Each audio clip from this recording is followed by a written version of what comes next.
We've reached the semi-final stages of the National Champion of Champion Women's Pairs. I have two of the four semi-finalists standing with me, Auckland Bowling Club and Taradale Bowling Club.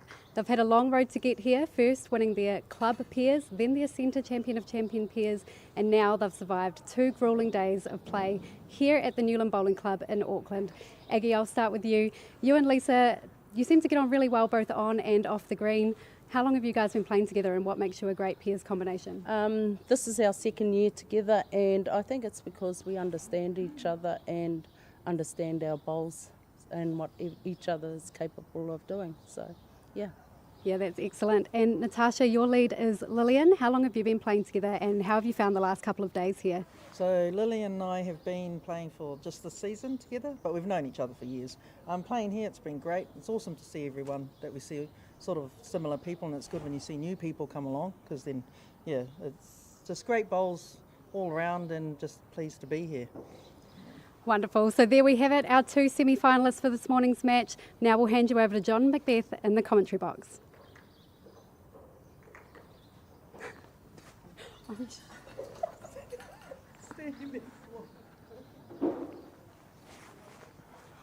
very good too. Nailed it.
So close games all round, and you'd expect that, Terry, as they get into this sort of semi-final stage. None of these games are going to be easy.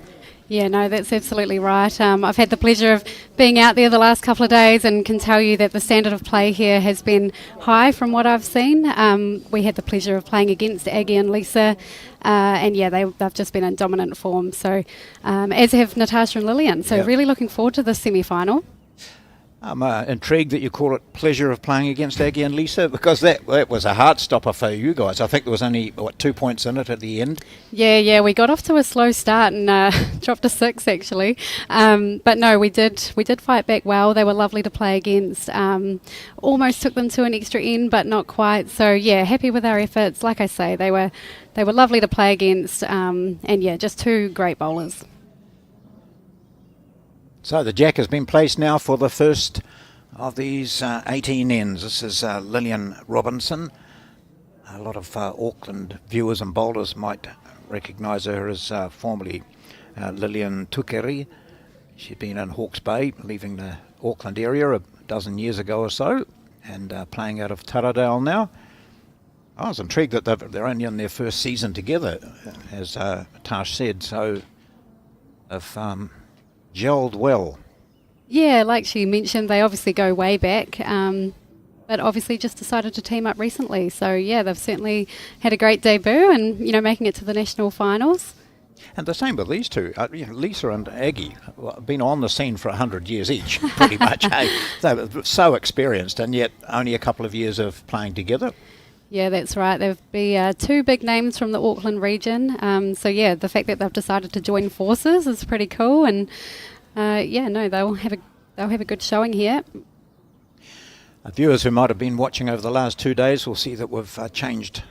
The television rink has now moved in one. It's on the rink number 2. And one thing we'll keep a very close eye on is how well the players handle this, because they won't have played on it. Obviously haven't played on it today. There's a big variation, I think, in comments about the various rinks out there. And we saw when Alex and I and also Peter Thorne were commentating just over the last couple of days that some of the high-class players were just struggling, and we saw the Northeast Valley combination just all over the place, and afterwards they couldn't understand what had happened. I think they lost 21-1. And then we also saw the Nainai combination just pulling their hair out basically because they couldn't get to grips with it, and yet they're both in the other semi-final. Yeah, it's interesting. And, you know, you talked about the Northeast Valley combination of Bronwyn and Ange, and they had to play Jenny and Kitty again, obviously this time not on camera, but that went in their favour. So they were able to reverse that result. They'll be happy with that. They're, of course, in the other semi-final, and, yeah. And certainly Nainai played stunningly well, getting away to a handy lead against Raumati, and then seeing that lead evaporate until on the last end they were 2 behind, and Raumati drew a couple of shots, and so they forced an extra end, so a lot of tension there. They've got to forget about that sort of stuff as they go into the other semi-final. It's Nainai against Northeast Valley. This match here that we're showing you is Auckland against Taradale. Reasonably handy start from both leads here. You know, there'll be a bit of nerves having reached the business end of a national event. Obviously experienced players, they'll know how to work with those. But yeah, both leads have bowls in the head, in and around it. And Aggie just smiling to someone else in the background and trying not to concentrate on what's happening. It's that switch off factor, isn't it? Yeah, I think she's the Newland club manager, so she's sort of been wearing that hat throughout the weekend. So she's been a very busy lady, both playing bowls, good bowls in fact, and yeah, just making sure everything's running smoothly in the background too. The Motu name is very high up in bowls in the Auckland region. Here she comes with her first. Okay. As I said, they haven't played on this rink before, but for these players it looks as though they have. They've taken no time to adapt. Yeah, I obviously haven't played on the rink 1, which has been the broadcast rink over the last couple of days, but I can say that I have enjoyed the carpet. Obviously didn't make it to Sunday's play, but no, I did really enjoy it. I felt like it was drawing well. Little bit of holds if you're playing with weight, but I think we can expect that on carpet greens. Yep. So yeah, nothing too crazy happening out there. Again, I didn't play on that rink 1, but I think players can be pretty happy with the surface.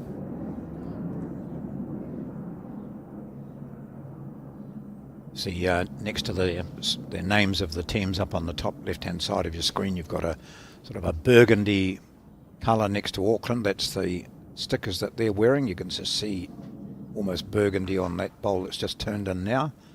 And Taradale have that, I've been calling it mauve. Mauve is probably a name that no one remembers now, but it suits me. Mauve. Could you spell mauve, John? Yeah, okay. There we go. Just cutting a green here, looking to settle the jack here. Correct on it. Slightly narrow with the first couple, but great weight. Now we'll just find out who's got what there. They look to be equally spread, don't they? Yeah, I think I just heard Lisa indicate that they were the 1 down. Wondering if it's hard to know which bowl it is actually. Like you say, they're sort of evenly spread. Mm.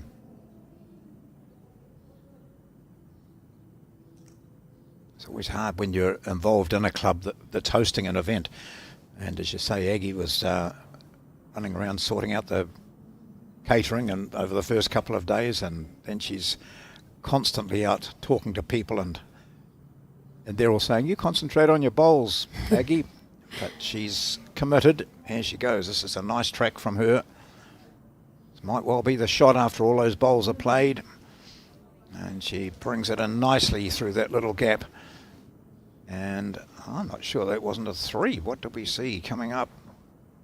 Certainly the 2 just past the jack looked as though they might have been in the shot. Oh, that's a bit scary, isn't it? There's us. Oh, good. This is great. honestly, we can't see the big green thing behind us there. We've got one just like that in front of us, so we can't see the green, but we can see the coverage of all the cameras that we've got out there, the half dozen cameras. So one end completed. Looks to be 1 to Auckland Bowling Club, so that'll be 1 shot to 0. After that first end, Auckland Bowling Club drawing first blood there. Great last bowl by Aggie Motu. Oh, It was a 3, yeah. Well, no, we'll see on the board. I think we might have to go by the board. We'll see the board in a moment.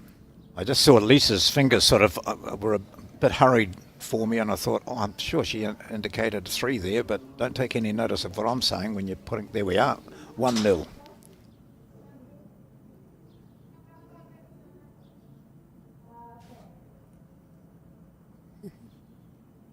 it's great to have volunteers around doing the scoreboards and the lollipops and everything else that goes into a weekend like this. And oh, what a start from Lisa Prideaux.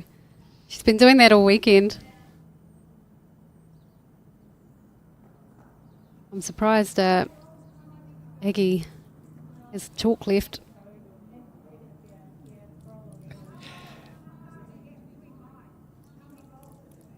Have you come up against Lillian before? No, I can't say that I have. I've seen Natasha around a little bit Yes. in the Oceania Challenge.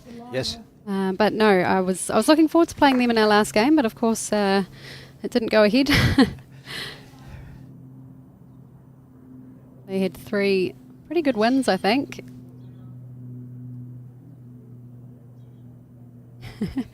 Don't often see that from Lisa. I had a feeling that she'd be someone that even their bad bowl is going to be, yeah. you know, in a handy enough area.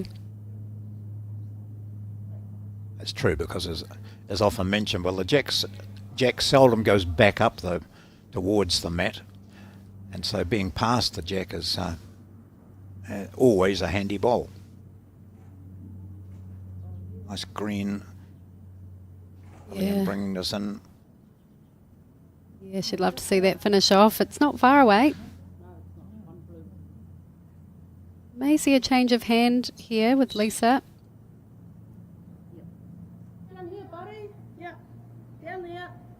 Beating your own, you get the shot.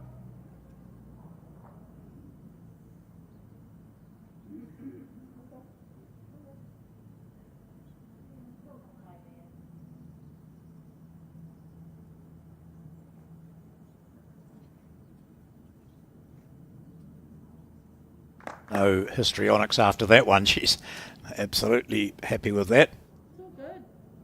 Again, that's just slightly overweighted, but not by much, and potentially all her first 3 bowls could come into the play later, because we do know that both Natasha and Aggie can be aggressive players, play with weight.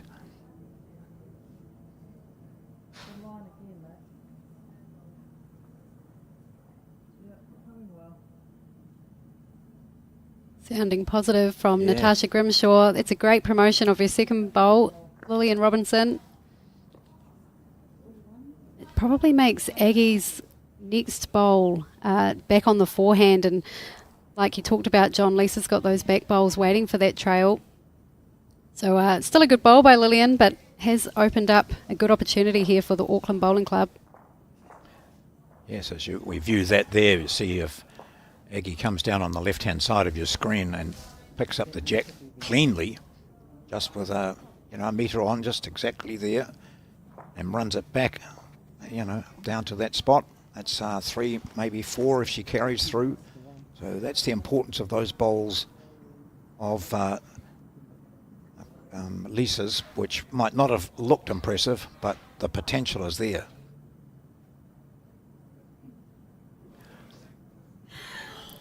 That will be in her mind. First of all, to sit the shot bowl out. And secondly, to haul the Jack back, and I think she might just do that. Oh, the shot bowl's pretty good yeah, too. That's great. Yeah, beautiful bowl. Yeah, that's terrific. Good for shot. Still has the opportunity if she would like to do that again with her second bowl. No, it's that far. You can still draw up to there. So Natasha looking to follow Aggie down, but I imagine with a little less speed, she won't be looking to move the jack. Really just drawing the shot here. Come on. Another second would be good too. Oh, that's not bad either, is it? Oh, that's perfect, John. Great bowls. Gee, And- we're seeing classy stuff in the semi-final. Absolutely, and so early on too, but what I love about that bowl is it's actually sat in behind the jack and it's now negated those back bowls of Lisa's. So a different shot on here now for Aggie. A change of hand maybe to... Possibly, if she wants to go on the backhand, which is the right hand of the screen, you know, if she draws the shot, she could make 2 of it. The jack moves across to our left as we view it, and that's a shot of the Auckland combination. They've got those burgundy stickers. Soon see what hand she's playing. Yeah, there we are. So that's exactly what she's talking about. Lisa Prideaux just puts her hand down there. If you can move the jack back to here, Aggie, that'll be 2 for us. So it will be her backhand. Got to be perfect weight judgment here. She doesn't look unhappy. In fact, I think she should look quite happy. Is it going to come in for her? Not quite. Gee, that was great weight though, wasn't it? Yeah, the speed's absolutely perfect. Well, Natasha now, she doesn't have to change a thing. Same bowl again. Straight into her work. So she sits that blue bowl, the second shot, she's got 2. Or if she just parks up on it, that's, oh, well. She doesn't want to squirt the jack. She did slightly, but she gets 2 out of it. Perfect stuff. That is very impressive. Still the same shot for Aggie, I would imagine. She's got another bowl now there. So could be 3 if she gets it perfect. So you'll see her bowl coming on the right-hand side of your screen. Well, no, we won't. Yes, we will. Looks like the skips are on their way up for a look. Aggie does have the option also to switch back to the forehand. It looks like, you know, a little bit more of a landing pad maybe. Yep. Really just looking to sort of crunch the jack. You don't need much weight, just over the draw, that's it. And would see the jack move to the left if you get that slice. Still be worth 1 or 2. Yep. And she's looking at the other way, so she's coming in from the right-hand side, as she did with her previous bowl, and either sitting on those 2 shot bowls and moving the jack slightly back to the left. Yep, right back to there. It's great to have options, and the good news for Aggie is, you know, she's played 1 bowl on each hand and played them pretty well too. Yeah, so yeah. interested to see what she'll opt for here.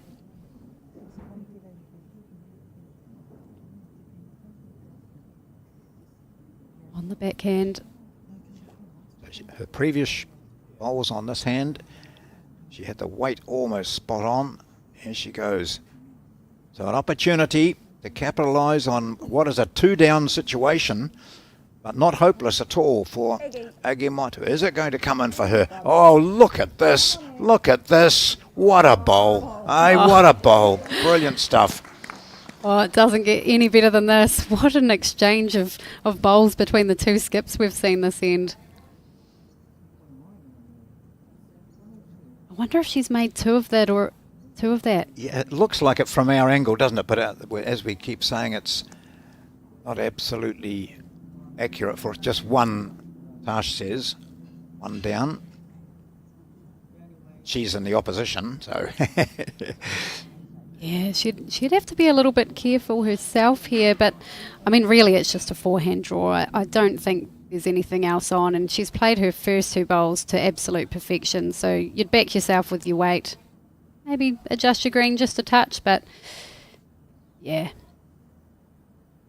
What a great head. Well, so many people were complimentary of the men's final and semi-finals last week. Extraordinary bowls played, some of the best that you'd see.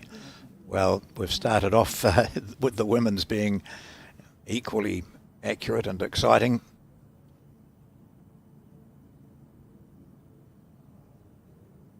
Will it come in from out there? Might need a bit of help. No. Oh, that one had a long way to come in. Yeah. So I'd imagine we'll see one more shot to the Auckland Bowling Club.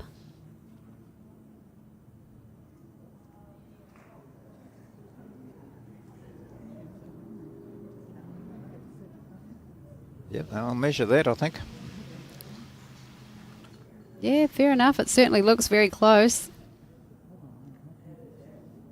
Supporters watching on. We've had a pretty good crowd over the last few days. Been very good, considering, as we said, how cool it's been in here. And for those players who ended up playing last night in that game that started at 5 o'clock, Yep. by the time they finished at 7:30 or whatever, I think there were icicles coming out of various parts of the body. It was not pleasant at all. So I think we've got a lollipop person out there today, and I think it was one being held up. Not sure. There's the skips of the other semi-final. So Bronwyn Stephen and Rosanna Mirawai. That's Nainai against North East Valley. We'll keep you up to date with those scores. We just see a couple of, there have been 2 or 3 really brilliant shots in this last end. That was the first bowl by Agi Motu, stealing the shot away from Lillian's lead bowl. But then here comes Natasha Grimshaw, drawing the shot herself and negating those back Yes. bowls, changing Aggie's shot. And it didn't stop there, did it? We had more great bowls. So we're on to end number 3. It was a single. Yes, so Auckland leading 2-0 over Taradale in this early stages of a semi-final match. But both teams playing so well.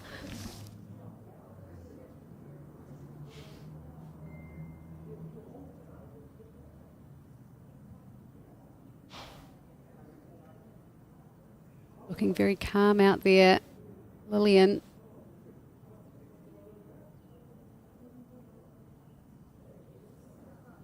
And a handy starter too.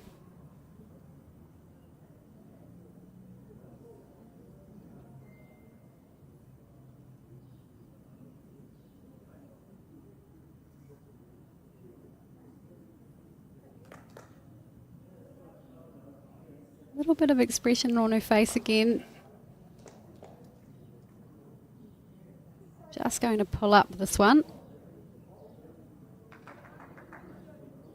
Great green.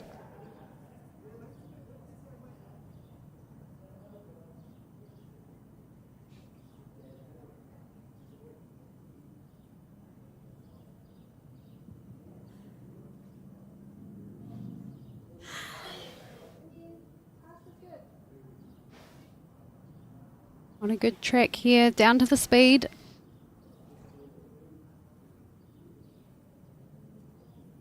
Well, it's good enough for 2. Yeah, and always seeking perfection. You could see that on Lillian's face. Not totally satisfied with it. So Prideaux will now be on the mat, and her skip there is Agi Motu, directing her in on her forehand side. And Prideaux now has 12 Auckland Centre titles. She won the Champion of Champions singles and also Champion of Champion pairs with Motu. So in a good run of form.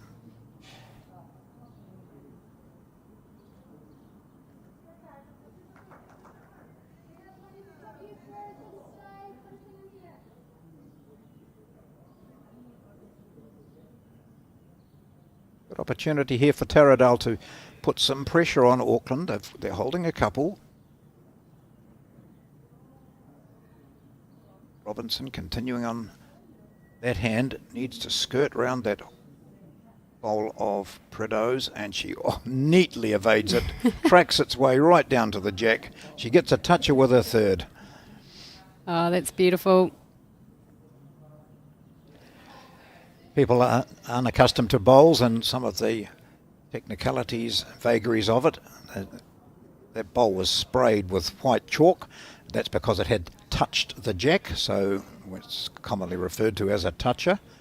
And why do they do that? Well, that's because if that bowl is pushed into the ditch, which normally is means it's a dead bowl, if that bowl with a white chalk on it gets pushed into the ditch, it remains live and in play. So it's a valuable tactic sometimes you'll see the players try and drive a toucher into the ditch to salvage a situation or enhance a situation.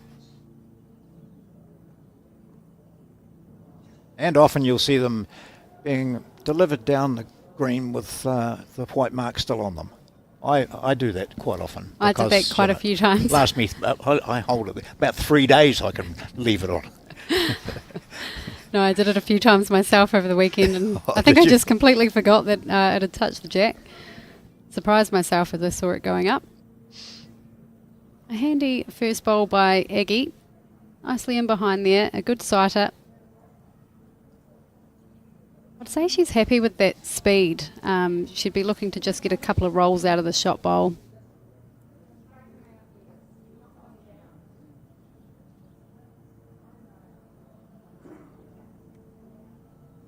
And Natasha often features in national events. Been a very competitive bowler.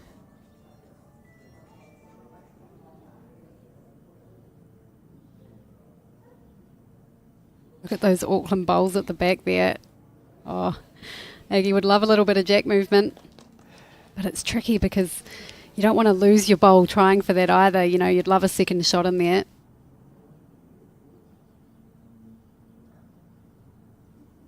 Well, if anyone can move, just needs to touch that shot bowl and the jack will come back towards the ditch, down towards that 2 metre line. And there's those 3 bowls, the 2 whitish ones and the blue one, all belonging to Auckland. Yeah, but the ones that are counting at the moment belong to Taradale. Yeah. So it's an interesting hit, this one. Could go either way. We may see a multiple.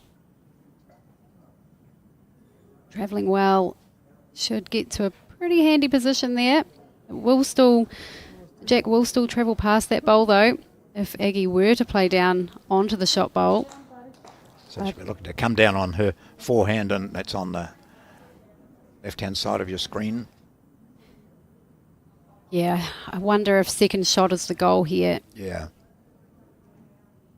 So therefore, she could play either hand to get second shot. It looks like it's forehand.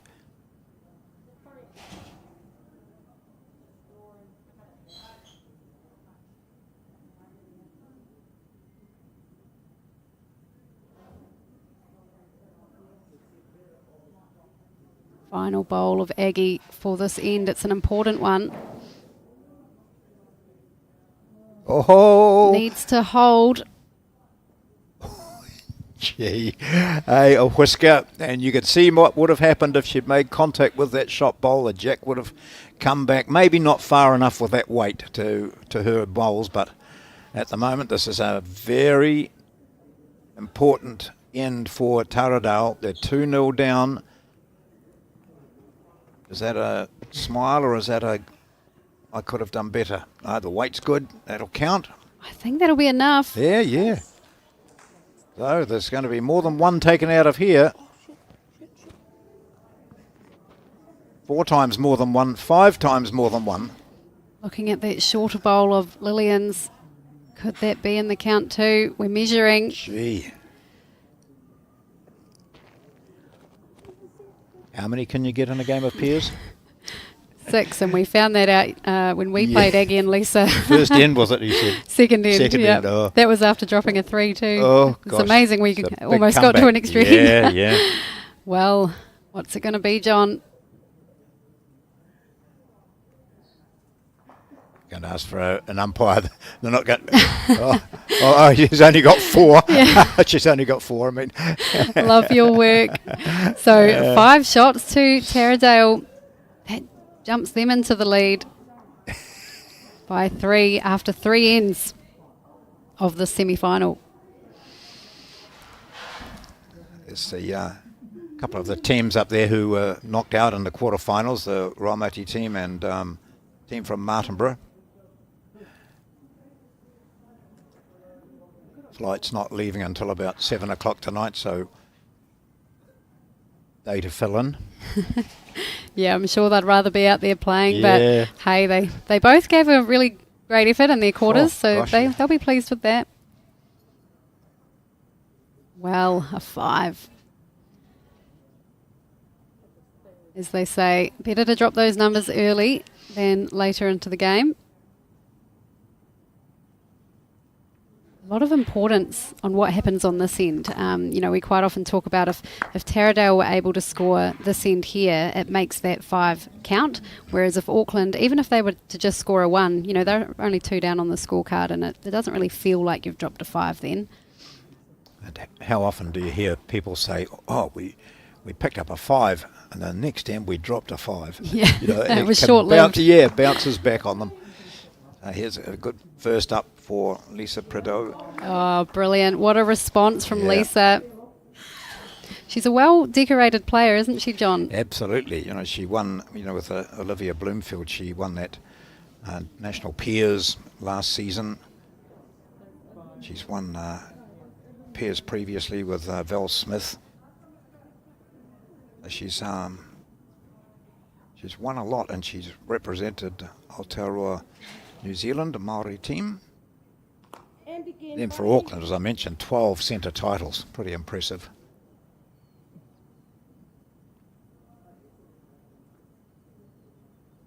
Yeah, she was also in the development team for the Trans-Tasman earlier this year. Yeah, that's right.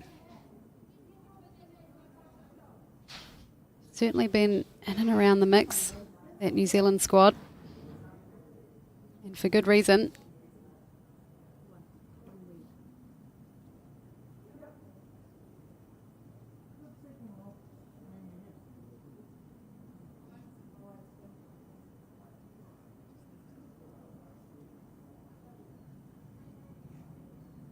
Lillian gets away, which she's in very serious form. It's nice to have a chat to her beforehand. Stopped her on her way to the toilet. She was so looking forward to this. She said, "Oh, this is unbelievable, getting to this stage, semi-finals of the Nationals."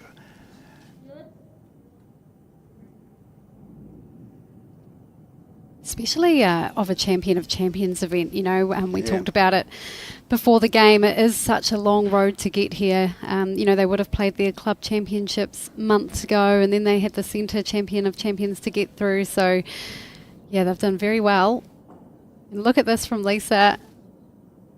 Finds a really good spot there. That's where the jack will go if the shot bowl's connected with.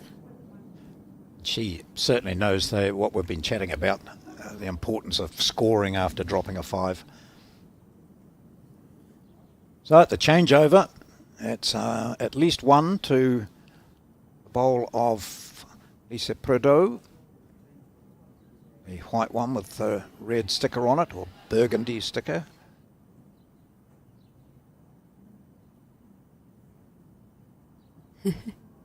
Getting a wave from the crowd there. This guys have been here most days, I think. Needs to hold Natasha Grimshaw just to loosen it off, but misses slightly narrow. Oh, that was a good effort. Not easy for Natasha. I feel like it could take 2 bowls for her to get the shot, so she would have loved to have opened it up with that first one.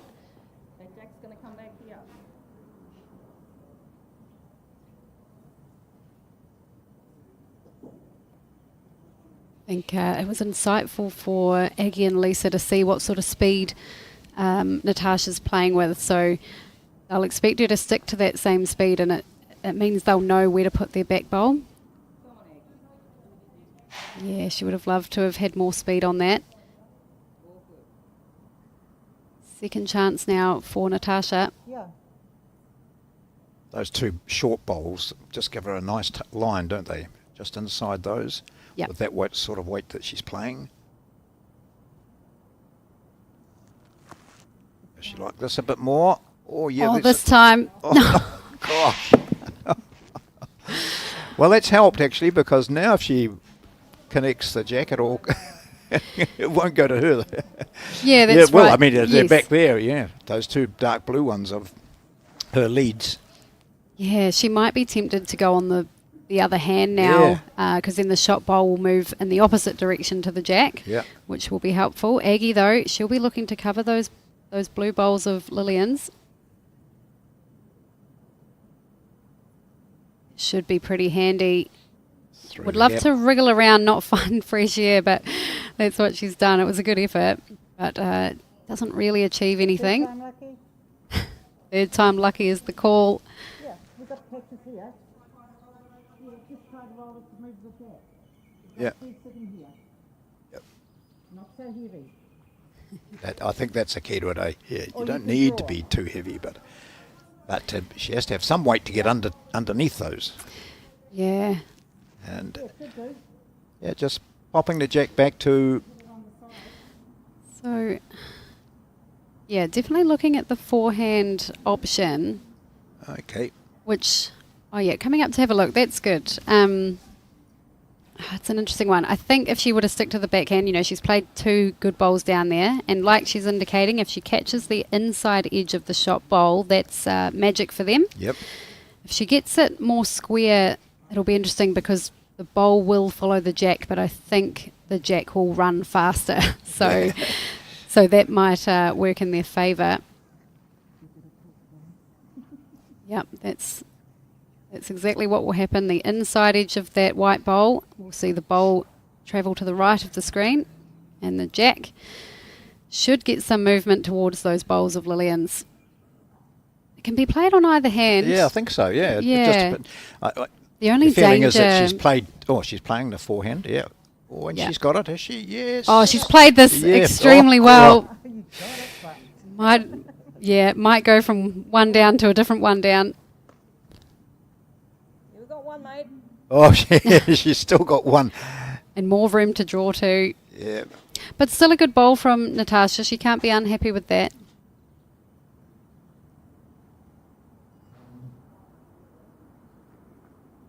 And you remember that shot later in the match. I played this. I know how to play that. I just, you've got it there. You're in form. She couldn't have played it much better. Yeah, this should stay on for 2. And just like that, Auckland have already closed the gap after dropping that 5. So 4 shots to 5. Taradale leading the way in this semi-final.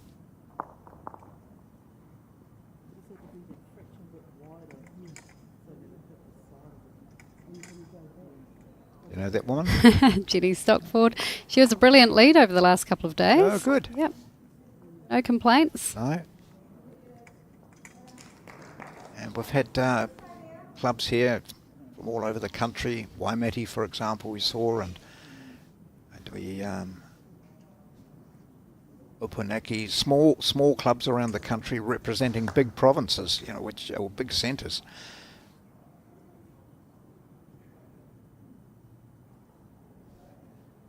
The 5-4 it is. We start the 5th end of this 18-end semi-final.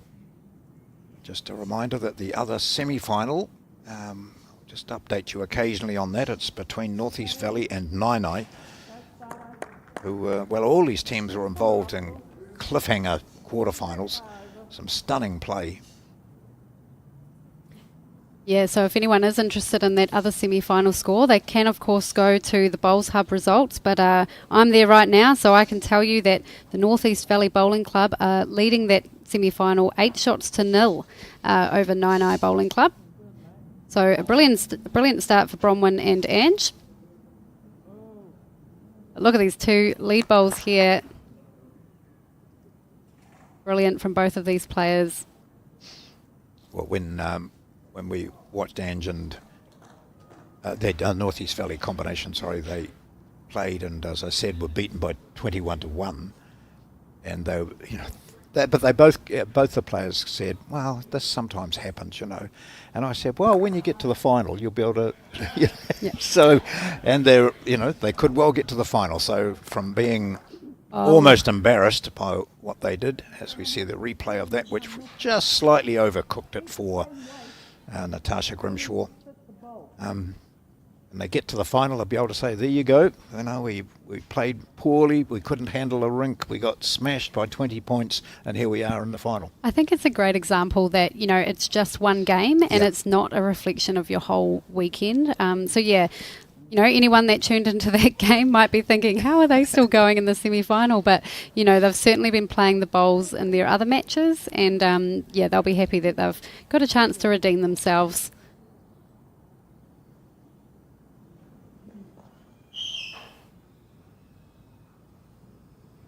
But it definitely shows that they're great at bouncing back, you know. Sometimes it might not be easy to bounce back from a game like that. And on the other hand, too, I think both those players, well, the Nainai team were involved in another superb bowl, holding 3 now. Nainai were involved in a tiebreaker against Raumati. They won that, and the stress on those players during that was extraordinary. They only had a break of about 20 minutes. Yep. And so how do you get rid of all that? That's a key, isn't it? Get rid of all the tension that was built up and the adrenaline that might have just run out your toes at the end of it. Yes. And stand up again and produce magnificent bowls again, and 20 minutes later. Not easy. Oh, needs to hold for connection. Just finds her way under the white bowl. Like you say, John, a great end by Lisa Prideaux. 3 shots, good shots around the jack there. You see one bowl over the back, that blue one there, and so the other 2 are either over the back or one might be on the bank. Couldn't quite see that. So again, yes, one is on the bank. So again, jack movement could favour the Taradale team, but at the moment it's Auckland holding a handy advantage on the 5th end. Having played against Lisa yesterday, it must have been the day before, actually, on Friday, I saw a lot of those white bowls near the jack like that. Yep, she was a dream to watch. Yep. Very consistent.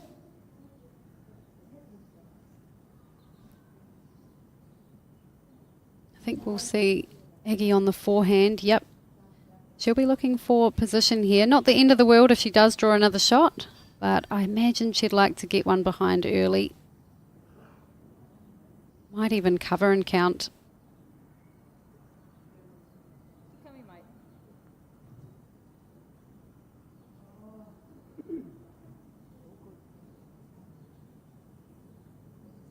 It might act as a good guide for Natasha under that bowl.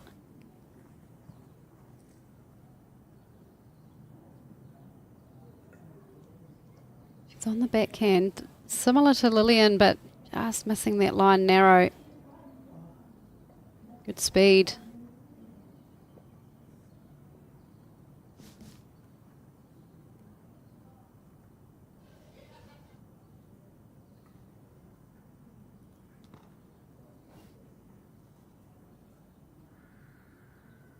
Chance now to really just grab control. Even though they dropped that 5, they bounced back well with the 2.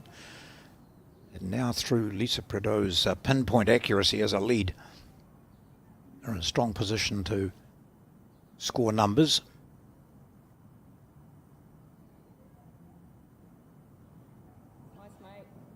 It's a lonely looking bowl down here, and Aggie's come inside that, so that'll add to the count there. Yep. Well, it was only a couple of ends ago coming in this direction where it was Taradale holding all the shots, so maybe that change in length.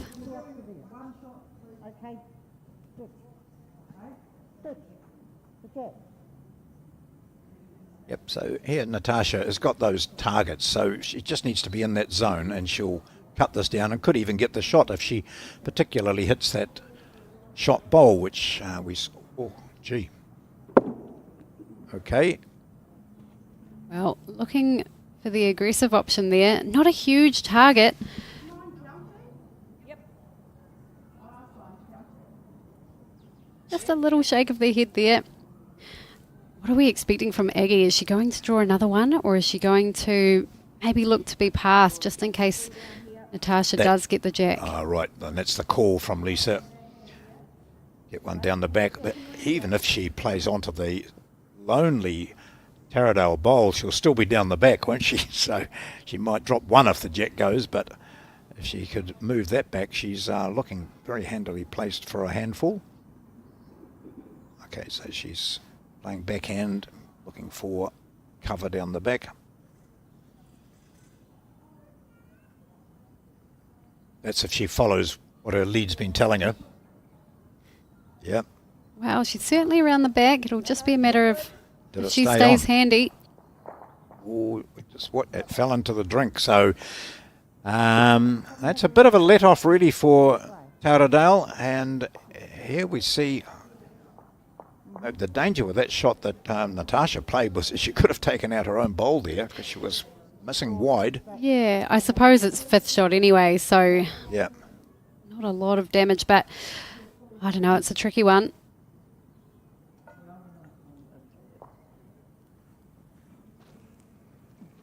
Are you committed now to the drive? Or you pull back?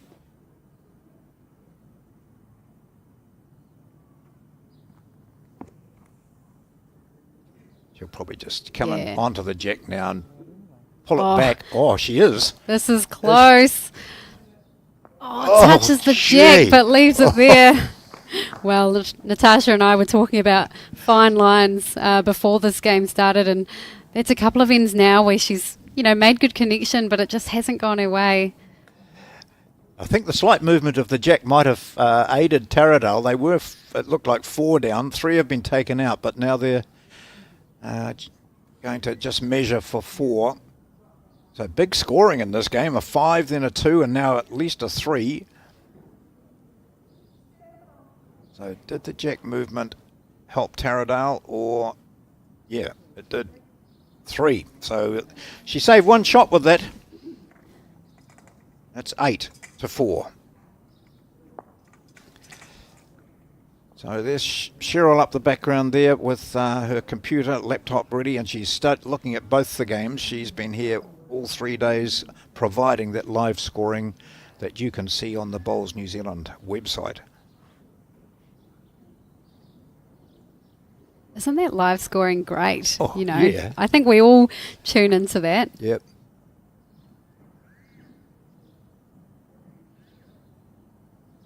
So Auckland back in front now, 7 shots to 5.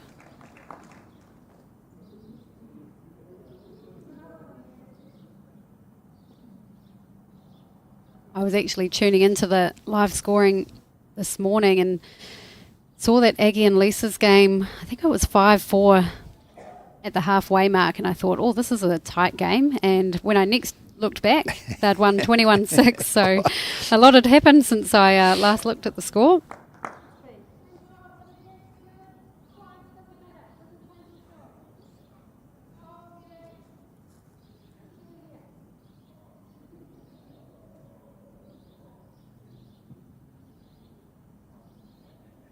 So determined now to get in close to the jack to stop the game's momentum.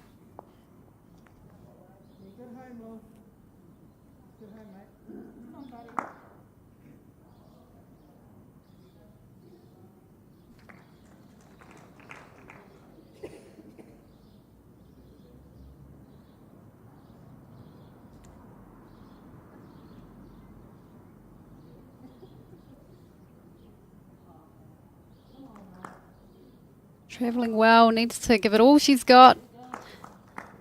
Yeah, great bowl by Lisa.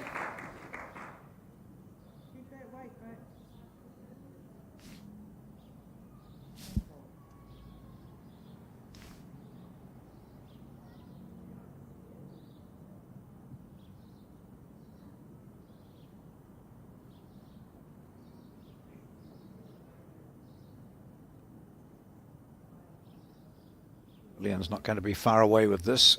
Jack movement would be good. Oh, just sliding by. So handy place there as we see Lisa Prideaux go back to the mat, and it's just been pointed out to me that Lisa's in fact won 13 Auckland titles, 5 this season, being the first person in history to do that in Auckland, get 5 in one season. Yeah, that's really impressive, isn't Yeah. it? You can see why, though. Oh yeah, it's consistency. Here comes another one. May get a touch. Oh, not quite. It'll save Aggie's chalk for another end.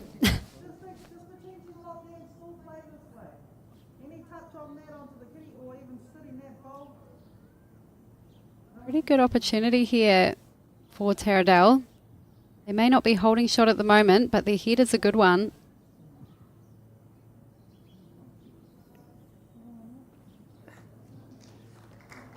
Couple of options for Lillian here. She's on the march. Yeah. Just got to miss wide, but only just. They're handy places for Taradell. There might be a couple down. I think Natasha Grimshaw's eyes will be lighting up a wee bit as she can see the possibilities here for her team, and they really need to start scoring again. They've dropped a 3 and a 2, but that counters the 5 that they dropped on end number 3. 7-5, Auckland leading. Plenty of time in this, plenty of ends to go.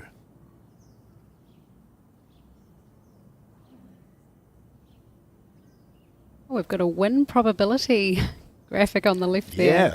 Well, they've gone back and looked at all the shots that have been played, the results and all those sorts of things in the preceding 2 days. And that's what they've come up with. And it'll be totally inaccurate. Well, that's the thing with bowls, right? Yeah, interesting shot by Aggie there. It has muddied up the front there for Natasha, but I kind of liked the shot on the backhand anyway, I think. It just looked a little bit more inviting. You stay on there, Natasha, you'll be okay. And she has just stayed on, so right deep on the ditch. Yeah, can't cover everything, but what you do need to be is behind. It's just a matter of how far.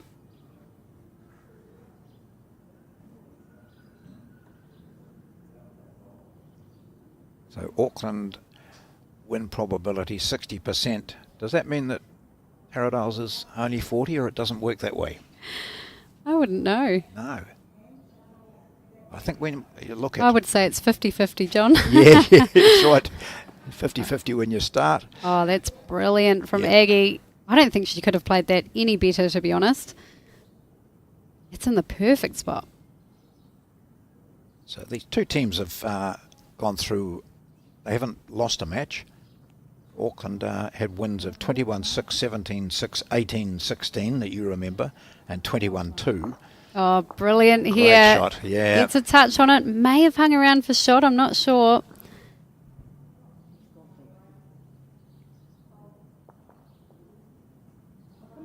Yep, one shot.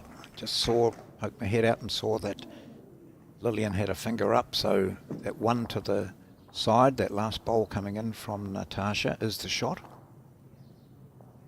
And looking at what Taradell have done, they had wins 16-12, 19-17, 18-9 and 14-12. So theirs were closer games.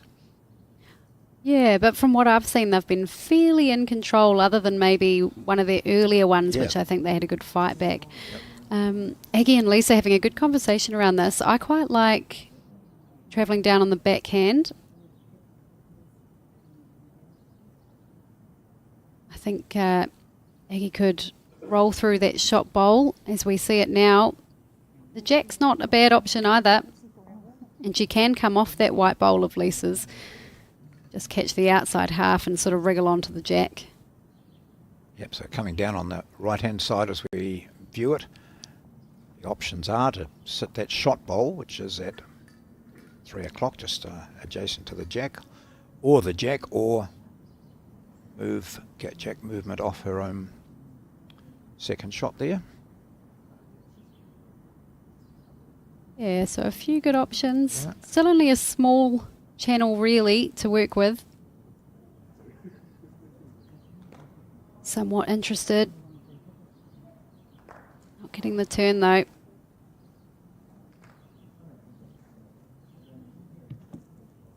Natasha draw another bowl. You could hear it drop Doesn't into the look ditch. like it. Yeah, right. Interesting, John. Sometimes if I'm not playing my last bowl, to draw another shot, I might maybe play the other hand if it's not risky and just look to draw the tee and still make use of that bowl, if Yes, that makes yep. sense. I think there's some merit in that. Here's the replay anyway of Natasha Grimshaw. She was a couple down on the head, made connection and came in for shot.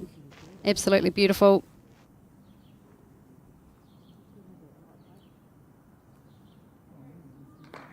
There's Gary Miraway to the right, watching his wife Rosanna playing against that woman who just appeared, and his wife in the red beanie.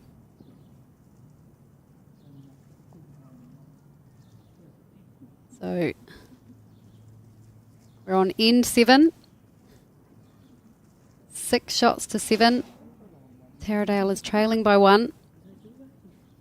So if people break down this 18 end game into thirds, which I quite often do, we've completed that first set of 6 ends.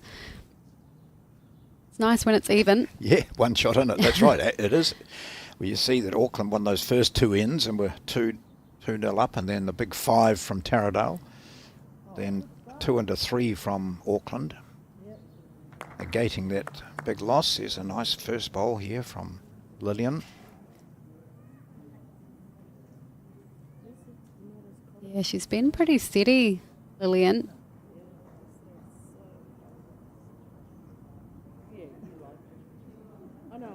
And you have your own little battles, don't you, as leads? You've got to do what the skip wants and play the shots that are required, but at the end of an end, it's nice to go down the other end and say, I've got the shot there, I've beaten her on this time. Yeah, I think holding shot on the crossover is quite an advantage for the skips. It's not the be-all and end-all, of course, because, the end's not over until the final bowl, but yeah, it is certainly a good feeling for those skips crossing over. And for the leads, like you say.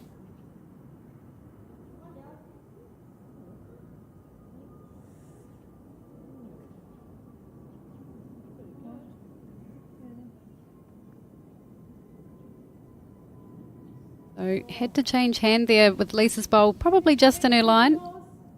Just pulled up a bit shy.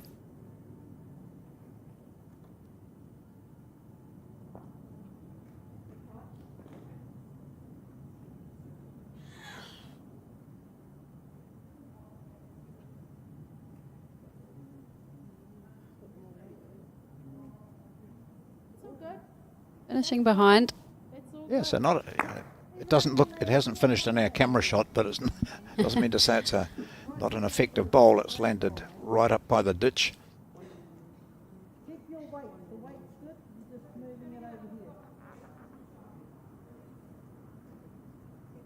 So Natasha just reinforcing that she's happy enough with the speed played, just to correct the line, which I think is quite good skipping.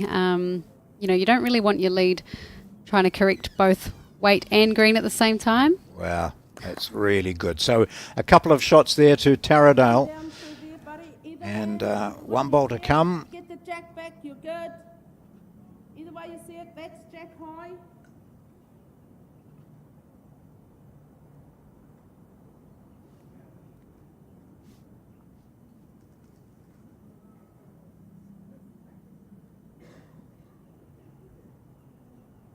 It's on its way. Lisa Prideaux looking for a bit of a trail here. Oh, not the gap. How often do we see that in bowls? Well, you'd see it plenty of times when players get together at your club to just sample bowls through twilight bowls. It's everywhere around the country.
And that's where we are in the city of Auckland, watching this third and final day of the Champion of Champions Women's Pairs. That's the national event. So even some months ago, some of the teams that are here would have won their club championship. And then a few weeks later, probably, just played against the other club champions in their centre. Look at this bowl that we just missed from Natasha Grimshaw. Absolutely brilliant. Drawing a front toucher, adding to Lillian's 2 shots already, makes it 3. Thank you for that. So now, what's at the back there? I think Auckland have got one by the ditch. I was going to say, I don't think Aggie will be short, so she's punched one of those shots out. Tasha will be standing on the mat just considering her shot. There she is, listening to what her lead is telling her and then suggesting what she'd prefer to do.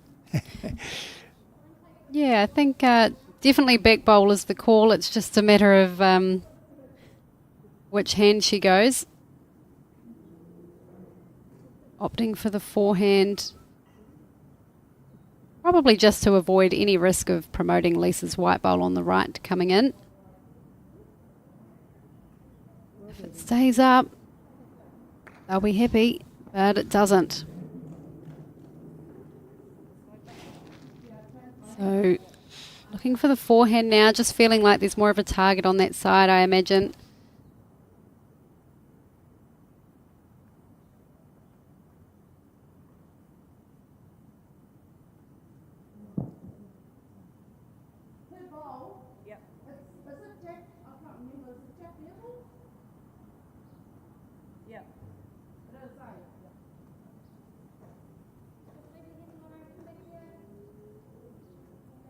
So Aggie just asking a question to paint a clearer picture for herself before playing this bowl. Shows the experience of Aggie Motu.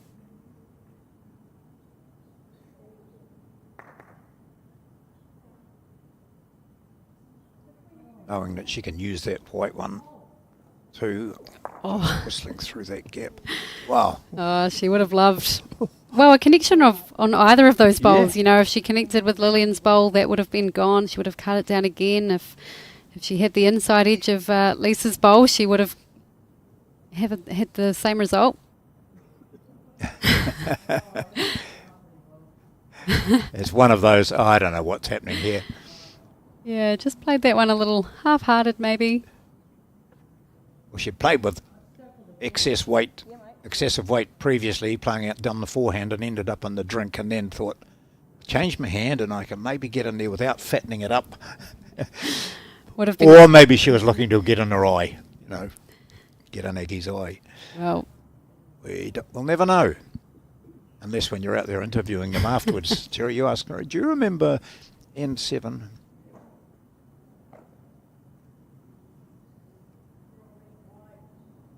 Taradale back on the board here with a couple of shots there.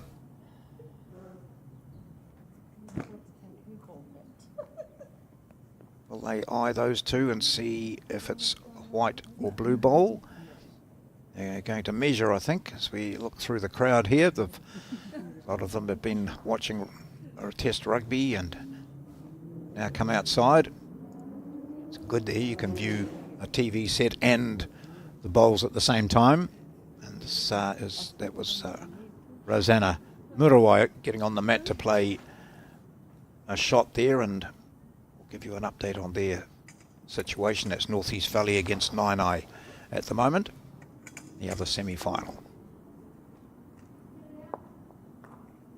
so we'll wait for confirmation, but I do believe that would have been 2 shots to Taradale Bowling Club as we approach end 8 of the 18-end semi-final. All of the 8s. Yeah. Aggie would have been disappointed, I imagine, with her last bowl coming up short. She had everything to play for, really. Let's cut it down or move the jack back.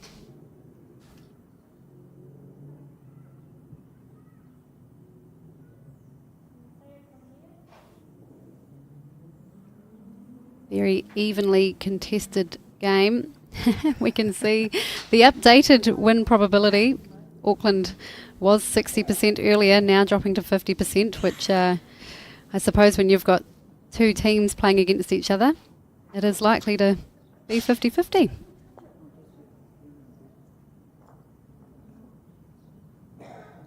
Especially when the score is tied at 8 shots apiece. Yeah.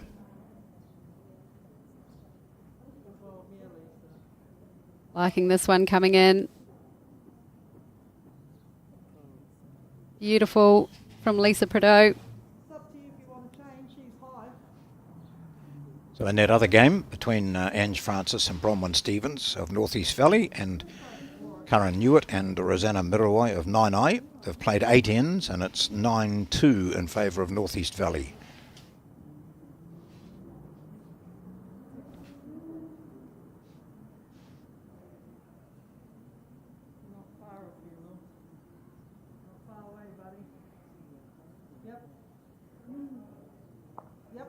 Delightful. Yeah, that's exceptional lead bowls. Lillian certainly doing her job in this game, as I'm sure she has all weekend. Just shows, doesn't it? Delicate draw can be so effective, even if it just sits on another bowl. Another option there, maybe some leads would see it differently, play the other hand and play with a bit of weight and try and push the shot through. Yeah, But you can just, don't need to change anything, just do it on that same hand. It was perfect. that's right. I like the way Lisa's played this one as well.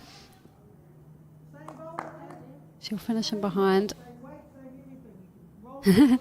Same weight, same everything. That's Yeah. the call from Natasha Grimshaw.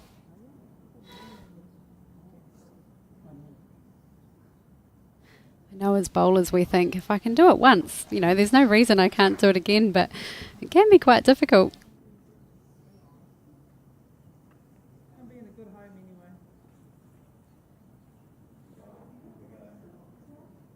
Yeah, can't be unhappy with that head. One on the jack and two nicely positioned.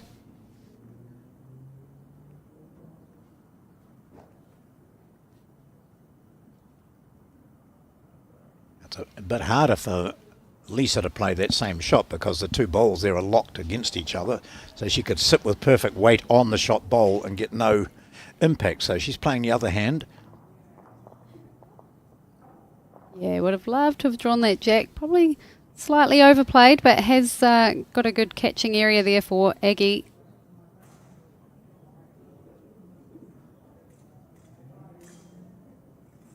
Nice interaction on the crossover there.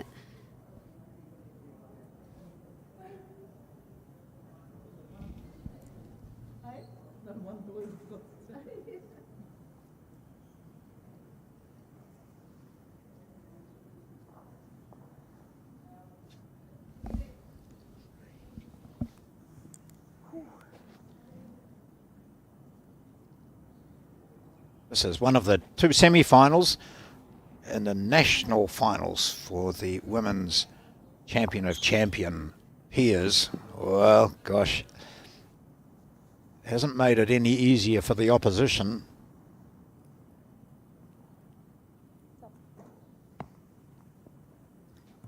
Aggie Motu will be just waiting to hear what her lead suggests.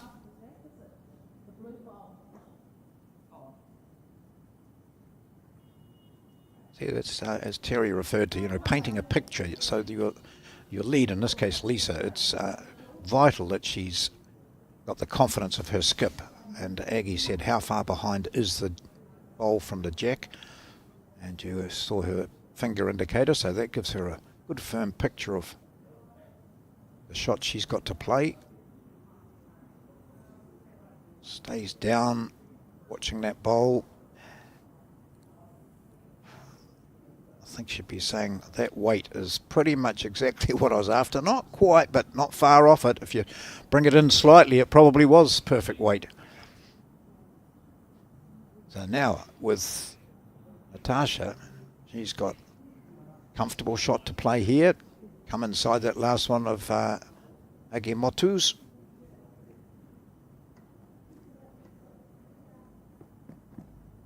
Terrific line. Yep. Second chance now for Aggie. And the way she plays, she can make those subtle adjustments so comfortably, can't she? Yeah, that's right.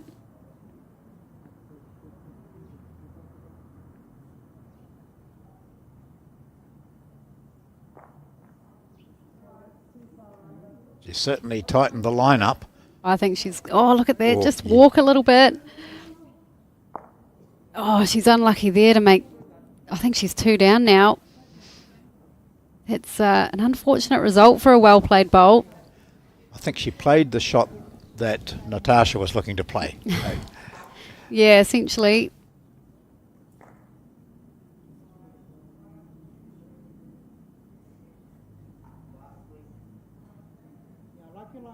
Good line again. Willing it on. Very good. Yep, so that's 3 now. Here's the replay of Aggie's bowl. This was Just where it straightened there. Looked just slightly straightened, didn't it? Did we, as you said, did we walk about there? Yeah, just deviated from its line a little Yeah. bit, just enough to probably get the result that it did.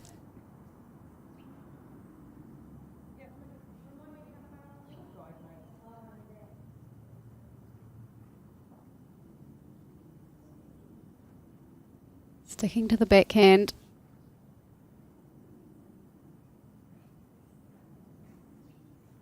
Came out beautifully. Not sure if she likes it though. Not have the weight this time. No, it doesn't. So that's a handy return for the Taradale team. And it's confirmed a 3 for Lillian Robinson and Natasha Grimshaw. And that makes it 11-8 to the Hawke's Bay combination.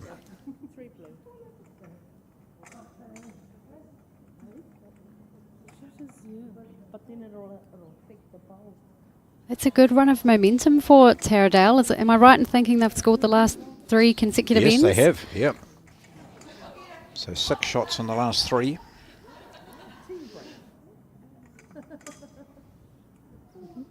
There's our lollipopper. Yep.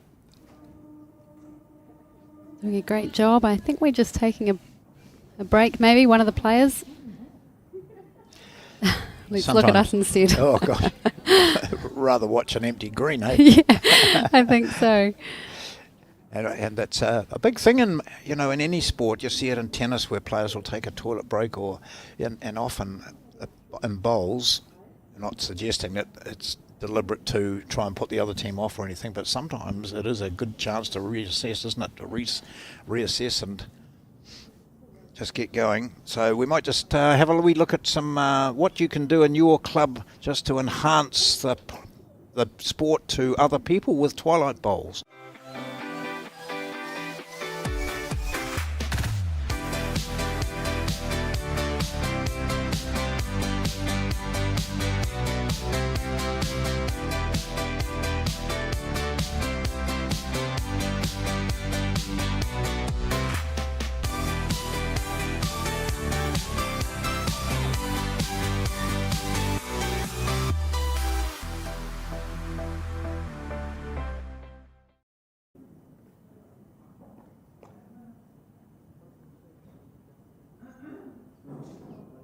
So just a pause in the play here as we have a toilet break. The two skips chatting away. They know each other exceptionally well. Often both of them are regular players in national events, which reminds me that entries for some of the national events will be coming up soon. I don't think they're open yet, but national fours and mixed pairs, and then the singles and the pairs around the country. And you don't have to be a champion to enter those events at all. That's the team from Riverside who played exceptionally well and were just upset in their quarter-final against Northeast Valley. That's Jenny Anderson, who was the skip, and Kerry Bond. I didn't see much of Kerry, but gosh, she led so well in the final game that I saw them play.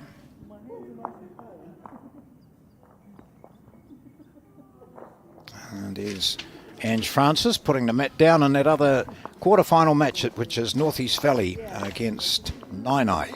Now we're back in play here. This is end number 9. Taradale in front by 11-8.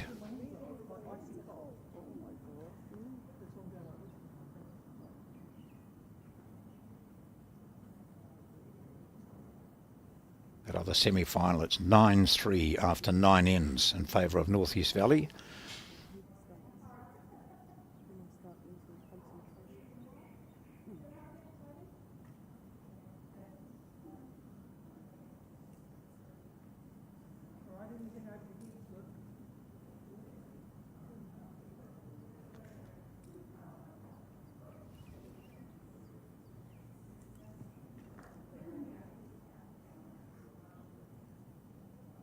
I wonder if that little break in play might just be enough for Auckland Bowling Club to reset, maybe find a bit of momentum themselves.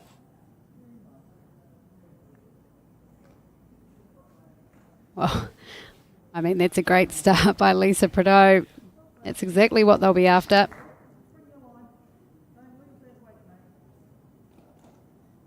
Although, when she did that last end, that's when Lillian came and got the shot herself.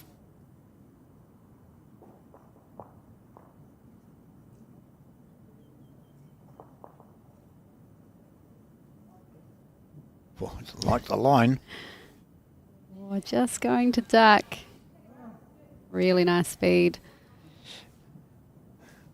And where that bowl finished up, ideal, isn't it? Perfect. A metre past. So the Taradale, while they haven't got the shot, they've got bowls past the jack. Yeah, it just gives Natasha options as the end progresses. It's all about giving your bowls a chance, isn't it, John? Mm. Here's another really good bowl from Lisa. Oh, once she puts her first one there, she's pretty good at getting the next ones there.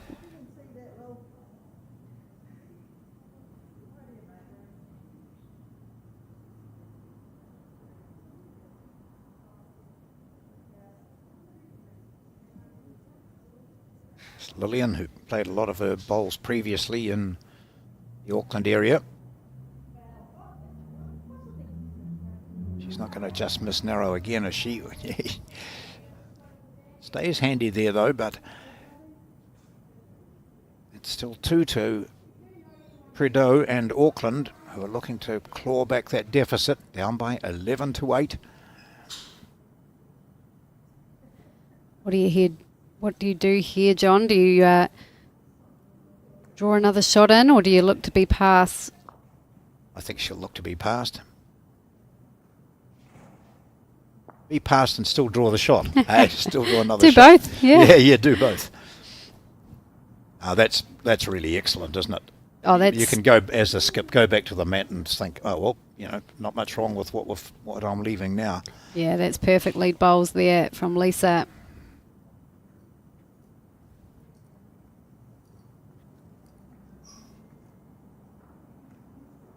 So you can be leading 11-8 with 8 ends gone, and the probability of you winning is 55%. There you go.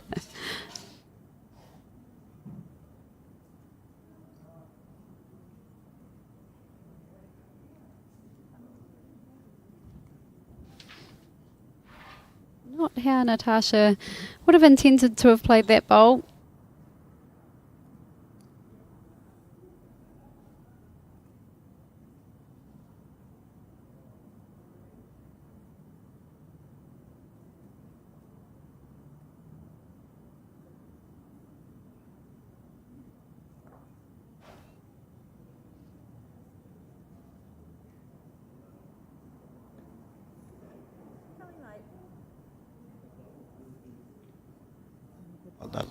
The scoring lately has been a 5, a 2, a 3, a single, a 2, a 3. So we've been getting numbers, and now we're looking at a 3, which I'm sort of convinced that Natasha won't mess around and have a... Oh, here she goes now. She'll go for it. Takes 1, maybe 2. I don't know whether that's third shot there was counting or not. So 2 down at the moment anyway. Yeah, that was a well-played bowl by Natasha. I'm sure she would have loved a piece of the jack, but Yeah, she's cut it down and found a good spot too.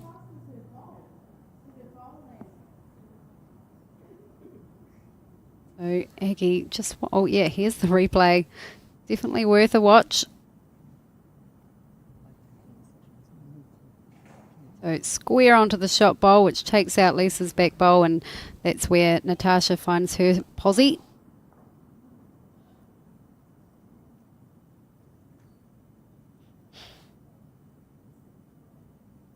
Say Aggie would love to get her line right here. She played a good bowl previously, but it did give that little bit of a target. Look at her hands on head. Well, the good news is she's counting, and it's Yeah. actually better than her last counting bowl, I would say, even though it's further away. Now, what does Natasha do here? She could hit those 2 white bowls and stay. She could haul the jack back a metre, and she's got a couple. Or she could just try and draw the jack from out there. I'm not sure that it'll come in from here. It's a great weight, though. Not far away. I get the feeling her first instinct would be to have a wee go at it. Hey, she can play the weighted shots pretty well. Now, Aggie, another opportunity. We're going with those numbers on each end at the moment.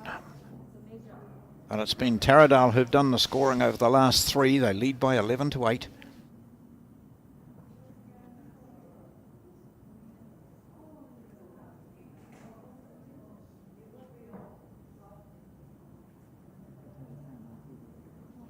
The all-important bonus Yeah. shot. Travelling well. Gosh, yeah, this will be 4. Oh, that's Yeah. brilliant. 1, 2, 3.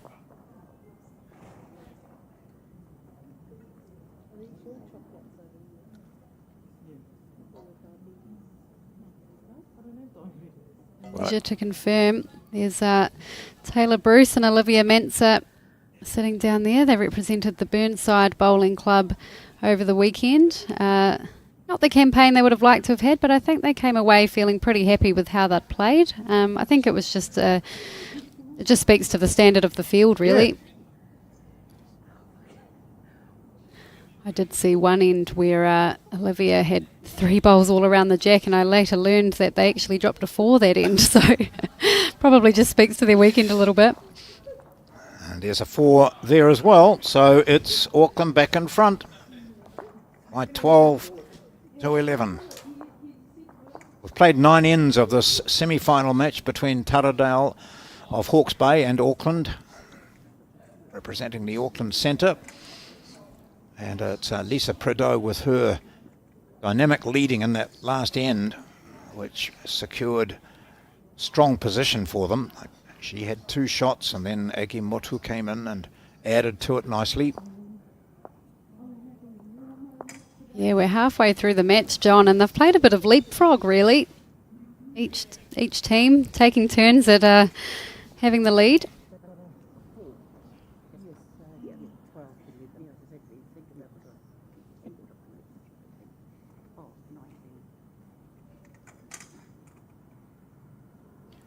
Just waiting for the first bowl to appear. Be coming down on your left-hand side there as Lisa Prideaux starts with a forehand, and that looks to be excellent weight and green. In fact, oh, unlucky not to get a bit of chalk on that toucher.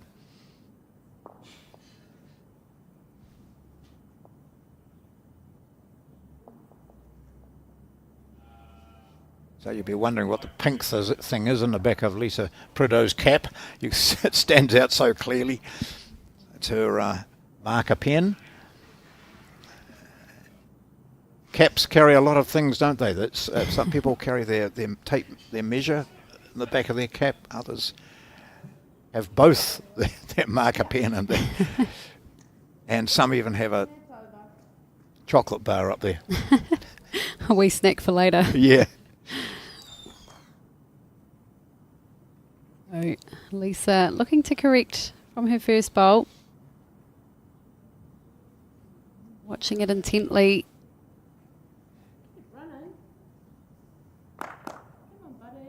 Just keep a note as to whether it's going in the other direction, that she's nailing it with pretty much every bowl. Because you do find that, don't you? A little bit of a change in length. I don't think that length of end has changed at all, but going in one direction, sometimes players find it just a bit more difficult.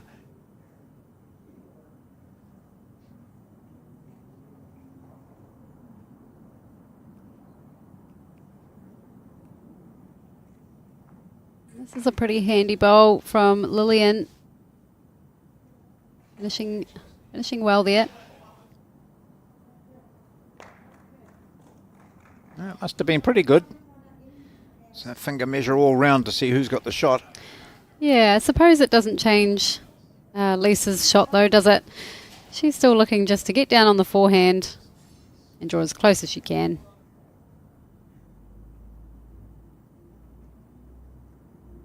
There's definitely room for Lisa.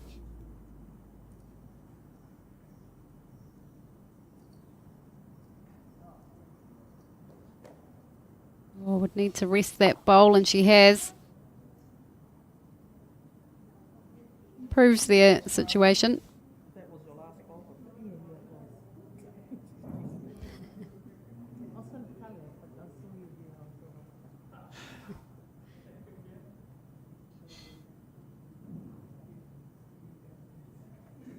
She's watching that all the way.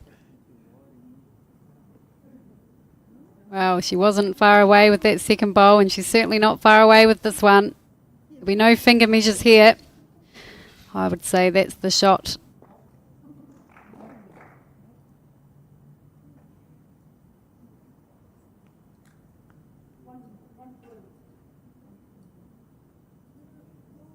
So 12-11, that's confirming the score. We're playing the 10th end of 18. This is the first of the semi-finals. Bowls with the burgundy type stickers on, they belong to Auckland. And Taradale have the mauve ones.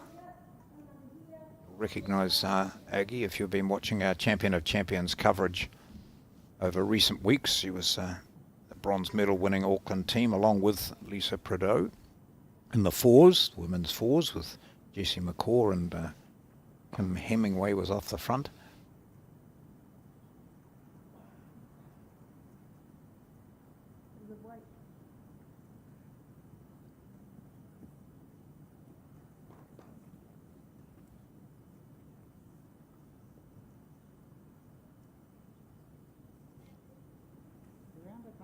Yeah, Natasha Grimshaw. I think she's added another one here. A touch on the jack as well.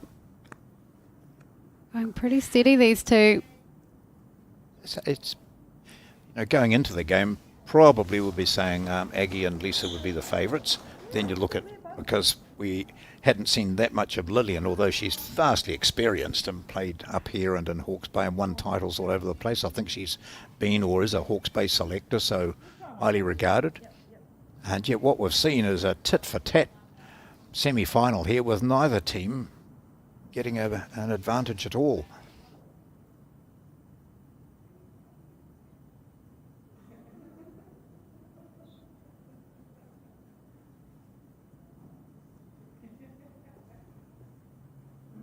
Well, this isn't far away either. Egi Motu needs to hang around. Just finds that gap again.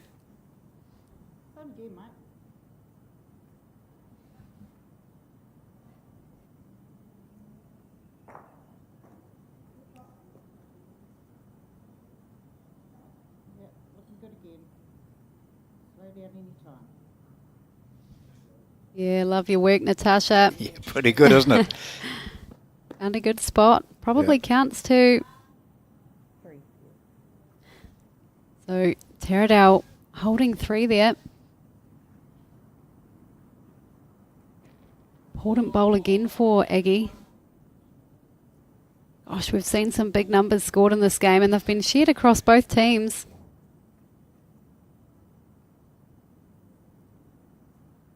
So if you didn't believe me about what was on the back of the cap, the pink thing, it's definitely a pen.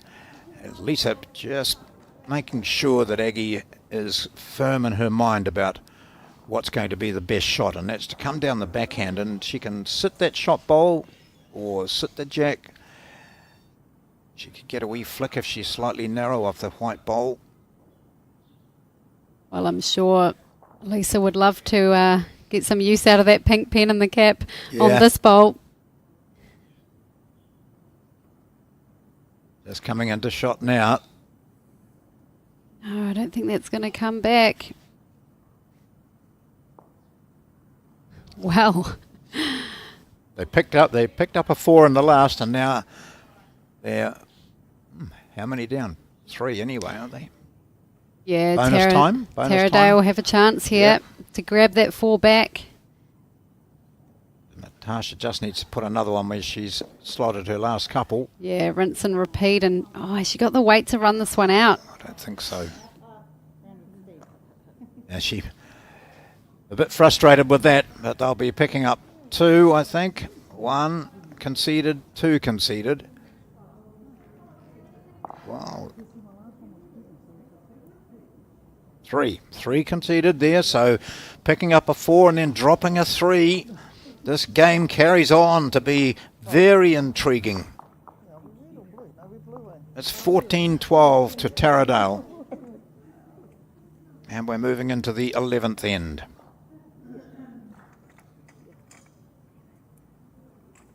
Well, Auckland will be disappointed with dropping a 3 there, but I think they would take the win in the sense that it wasn't a 4. I think sometimes, you know, if you're looking like dropping a 4 but it's only a 3, you know, it's a small victory. A small positive. That's Yes. right. You've got to take those. Yeah. So, you know, they're only 2 shots down rather than what, you know, there could have been 3 shots down. It does make a little difference.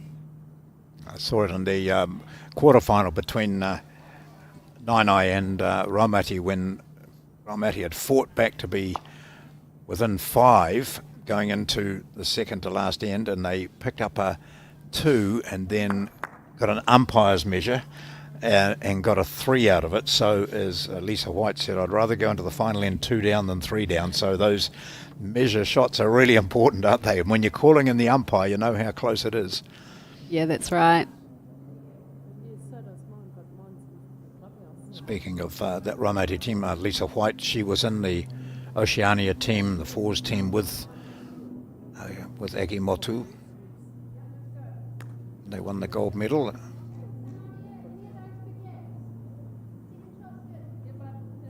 And Galen Kanawa was in that team too, and Galen was here watching for a first couple of days anyway, Yep, she was around. taking a bit of time out for sort of council stuff. But says there's a fair bit of pressure on, you know. Yeah, you'll be okay. After all the election stuff's over, you'll have time to play bowls. Yeah, no, it's a busy time of the year for her. Yeah. What about Lusa, the leads this end? I don't imagine it'll last though. Well, this was the direction, wasn't it, last time, that Lisa had 2 smack on it and 1 fractionally over, perfect bowls. So it's changed the length slightly. I don't think they have. The mat hasn't been brought out or anything. They're both comfortable with playing similar long ends. Yeah, your line's great with both bowls, Lil. Get one in the middle now, mate.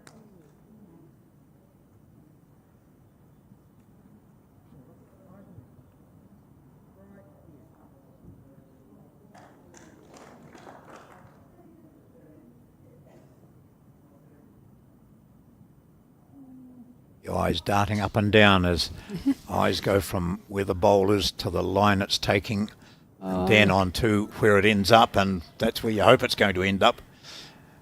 Oh, she played that very well. What a great correction. Here comes the win probability. Taradale, 57%. You under yours, it's okay.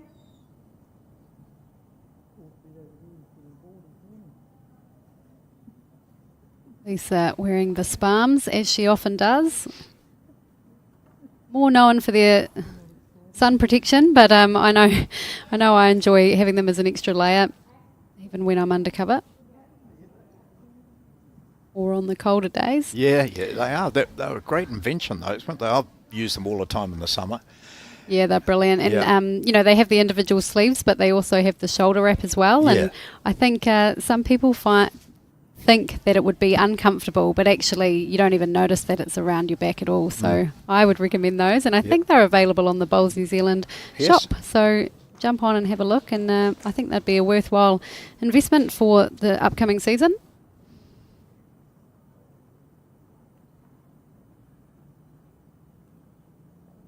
For tracking well. Needs a clean run either side, but yeah, hard doesn't luck get on- it. It looked like it was going to come nicely around it.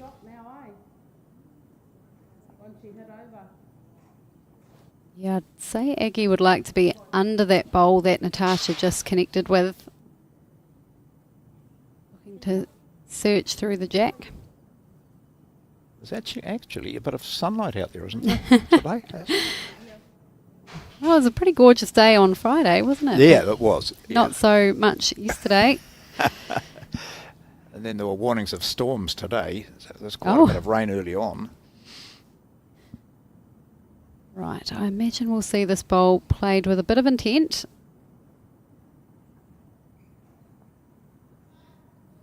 Oh, she's close. She's got it. Oh, gosh. Great bowl. That's good. We're seeing high quality play here in this semi-final between Auckland and Taradale.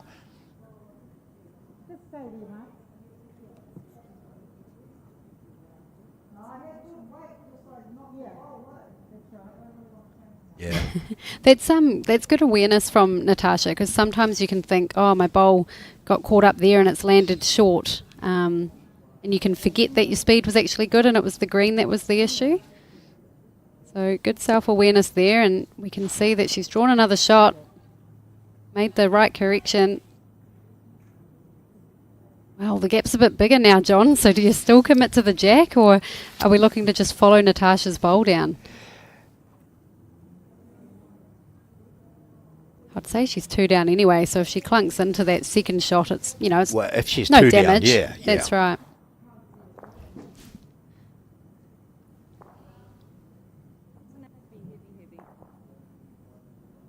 There's a lot of her pre-bowls routine off the mat.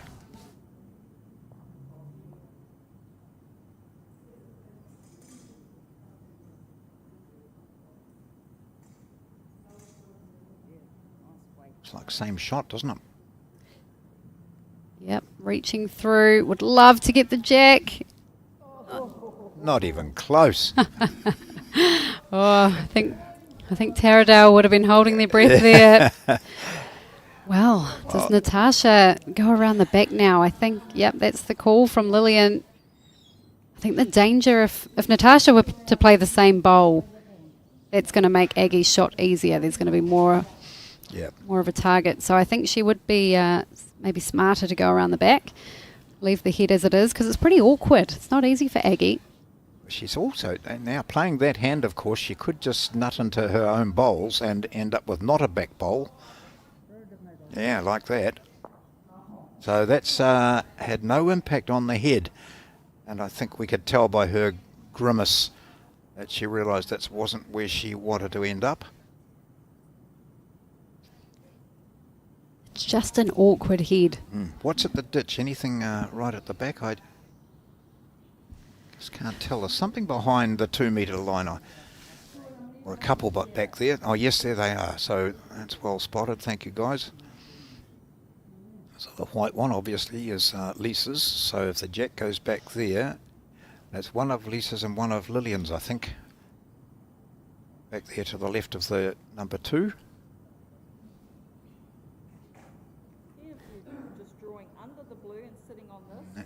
I think that's the best call. So we just heard Lisa talking about drawing under Lillian's blue bowl and just looking to rest Natasha's shot bowl.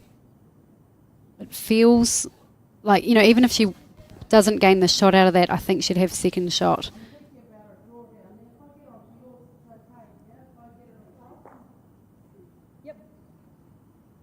Is she thinking about drawing on the other hand? Yep, and that's okay too.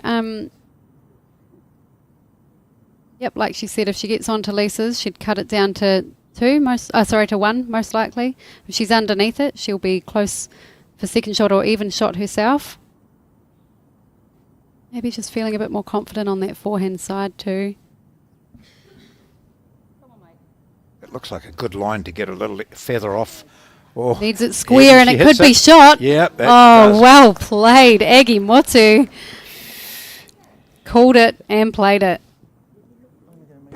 The gap closes again. The seesawing battle between Auckland and Taradale. It's 14-13, and we've played 11 ends.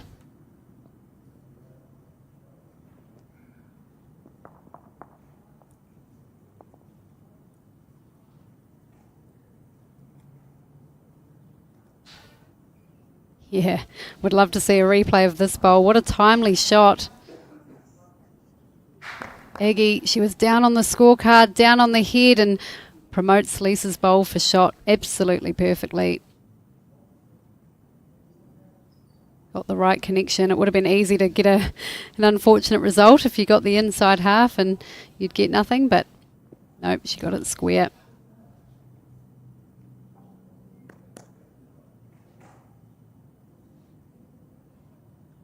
Here comes Lisa, down to her speed now. Yeah, great starting bowl.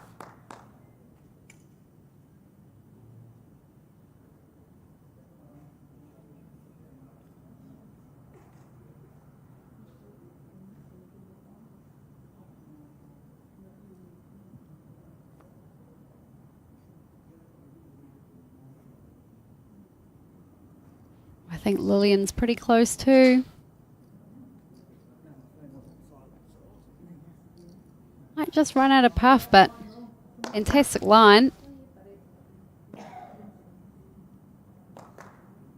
think if Lisa is able to draw a toucher here, that would put them in really good stead. Updating you on the Northeast Valley 9-eye, the other semi-final match, as we watch this bowl coming in from Lisa Prideaux. It turns nicely, almost as if there's a magnet dragging it back to the jack. She takes it brilliantly, so holding 2 there. So these last few bowls have changed that win probability. So it is Northeast Valley, having played 13 ends, leading 9-eye by 15-7. I've been in front throughout. Oh, outstanding bowl by Lillian. What a response. And what a correction too. She didn't have to change too much. Yeah, Lisa's essentially just the same bowl again, isn't she? Wouldn't have to change too much. Just making that last shot almost her jack and come inside it. Lisa is actually quite expressive, after Yeah, I watching her like bowls. that. Yeah. She's close. Clean run. Grabs a jack. Wow. 3 good bowls. I think she knew she was slightly tight, but she had the speed just to hold it enough.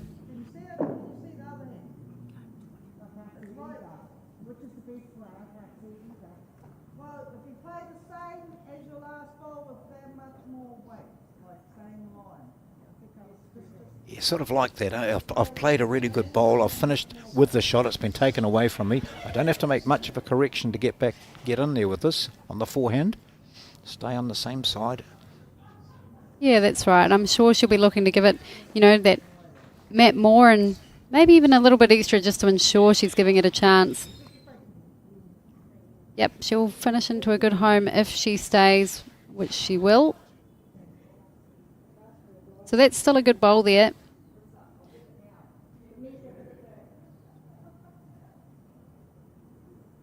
Oh, 2 great bowls there by Lisa. Of course, her first one was a good one too. Let's see that again.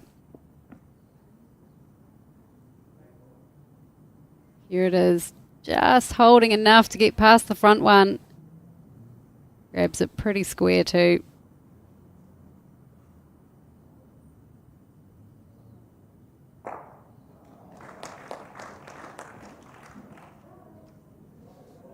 So at the changeover, 14-13 is the score, and Auckland are holding 2 shots. Plenty of people inside the clubhouse.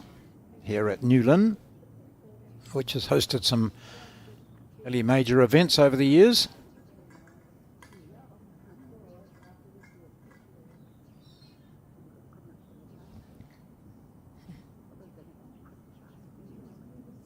I think Aggie's gone for Oh, a yeah, for a break. No activity.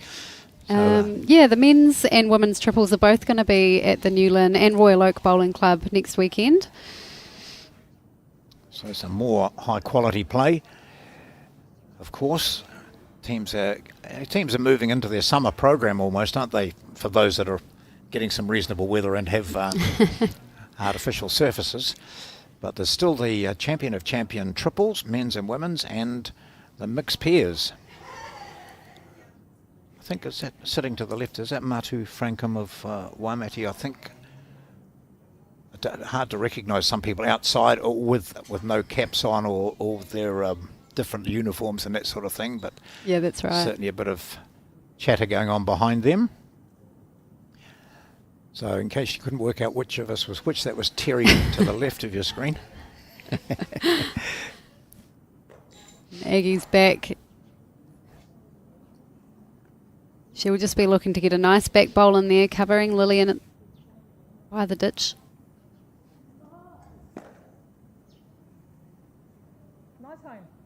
Right, how do we play this then? What does Natasha play? Will she try and play the same shot that she asked Lillian to first up, or will she change her hand and play backhand? Yeah. Oh, yeah, no, she is on the forehand. Well, she's found that little gap, has she? Any collision here will be good for them. Oh, almost. So no change. Well, yeah, that helps their situation. I think it gives them more chances on the backhand now if she does want to go that way. Of course, there's no reason she can't stay on the forehand. It's just a little bit tighter getting past that front bowl.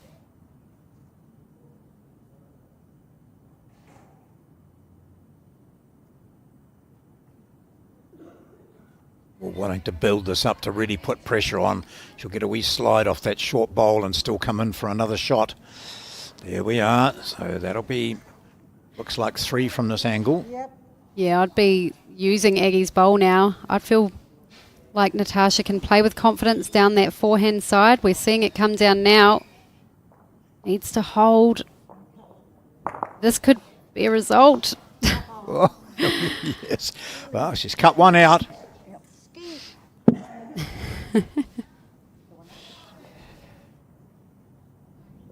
Well, she's cleared out the front stuff, so it will make her third bowl easier, Natasha. Yeah, she would have loved to have avoided that short stuff, though, because it was such a good line. I thought she was going to just sneak around them. And she would have been in amongst all those shot bowls. At the moment, though, that appears to be 2 shots to Auckland. 2 white bowls. So just those short bowls in the road. Yeah, needed a slightly wider line. If she got if she had the wider line and caught the inside edge of Aggie's, she would have had a brilliant result. Most of those bowls would have gone. She's got one to come.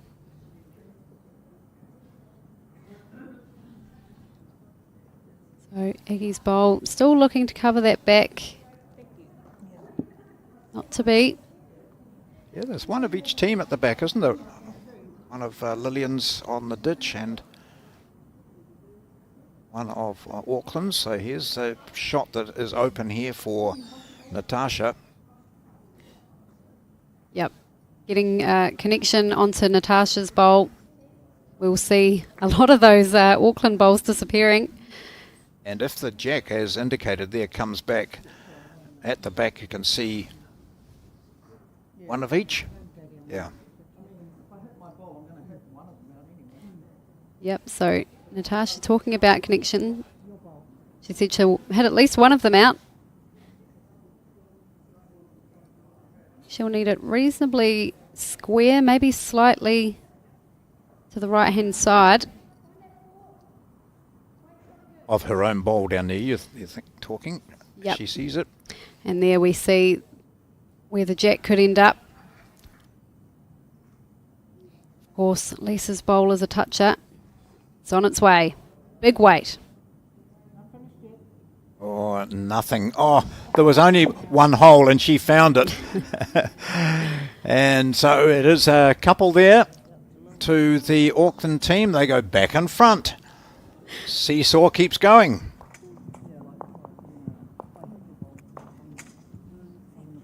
(15-14). We're now playing the 13th end.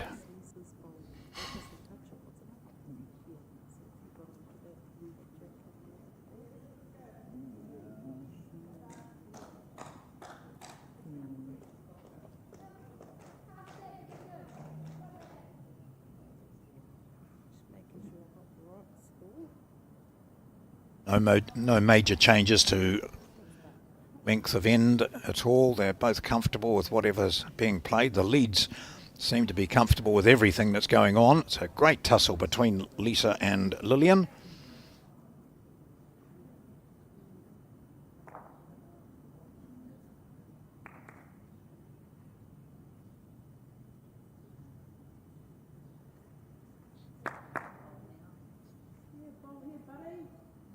Iggy's happy with this one. Stop it. Absolutely. That's just not fair, is it, really? Just rock solid. Yeah, Lisa's great once she finds her groove.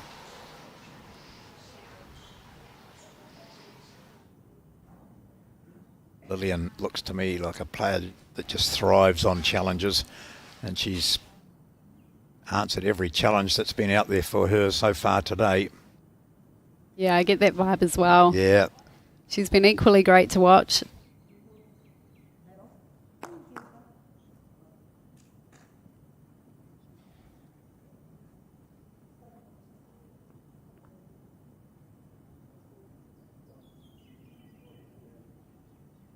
She's played a lot of bowls in her lifetime, Lisa Prideaux, and a lot of it of the highest quality in the highest calibre of fields.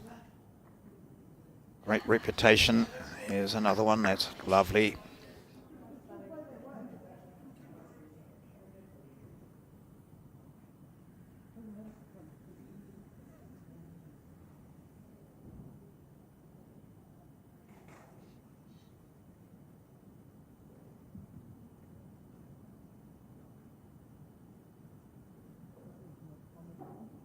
What do you think about that line? Yeah, I think she's got it, John. Yep. Needs it square. Oh, what a bowl from Lillian. Back for two. Yeah, from 2 down to 2 up. Lisa having to start again now. What a great display of bowls. You get to the bowl, inside that, you get the shot. Well, that's interesting coming down that forehand side. Lisa's just played 2 on the backhand and it's wide open out there. You stay there. You've got that bowl to sit. Bowls to use, of course. Yeah. She finds the channel. It'll be a great bowl. She'll come in for shot. And this is where you have trust in your skip, isn't it? Down the other end, it looks tight. I can't see a way getting through there. No, you can get through there. Don't worry. She won the battle as she's going to change hands. Yeah. Yeah.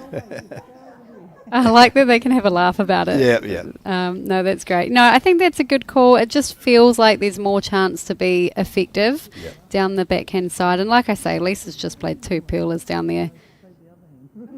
Is Lisa, she's got 2 cloths, does she? That's not... Looks like it, doesn't it? Must have a different purpose for each. How's the speed? The jack's moved, Lisa. I think she's there. Oh, she wrestles the shot back. Yeah. That's excellent leading. Now forces Lillian to change hands, come down her backhand. A little reminder from Aggie. Aggie's done that 2 or 3 times today. Just gently reminding people that there's a camera there. That's wonderful. And Lillian, she's got to be close as well. Oh. Another touch of the jack would be amazing. Gosh. But what a handy home she's found. Ready for Natasha's bowls. And let's see A replay of Lillian's second bowl. 2 shots down on the head, and she absolutely picks that jack perfectly. Trailing it back for 2 herself.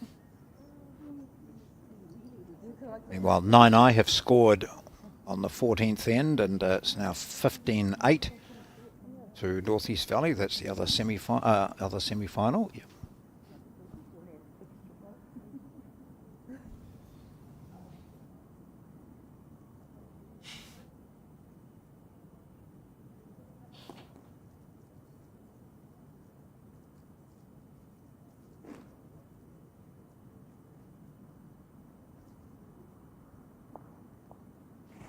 Come on, Eggs. Looks good, bud. Come on, Egg. In you come. Yep, okay, I'll do that for you. Yep, if it sits, that would help even more, but still 2 shots. I think we'll see Natasha play with some speed here. Yeah, quickly into it too. Any connection through that channel's good. Oh, brilliant bowl. I thought she was going to straighten onto the jack, but she just missed it. Cuts one out though. Do another, bud.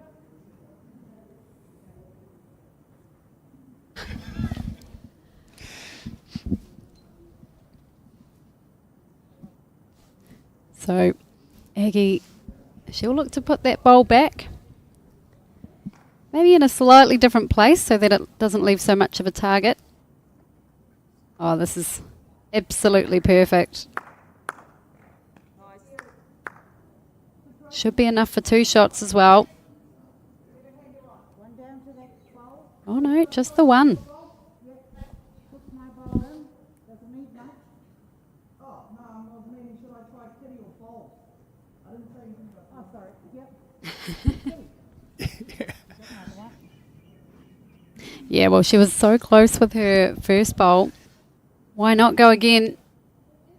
She's playing it on the other hand too. Yeah, and she's got Across the She's head, got it. grabs the jack. Oh, wow. Oh, she knew exactly what she wanted to do, and she executed it very, very well. Unbelievable shot there from Natasha Grimshaw. She rips the jack into the ditch, goes with it.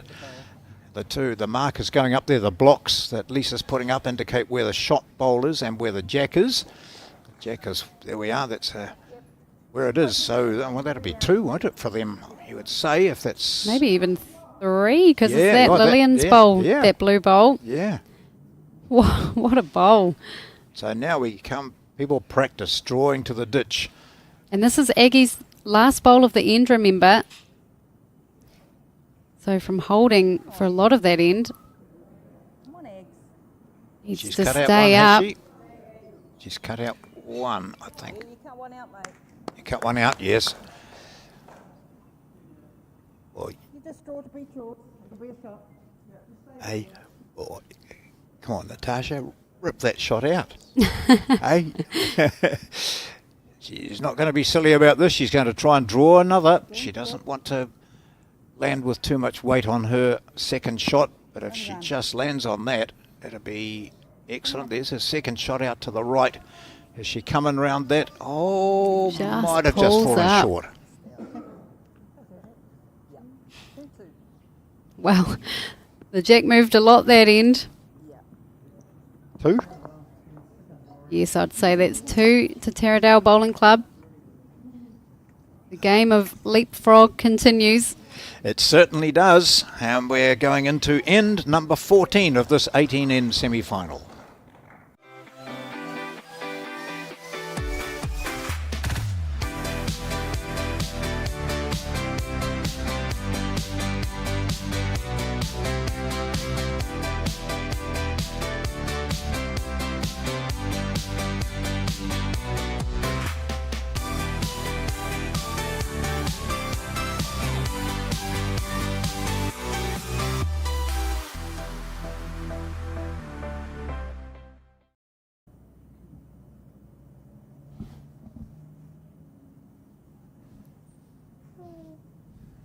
Look at that scoreboard, 16 to 15. Taradale leading over Auckland.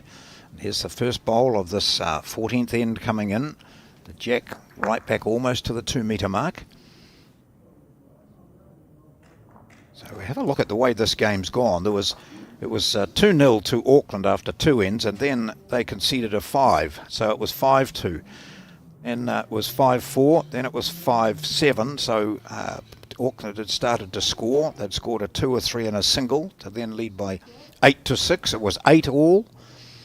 Then a 3 to Taradale, a 4 to Auckland, a 3 to Taradale, a single and a 2 to Auckland, a 2 to Taradale, and it's really has been anybody's game. Fluctuating scores, 16-15 now after 13 ends.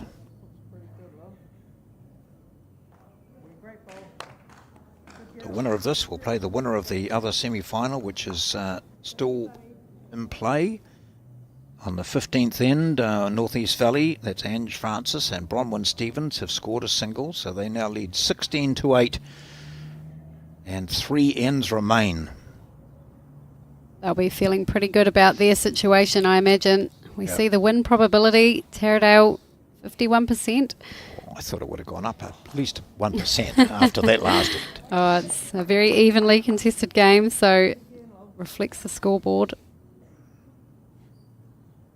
Lovely speed there by Lisa Prideaux. Oh. Good, thank you. Oh, that's excellent. So Lillian now, she's close again. This could be 2 shots shortly if she hangs around. No, just going to run on. Run on quite a way, but still stays on the green. We'll have to eventually start looking at these the previous history of the champion of champion women's pairs and see whether these combinations have featured, whether Taradale in fact have won it before. Am I right in thinking that Aggie won it last year with a Yes. different lead? I think so. Or with...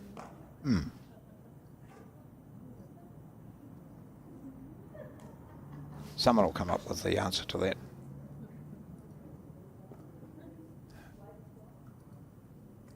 But the man who knows all these things, there's records in his head as well as in books, is Alex Reid, who's pushing buttons today.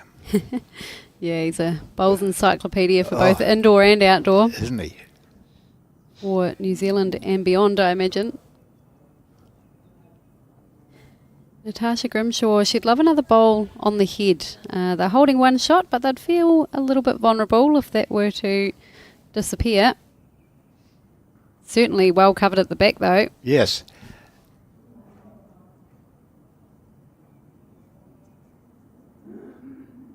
This could be really a decisive end here. 16-15, if one or other gets a number, and it sort of favours Auckland at the moment, although if this jack goes back, as you've just said, who's got the back bowls? Needs to stay with it. Yeah, and she didn't, so that could be a different picture down there.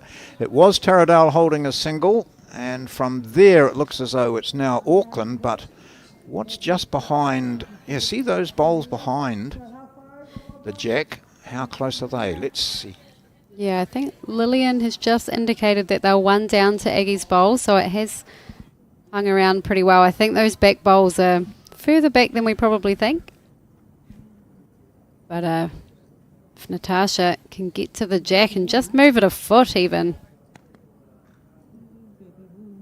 We'll just draw it. Oh, not quite. Oh, quite. Quite or not quite? Quite, it looks like, doesn't it? That's the question. Yeah.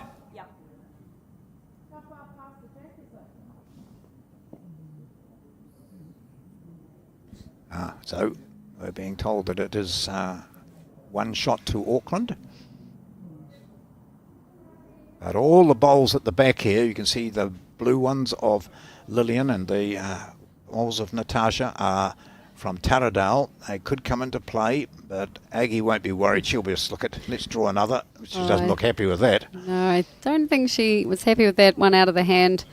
Didn't have, I don't know why. That's it's the shop. And look, she looks amazed. She cannot believe that that ended up being a shot. What sort of doubt does that put into your head? Well, what's up there for Natasha? She now can draw onto that, grab the shot back. Yeah, it probably feels like a similar bowl, really, to what she's just played. I mean, she'd be happy enough if she can cut it down to 1. Yep. But she's certainly got room to get the shot there. If she does manage to get down to the jack, as we've talked about, that could be pretty handy. So she'll be standing on the mat now. Yeah, Jack it's a coming good, back into that zone. good scoring Great. area back there. I think she's played a shot, has she? We're going to see it come into. Here it goes. Or she wouldn't want to promote the white bowls. Oh, she didn't, so that's okay. That was a real loose one from Natasha. It looked like she wasn't playing the shot we thought she might. But she gave it a bit. And now Aggie, after playing a bowl that she thought was basically a horrible one, she has the opportunity to draw another. If our telestrator is correct, that's the white lines you see and the circles, it'll be drawing for a third here. It can be difficult to play the same bowl again when you weren't sure about, how you just got there in the first place. But looks like 2 shots to Auckland Bowling Club. So they go back in front. Oh, they're keeping us all on our toes. It's been an unbelievable game. It's been some classy stuff. Oh, no, just a single. Okay, there we are. So 16 all.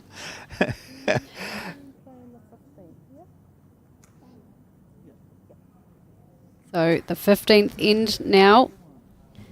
Just 4 ends remaining of this 18-end semi-final. Both teams fighting hard for their position in the grand final later this afternoon. And 16 ends gone in the other match. It's North East Valley leading 16-9.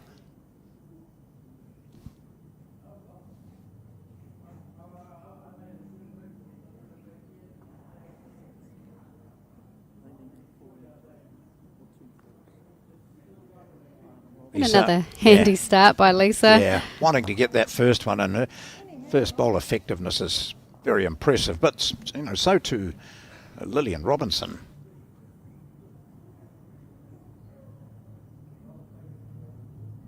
There have been few loose bowls in this game. Taradale, they beat Martinborough by 4. Martinborough went on to the quarterfinals. They beat Palmerston North by 2. Kirikiri by 9 shots, and then Buckland by 2. Not necessarily in that order of games, but those are their 4 wins. I've just had confirmation come through that yes, Aggie did win last year, and her lead was Leslie McClendon. Oh, yeah. And I vaguely remember commentating that game, Yes. I think. So, this is a pretty impressive effort to back that up. From memory, Aggie was in a lot of those Champ of Champ team events. I think she was pretty dominant up in Auckland last season, as was Lisa this season. Would you like the line of this? Yeah, this should be close. Surely sitting around for shot.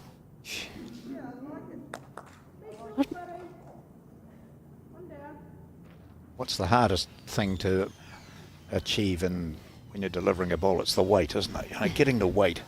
You can sort of work your way around the green, but that's 4 bowls of perfect weight. Yep. Yeah, it just shows, good muscle memory.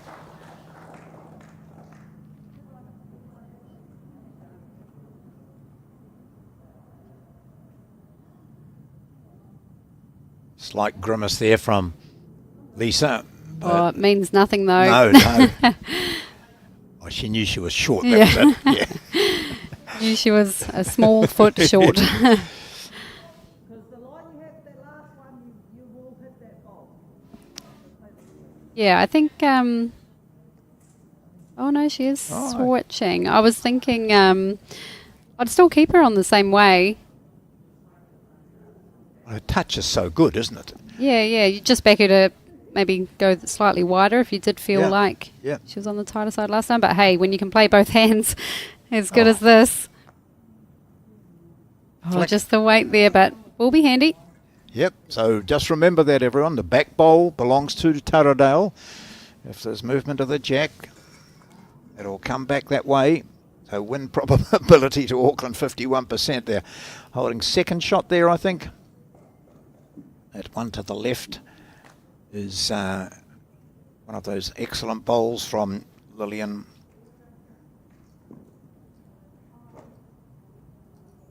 That's the shot. So second and third shot belong. Second and third shots belong to Auckland. Nobody's got the game or had the game by the scruff of the neck at all. It remains at 16 all, and we're playing the 15th end.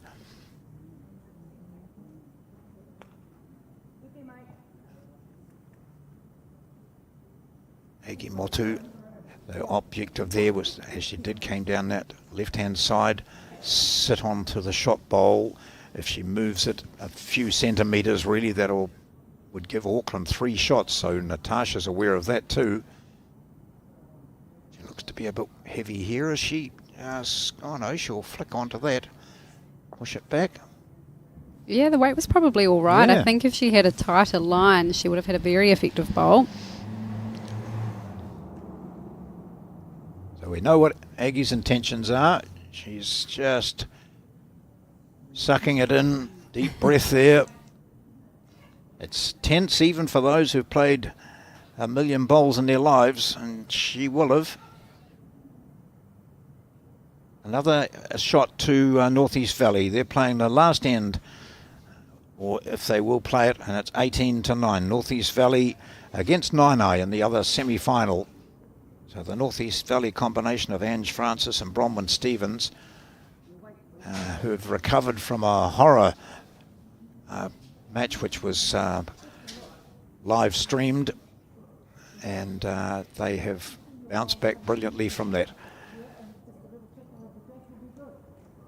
Yeah, because we're pretty vulnerable with that one bowl there. Yeah, I know.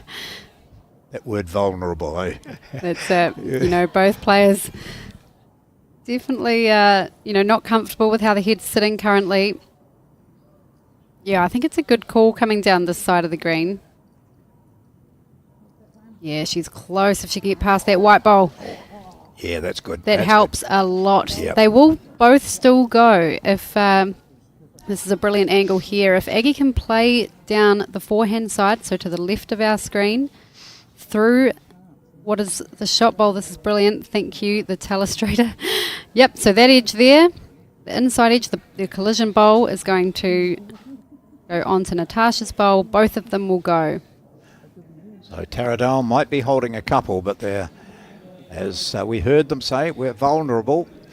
Yeah, they were vulnerable with just the one in the head. They're still pretty vulnerable with 2 in the head, but they've done what they can here. I think we saw Aggie motioning that shot. What we haven't taken into account is that short bowl, that one that's only a half a metre short of the bowl. That could come into play too if Aggie is slightly narrow. There's all sorts of things could happen with this last bowl of the 15th end, or 16th end, no, 15th end. I think even if Aggie got the outside edge of that shot blue bowl, they Yep. could both go. Maybe not quite as easily, but it'd be there. There she is. No excessive weight. It's just being up to reach and have the impact that she wants. Well, And there's the white bowl coming into play, so we'll see what Needs does it happen. pretty square though. Yeah, nothing may have cut out one, maybe not.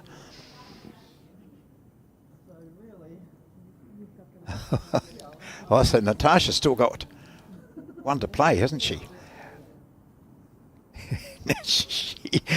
Oh, gosh. Well, she's drawn a bonus shot, a good bonus shot earlier on this Yeah. match. Here's an opportunity to do it again.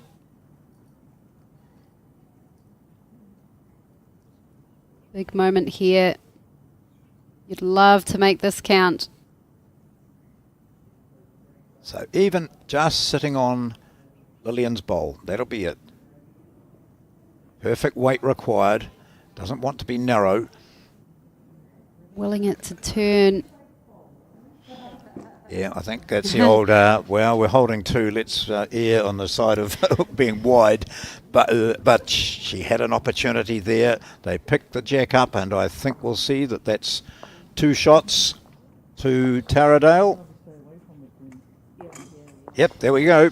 2 shots to Taradale, and they lead by 18-16. Just 3 ends left now.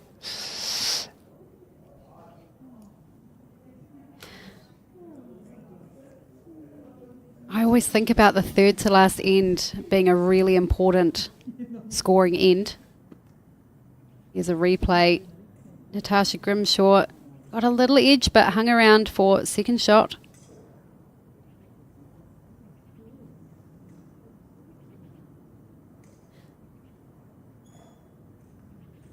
Yeah, I think for Taradale, from their perspective, if they're able to score here, it means they can afford to drop that second to last end and then go into the final end with last bowl. For Auckland, especially being 2 shots down on the scorecard, it's important for them to score this end.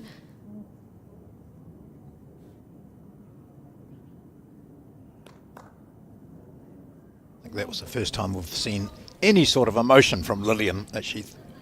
Yeah, knew just she- a drop of the head Yeah, there. yep. And it wasn't a hugely poor bowl or anything like that. Come on, buddy.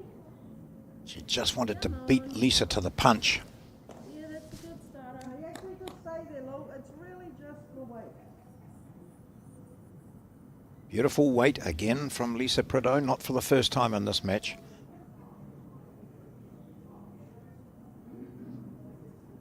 Lillian.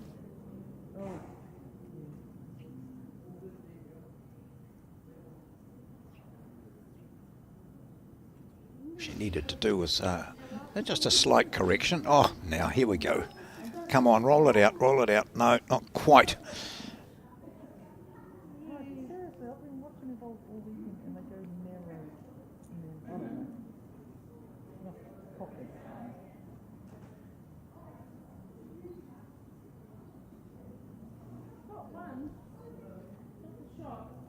You stay there, buddy. You Aggie can Motu, she was finger measuring there, so maybe that blue ball is closer than we think. But really then she's looking at whether Lisa should change hands or not.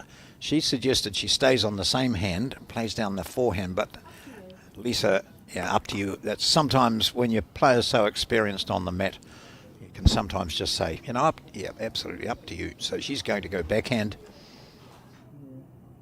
Not as if she struggles on either hand.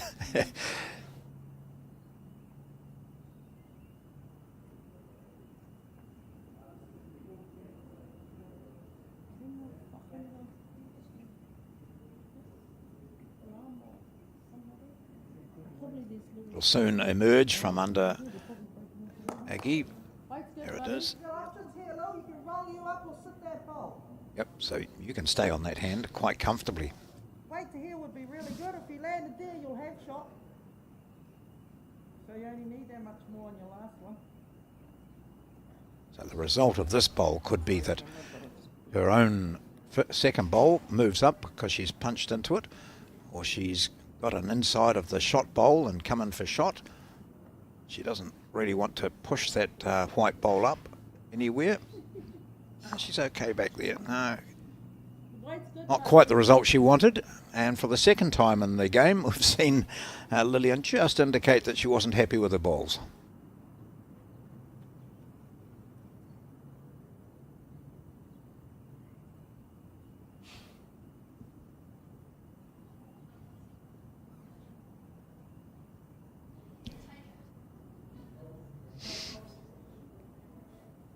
Watching this one coming into the head, she's very close to drawing the shot itself. So holding 2 on the crossover, Auckland Bowling Club.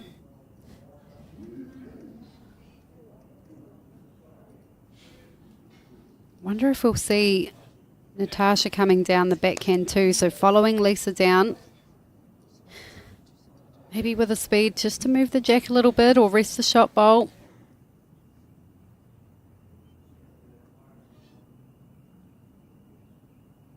Seen plenty of pink bowls in action over the weekend. See that, check your bowls. Great advice. Oh, Already there's a your gap bowls are there. checking, but yeah. She found it too. Yeah, gosh. So again, what's back there for position play? Certainly we know that 2 of Lillian's are, and now that one, yeah, so 2 of Lillian's and 1 of Natasha's back there, and Aggie's sort of looking at those.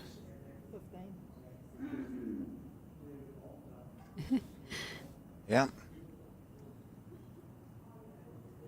I wonder if it's, I don't know, easier might be the wrong word, but easier to come down on the forehand looking for a position bowl. Feels like you're more likely to get into a good space and cover those back bowls of Taradale's. Coming down on the forehand, you know, you might end up playing the shot for them or Yep. or even sit wide of it and just give her a little, you know, give Natasha a little more confidence. So, yep, we will see Aggie on the forehand.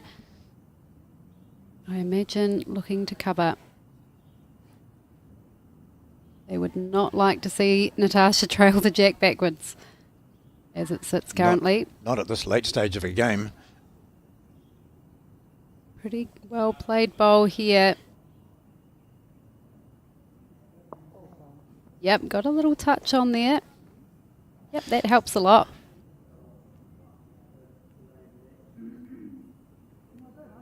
So, Natasha now. You can draw onto that bowl.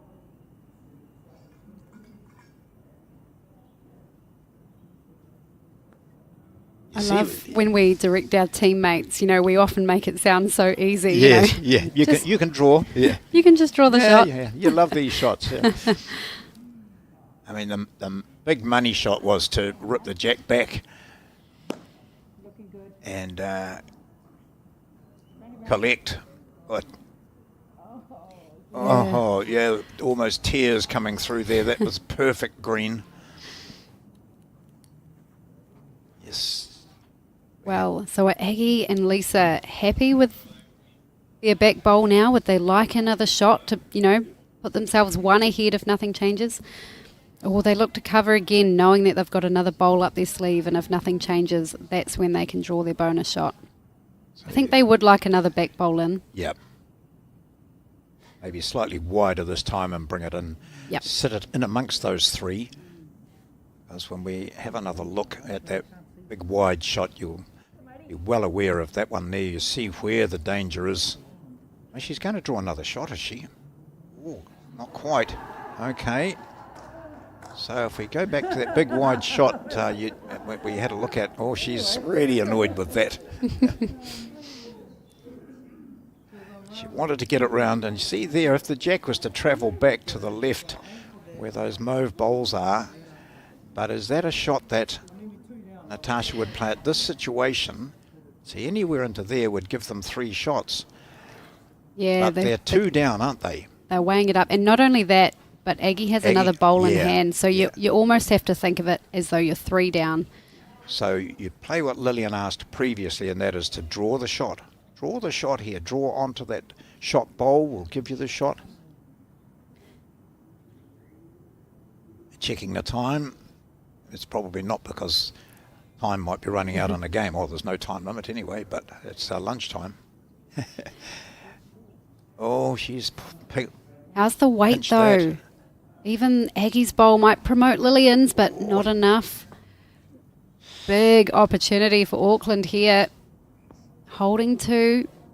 So as it sits, the score would be 18 shots apiece. But if Aggie can add a 3rd shot, they'll hit the lead for another time this game.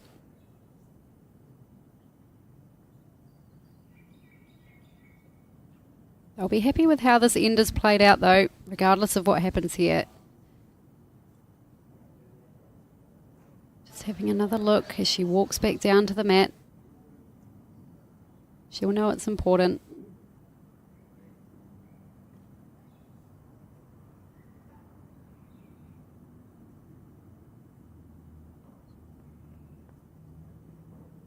Really just visualising her shot now.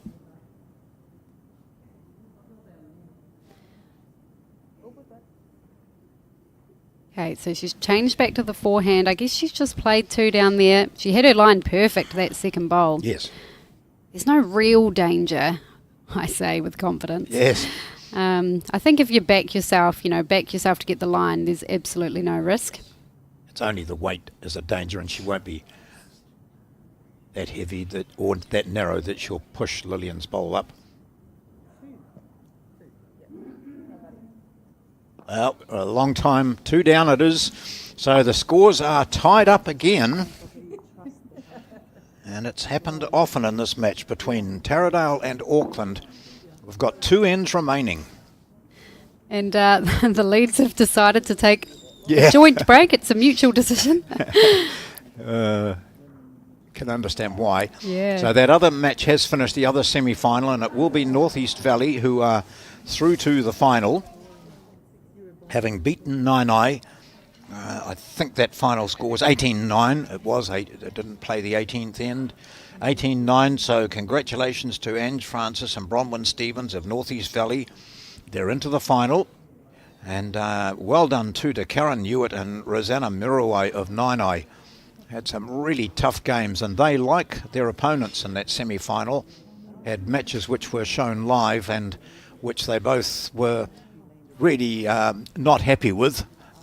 As we said during the commentary, I think they're much better players than what we're seeing here. Hello, it is lunchtime. And they've bounced back nicely. One getting through to the semi-finals, the other moving a stage further. That's North East Valley on to the final, where they'll play the winner of this match, which is deadlocked at 18 all. We've had 16 all, we've had 12 all, we've had 8 all, we've had, it's been all the way through. Very level, very little between the two. The bowls are scattered down there, waiting for them to be picked up on this television rink number 2. And they will have the final for you live, and that's due to go at around about 2:30. So the players won't have much time to freshen up, have lunch. At 51% to Auckland now. Some of the young guns of Auckland bowls standing there. They've been not just watching the bowls, but they've been playing a bit of pool and behind us. We've heard the sound of that. Yeah. And one of the members of the Martinborough team sitting there as well at one of the tables. Martinborough team did well to get as far as they did, and sitting with members of the Raumati team. So that was Davey Motu giving us a wave. Yes. Aggie's nephew, I believe. Yeah. Liam Hill, of course. They've been doing really well with their bowls. They've had some success, or Liam has, over in Australia as well. Gosh, 2 of the outstanding younger players. So we are up to end 17. I just seeing the women coming back from the toilet break. There was always the danger when players had microphones on when they were playing any sort of sport, but particularly those that had the opportunity to have toilet breaks. The technicians had to be sharp on the mute button. I remember hearing it doesn't sound good, does it? In a rugby match, a rugby referee at half-time raced into the toilet, and the microphone had not been muted. It was very quickly when they realised what had happened. I'm interested to see, last time we saw these teams take a quick break, it was Auckland who reset the best. Yep. From memory, they may have even scored a 3. And this is exactly what Lisa did. So, very good start, especially on the penultimate end when you're 18 all. concentration. This has been, what time did we start? 11:30, so we've been playing and concentrating for a long time.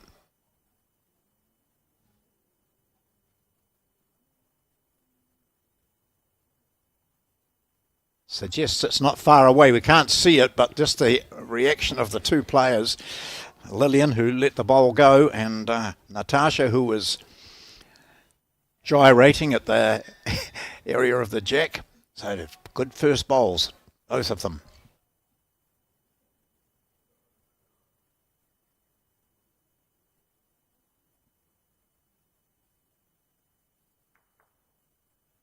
Well, from one end you see Lisa grimacing, and at the other end you see Aggie applauding. Yep. Yeah, I think we've learned that most bowls that come out of Lisa's hand are just going to be good, and we ignore the facial expressions. Yeah, we've just got to determine what good means, really, don't we? You know. Yeah. So Good for her is, you know, excellent for most of us. that's right. So changing hands now. Needs to run. The line was perfect. She's annoyed with herself. Yeah, it's not often we see Lillian dropping short like that. Usually she's behind or right on it. We might see Lisa changing hand now. That was talked about, but nope, sticking to the backhand. Yeah, I think if she can just double up on her shot bowl there, they'll be sitting pretty. If she finds a spot in behind as well, that would be okay.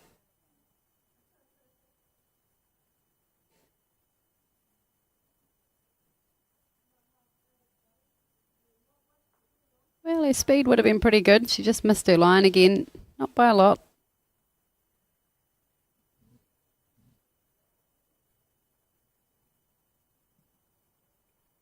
Playing this bowl now with a bit more conviction. Might need to use the short one. Well, it comes up a long way.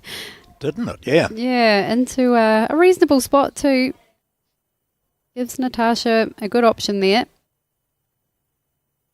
So do we think that short bowl is second shot? Auckland just holding one? Yeah, I would say that the short bowl is second shot.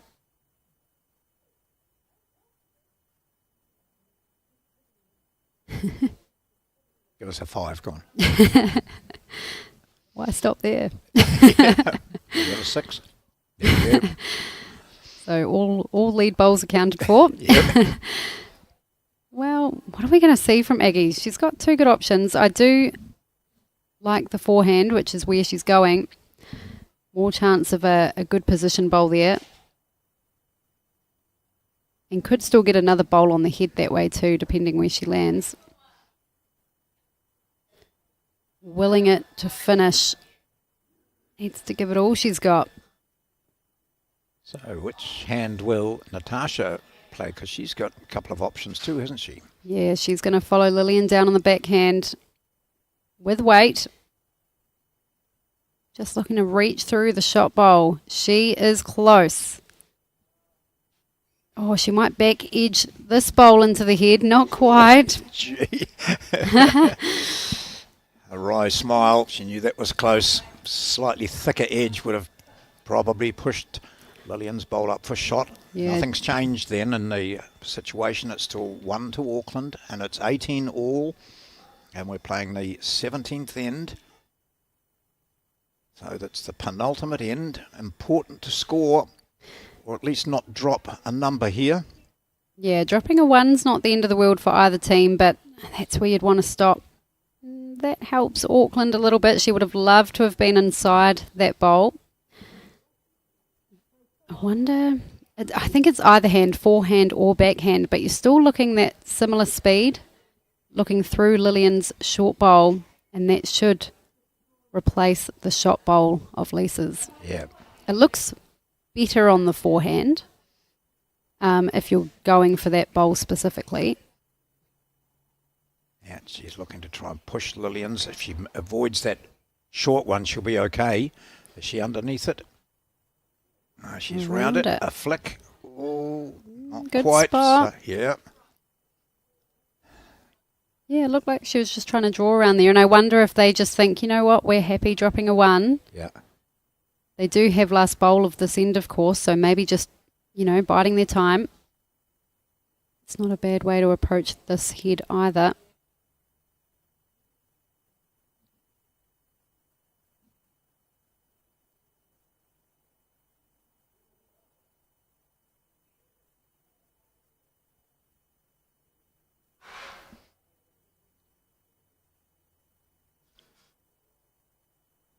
Big discussions Yes, happening here. Yeah. And you see the positioning of Lisa's bowls are all to the left there. Can Aggie in any way get the jack to move across there on the forehand? Oh, I don't think you no, can, no. because if you're under that blue bowl of Lillian's, you're more likely to give the shot away. Yep. And if you're around it, you'd be unlikely to pull the jack. You'd Yeah. just be drawing another shot there, which I think will be the call. So round that short bowl that we saw that was at about 10:30 on the clock. I think they are a little bit vulnerable at the back too, so if anything, Aggie will be looking to be behind. But drawing a second shot would be brilliant. Oh, not quite. Oh, that's a good bowl. So what do we think of if Natasha plays the forehand again and can come under? Yeah, it's straight onto. Yes, absolutely that. But Yeah. you just, Got to be so careful. you wouldn't want to play big speed, because if you were to catch the wrong edge of that shot bowl, you could go a few down there.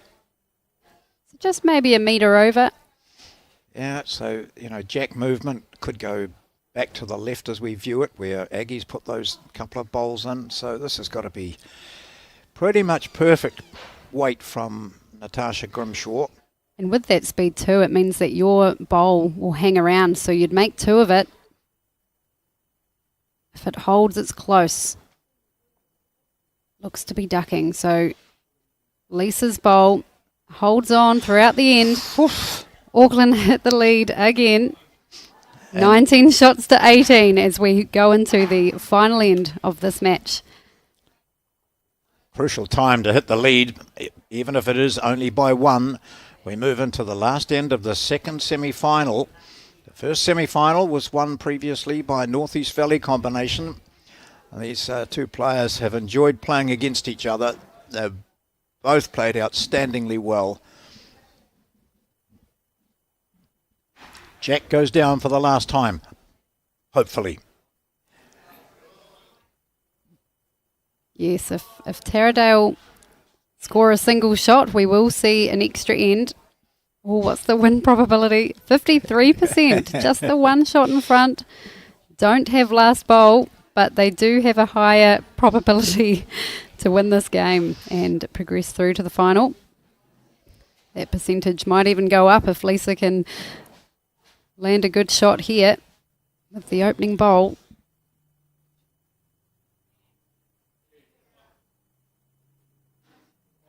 I think she'll probably quite like this.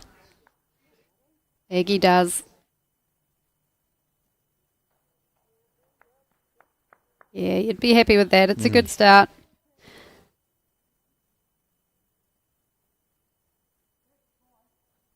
But Lisa's well aware of the prowess, really, of Lillian Robinson, who's played some outstanding bowls and often has wrenched the shot away, hasn't she, with lovely weighted bowls, just sitting out shots. I think we might see that Yeah, again here, yeah, John. yeah. Oh, lovely touch. Oh, gee.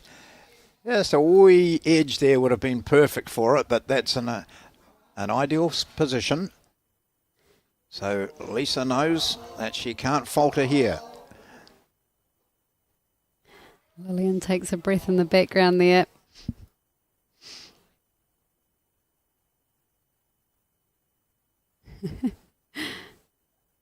Yes, but what does that really mean, Lisa? She's been enjoyable to watch. Yeah.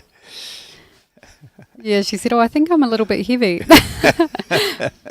Only a little bit. She would have Yeah. loved to have, I think, been inside that bowl, but hey, that's a really good catcher there if the jack would have moved.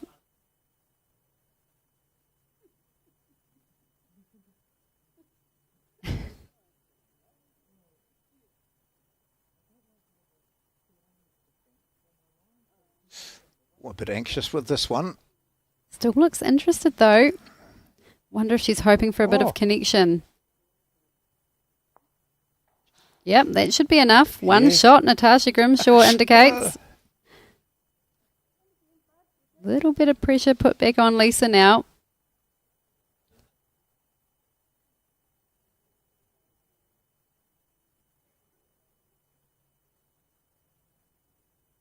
Taking her time Inhale. with this one. Yeah. And rightly so. Important bowl here. Oh, there you go. What's wrong this time? Tight line. Oh, I think she'll hang around though.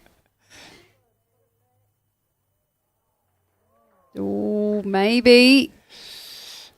That's why she didn't like it though. It wasn't perfect.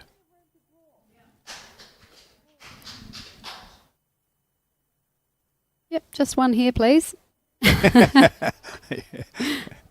Not asking much. Yeah. Just a back toucher would be brilliant.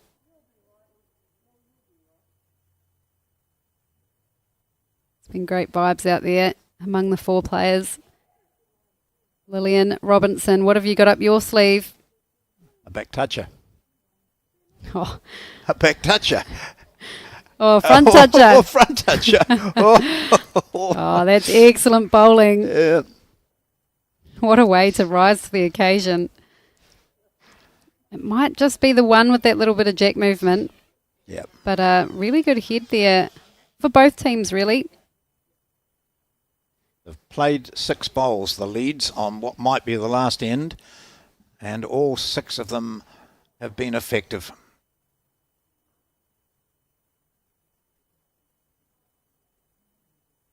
Now it's up to the skips to take advantage of what their leads have done for them here. Of course, it'll be Aggie with the first bowl of the skips.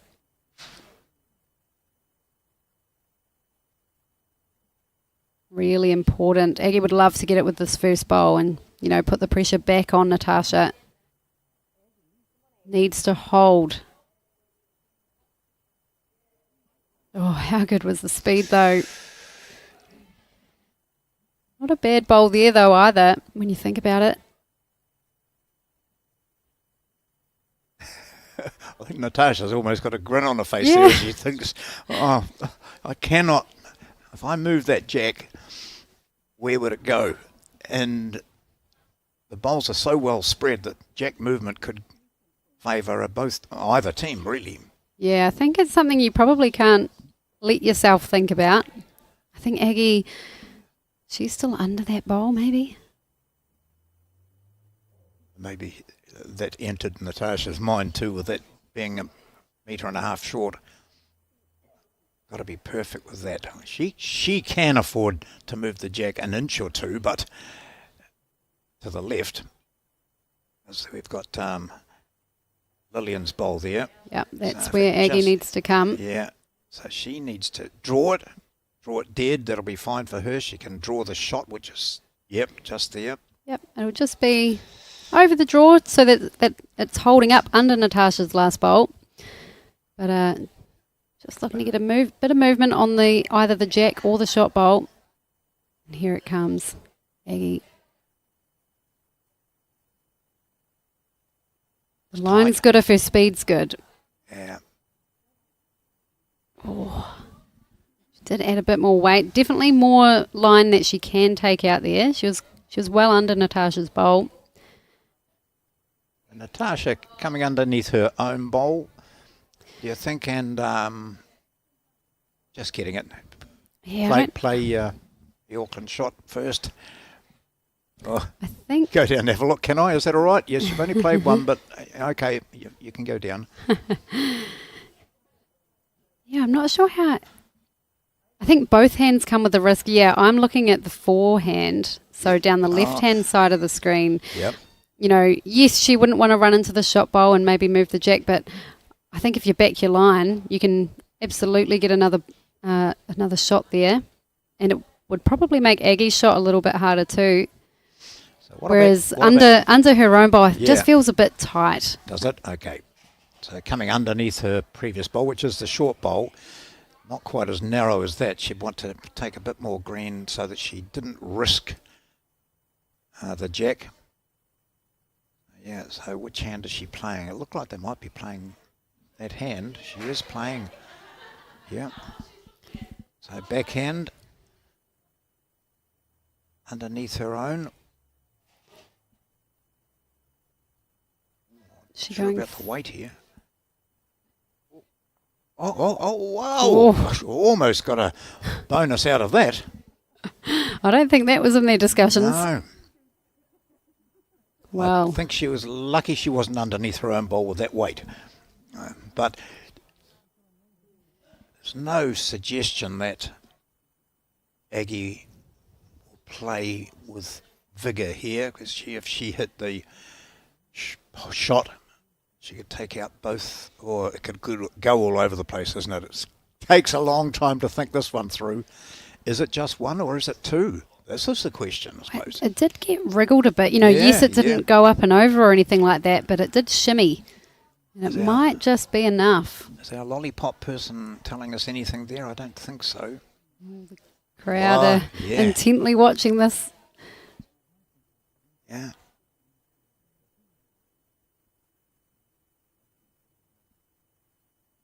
I mean, Aggie's played 2 bowls on the backhand now, both pretty well. I wouldn't mind seeing her go again.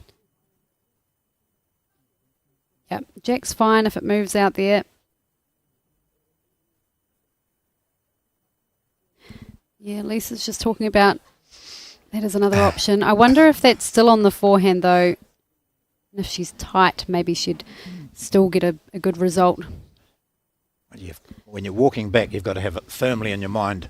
She's not walking back yet. She's taking a long last look. Yeah, that's right. Lock in that line, pick your speed, and all will be golden. Yep. Bowls is easy, right? Yeah. That's why I'm sitting here after a couple of days bowls. Yeah, you played some fantastic bowls. You and Jenny would absolutely deserve to be here with the way you played. Gosh. So here she is, playing backhand.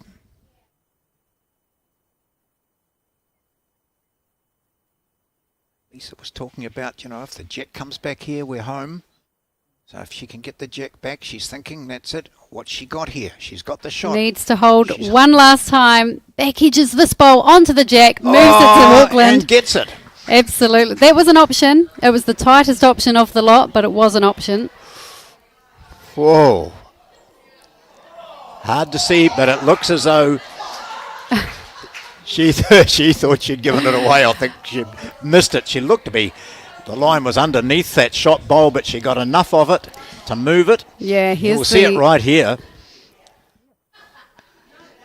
Yep, it got absolutely the narrowest option of the lot, but like I say, it was there, and She thought she'd missed. she still played it well. Yep. Good speed. Now, Natasha Grimshaw, what are her options? I'm almost wondering, could she go... Alex might need the Telstrator here, but could she connect... Yes, thank you, Alex. That bowl there, the white bowl will take care of that white bowl. Boom, gone. And then Lillian's bowls will be surrounding the jack. I don't think it really matters which hand you play it. If you're on the backhand, you'd need big speed. She's close. Oh! Gee, almost took it out clean. What a stunning semi-final this has been. It has been nip and tuck throughout. The score has seesawed throughout. We've had 18 ends of gripping play here today, but it is the Auckland combination who've beaten Taradale, and the final of the Somerset 2025 Champion of Champion Women's Pairs will be between Auckland and the team from North East Valley. We'll have that for you around 2:30.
Oh, that's fine. That's all half. Why Yeah. did it get turned off? I have no clue. Oh, Maybe they just did it moving the cameras, maybe, I'm not sure. Potentially, but we're okay to do it. That's fine, right? Yeah. Hello, hello. Yeah. Okay.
Yeah.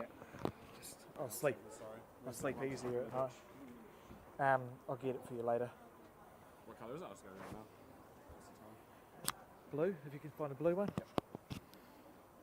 If you can't, Blue or pink, or is the pink one you already got? I've got blue and these so two I'm gonna go find the pink are thing. talking to each other. Yeah, whatever one.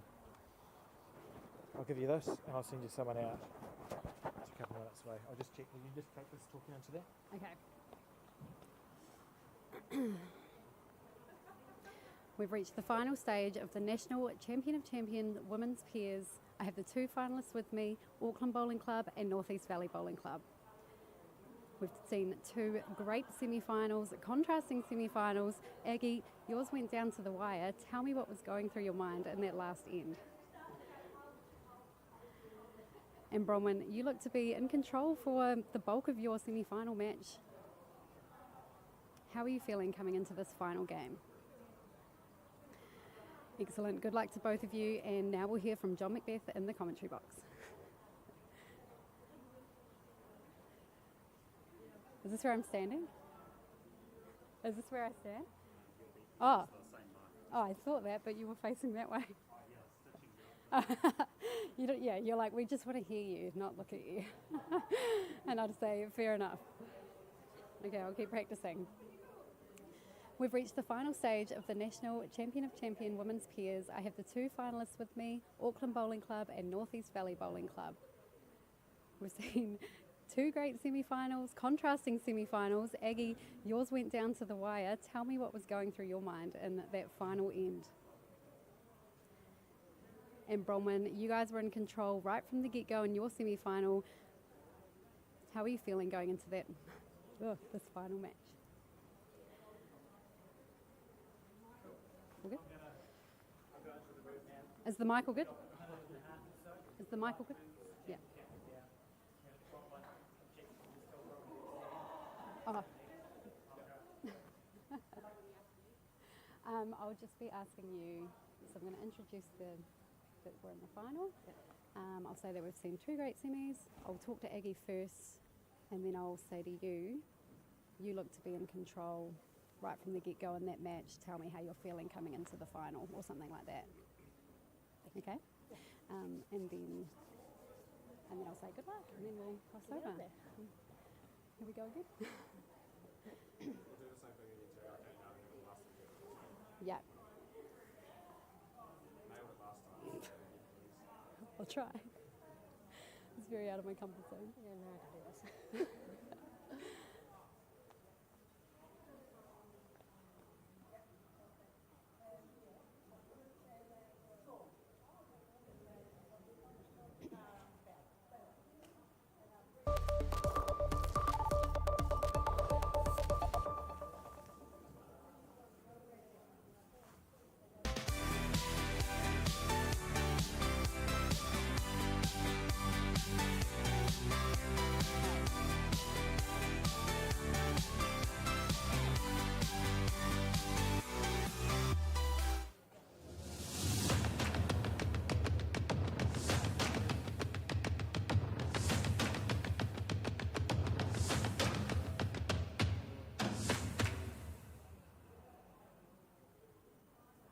We've reached the final stage of the National Champion of Champion Women's Pairs Final. We've got the finalists here with me, North East Valley Bowling Club, Auckland Bowling Club, and we've just seen two great semi-finals, contrasting semi-finals. Aggie, yours went down to the wire. Tell me what was running through your mind in that final end. Nerves, of course, but just that weight control. Just had to get that weight control right to get the outcome that we got. So, yeah, that was really good. Yeah, brilliant. And Bronwyn, you look to be in control right from the get-go in your semi-final. Tell me how you're feeling coming into this game here. Yeah, we just wanted to have some fun and relax. We got a good start and we were just consolidating that and protecting the scoreboard really and just looking for second shot, and it worked well. Excellent. Well, good luck to both of you. We'll head back to John Macbeth in the commentary box. Thank you very much, Terry. And it is interesting, as those of you who have been listening for a while, to see Bronwyn Stevens fronting up there in the final, along with her lead, who's just coming over to the rink soon, standing up there, Ange Francis, because on the opening day we saw a match which they lost by 21-1. And as we often said during the game, it just wasn't like them. They're much better players than that. And here they are through to the final. So, as we mentioned previously, it's just one game. It can be one game that makes or breaks you in a competition like this. And that was one game that didn't break them. They've gone through and beaten Nainai in this semi-final this morning. And they have now reached this grand final. So Auckland against North East Valley. And the Auckland team, you know, Aggie Motu there, and Lisa Prideaux, who played really well. Agnes, or Aggie as she's known, from Bowls Auckland, out of the Auckland Bowling Club. They're just having looks like tossing the coin, or looking for big or small on the bowl. So we see 6 pink bowls being used by the North East Valley team. They belong to Ange Francis, the lead, and Bronwyn Stevens, the skip. They did belong to Bronwyn Stevens, and then Ange picked up her old bowls, so they're playing with bowls with the same logos on. Slightly different colour, but not much. You won't pick that at all. And they're just waiting for the get-go, let's go. So rink number 3, so it's not the same rink as was used in the previous final, so there's been no advantage here to Aggie Motu and Lisa Prideaux. Lisa now sends the jack down, so we're underway. 18 ends of this final. At the end of this, one of these two teams will be crowned champion of champions, national champion for 2025. And if it's anything like the standard we've seen in that first game, we'll be in for a treat, I think, Terry. Yeah, definitely. We've seen plenty of great matches over here, but man, that semi-final, what a nail biter. And as we heard from Aggie in that interview, you know, the nerves were present, but it was, you know, she was very process focused, just talking about getting that weight control. You know, we heard Bronwyn talking as well, and they're very process focused too, just talked about having a good time out there, and that's the objective. And I think that's a great way to approach this final. So is there any advantage to these players to having finished earlier than the other, or not? Oh, I think, you know, you could find pros and cons no matter which way you look at it. You know, I think the way Ange has started here, it just goes to show that she's been able to come off hot of her semi, process that, sit with it for a bit and come out strong. You know, Lisa hasn't had quite the same break, but maybe she can just carry that momentum through into the final. She was totally relaxed in the break though, and not at all reflecting on what had happened. It was, you know, just a time to relax. And yeah, and look at this bowl here. Pretty good. Settled very quickly into this final, both leads.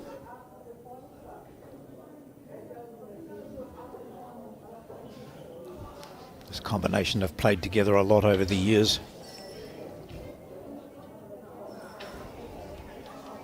Yeah, I think both combinations are made up of two people that get on really well, both on and off the green, which is so important. I think that's the, you know, the secret sauce to having success as a team.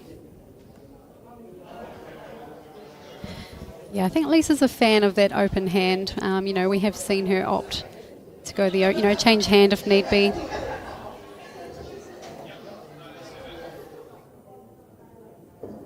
Lovely release there, as always. On a good track. Absolutely brilliant. What a great first end by Lisa Prideaux.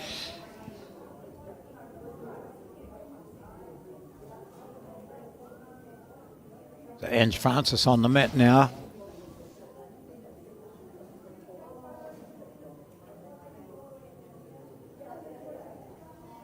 Oh no, she's now we see her bowl coming into view.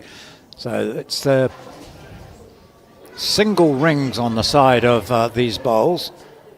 She slots into a really good home, and so that's the difference when you look at those pink bowls. There's a single ring around the centre, The bowls of Bronwyn Stevens have 2 rings on them. That's about the only way you can tell them apart. Aero Optimas they're using. I think Ange's are a 3 and Bronwyn's got a 2.5, so she dropped down half a size. So the shot there in favour of the Auckland lead, Lisa Prudhoe.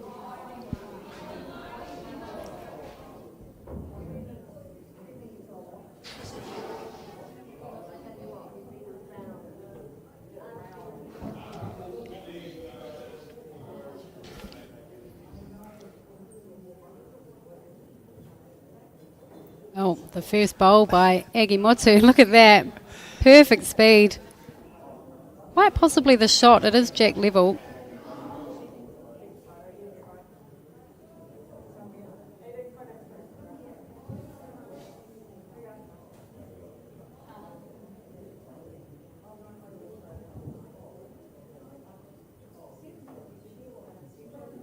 Oh, pretty good effort there by Bronwyn.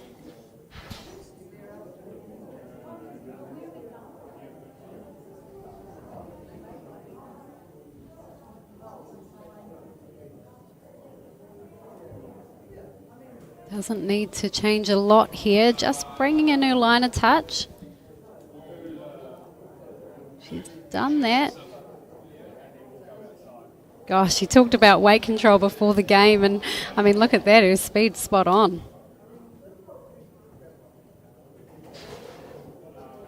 And yeah, weight control in that last end, wasn't it, was important. So important because movement of the jack was always sort of a danger, so as Aggie said, getting the weight right was so important here. Connection here is perfect. Yep. Interesting to know who's got the shot there. I think, there's Auckland bowls and North East Valley bowls in the mix, probably 2 each to consider. But she certainly removed one of those shot bowls. Looks to be one to Auckland out the left-hand side there, that blue bowl of Aggie Motu's.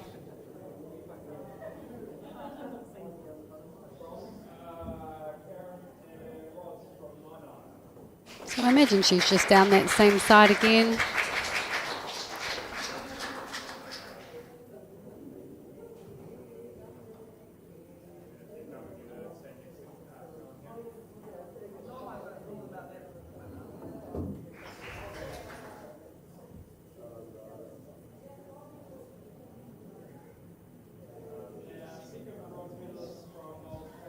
Yeah, the weight's great again. Could be enough for 2.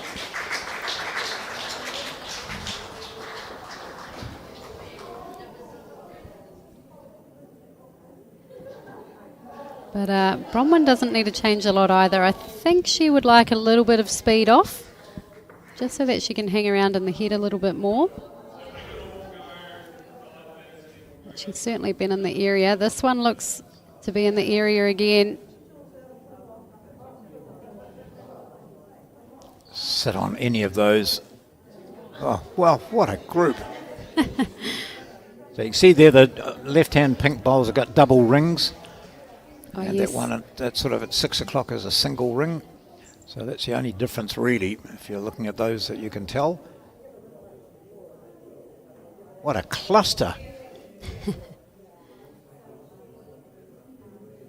So initially, Lisa thought that one just in front of her feet, to the right now, the Motu bowl, was the shot. But since then, a couple of pink ones have come in. So we're now measuring what they consider is the closest of the North East Valley bowls.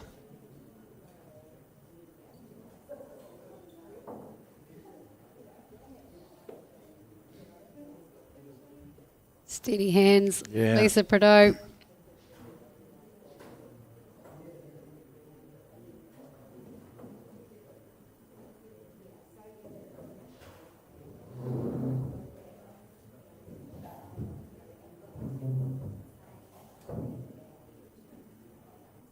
Checking the white bowl now of Lisa's. Might be 2. If it's 1, it might be 2.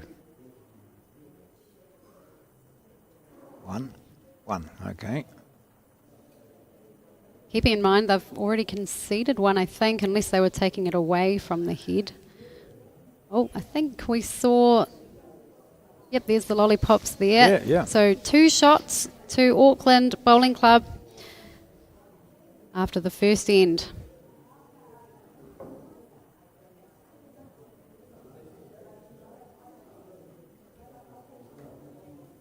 They scored on the first end of their semi-final, but boy did the lead change multiple times throughout the game.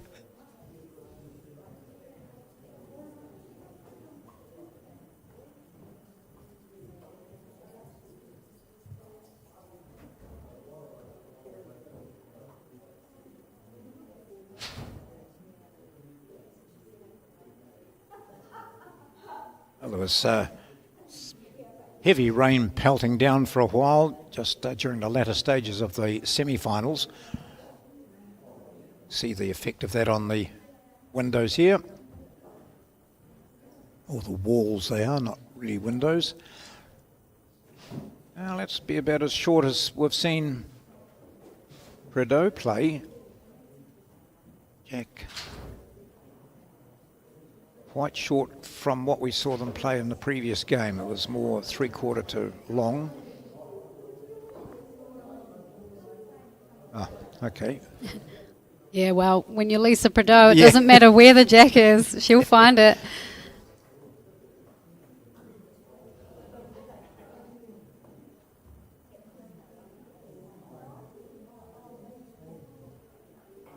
So, Ange wasn't televised in the semi-final, but I have heard that she played outstanding lead bowls. So I imagine between her and Lisa, we're going to see a pretty good battle on our hands. Perhaps not with that bowl just played.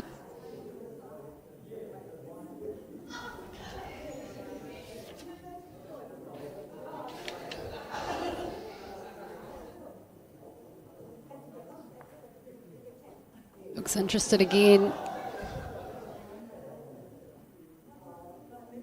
Brilliant to watch. And Francis takes no time though. She hardly, the bowl had even stopped before she was on the mat playing that forehand. A pair of them have played together for about a dozen years, and they play at various events in New Zealand and Australia. Spend quite a bit of time in Australia.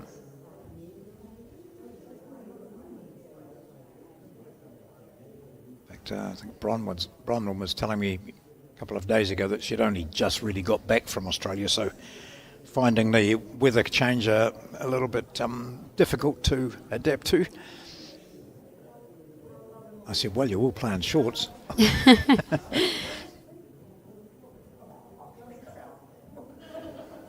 Yeah, she might find it cooler, but I don't think she's wearing any more layers than anybody else. No. Yeah, and that's another good bowl there too by Lisa. Certainly setting up the head well. Bronwyn really just asking Angela to give it a chance down there underneath that pink bowl. Overdrawing the jack or through the shot bowl.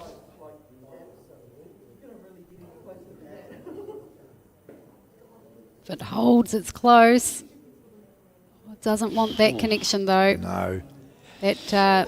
That improves the head for Auckland. I wouldn't want to go too close if I was Agi Motu. It's sitting pretty well for them. Not much of a target. I think just load up the back. You can still count and do that. Yeah, there looks to be a good, nearly a metre for her in which to be effective. And I know it's early days in this match, but if you can pick your line and just find that centre line, it wouldn't really matter where your bowl is because you're not widening the target at all. She's hopeless at finding a line early, isn't she? I mean, that's pathetic. That is class. Yep. And the perfect speed for it too. Yeah. I think we'll still see Bronwyn on the forehand there, so coming down the left-hand side. Needs to be under the pink and she'll be close. She's close. Yep, land that one. Oh, just finds her way through. A good third shot. I don't think I'd change if I was Aggie. Just go the same again.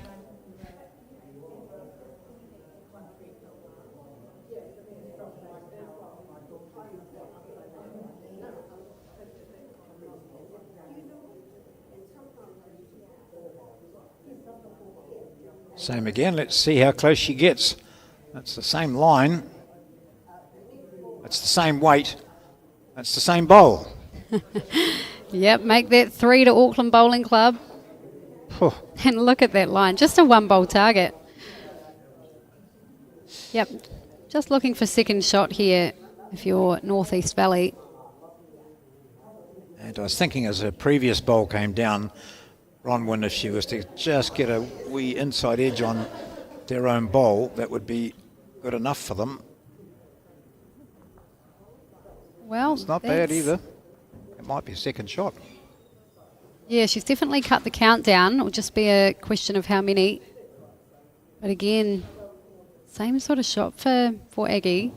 If she really wanted to, she might like a roll out of the shot bowl. But I think you'd just be looking to draw again. This is really consistent bowling. Unbelievably so. You'd have to be careful now if you're North East Valley. You would not want to rock that shot bowl.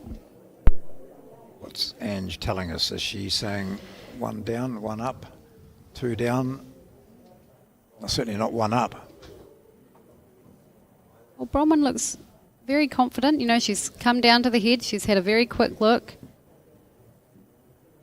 Looks like she knows what she's doing, and I think it is just looking to get a couple more rolls out of that pink bowl again.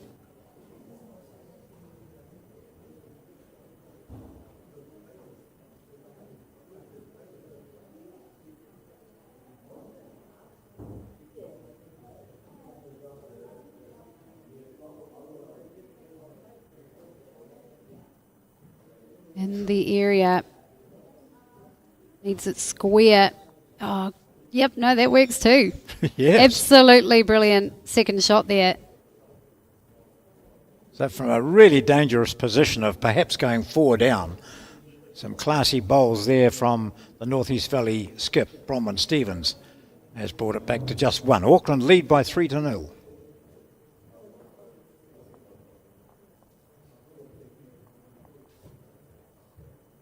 During section play, we saw the North East Valley team beat Wairoa by 21-14. Then they lost that match against Jenny Anderson and Kiri Bond of Riverside by 20-1.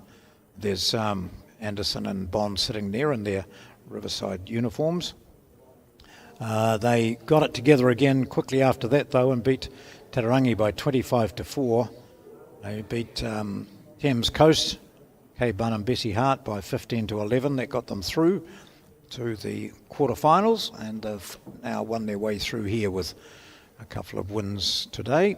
Their semi-final win being against Nainai Bowling Club of Wellington.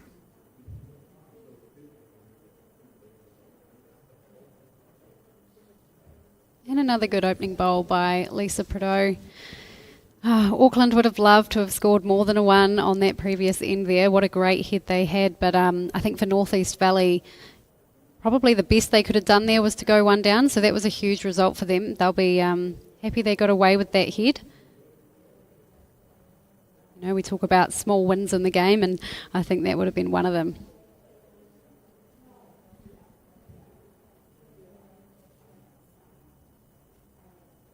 The interesting thing going back to the North East Valley combination when they were beaten 20-1, they pointed out who they'd lost to, the Riverside combination. They then met them in the quarterfinals. So roles were reversed. Closer game than the score would indicate, with some really tense and top bowls played. It's a great match to watch. Yeah, it's great when you have a chance to redeem yourself against a team, you know, that you've had a comfortable loss to, and they probably would have loved to have had that one on camera as well.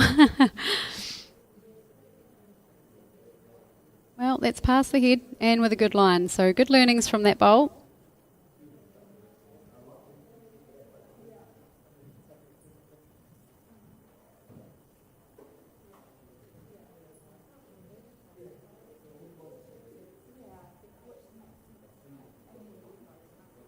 Meanwhile, Lisa Prideaux just doesn't stop.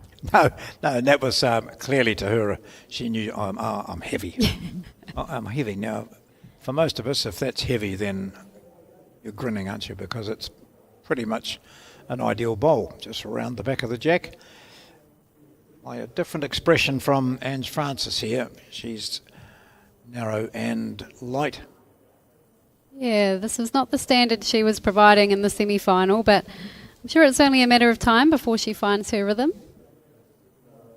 Certainly an experienced player, capable of playing, to a higher standard than this. She's got this far.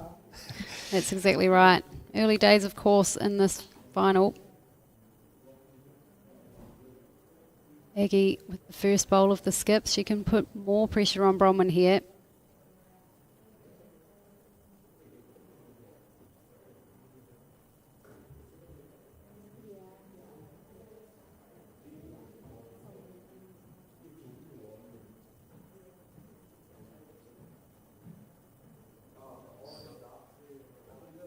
Oh, even Aggie Motu can play an ordinary bowl.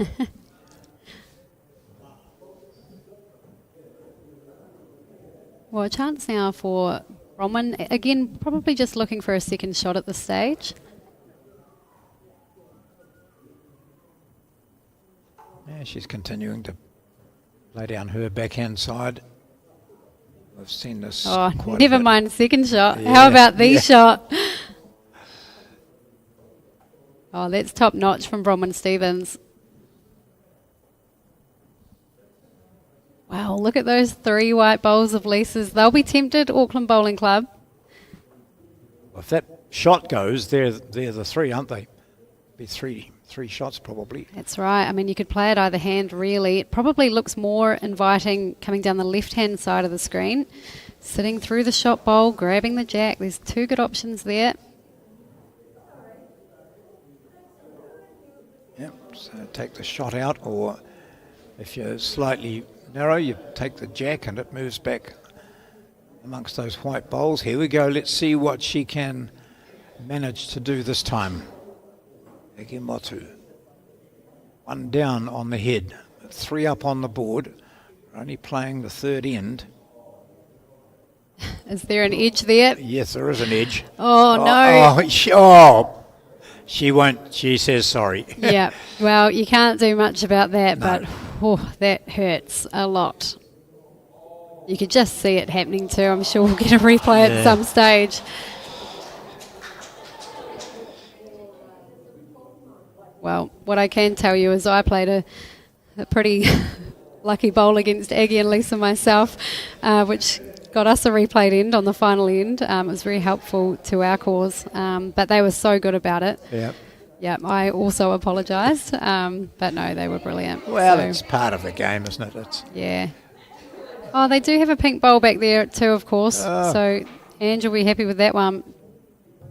It did look worse from that camera view we saw. It looked like 4 Auckland bowls only.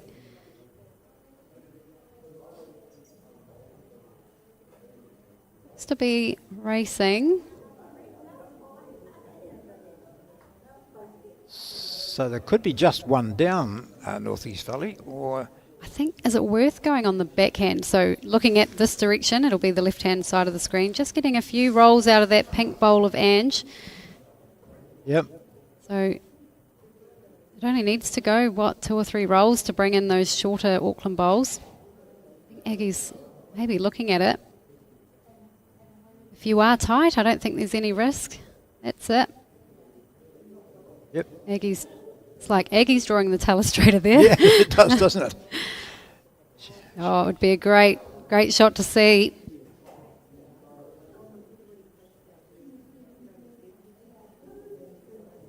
So just the 1 shot there, but as you can see, I've got 3rd shot, 4th shot.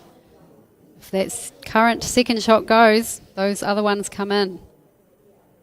She plays it well enough, her bowl might even hang around. But they won't be too worried if it does or doesn't.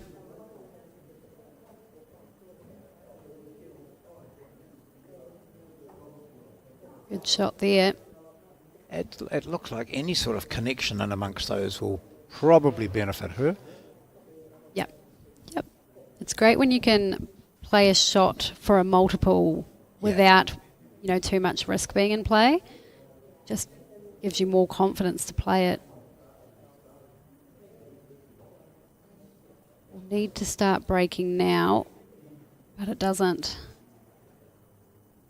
Quite often see that on the carpet surfaces where, you play with a bit of speed and it just holds its line a lot more than you're expecting it to.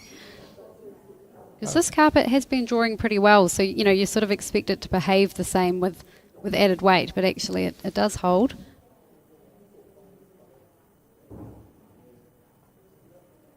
Bronwyn with a second chance here.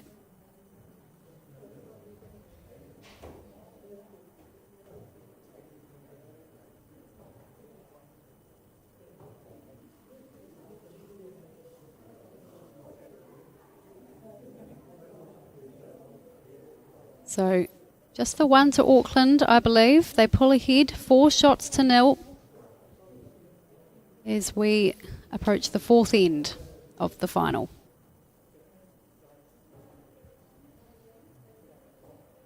Oh, this was the bowl by Agi Motu. It's a heartbreaker, isn't it? Gosh. Yep, but we always talk about back bowls, and even though, when the leads had played their bowls, Ange looked as though her back bowl was too far past, but actually it came into play and it was really, really handy.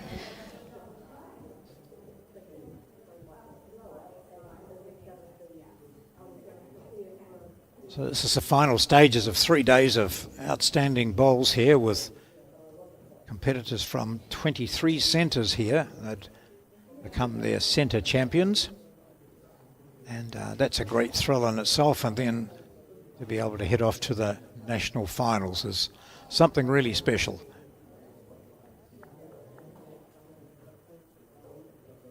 It's got down to these two teams, North East Valley and Auckland, representing Otago and Auckland.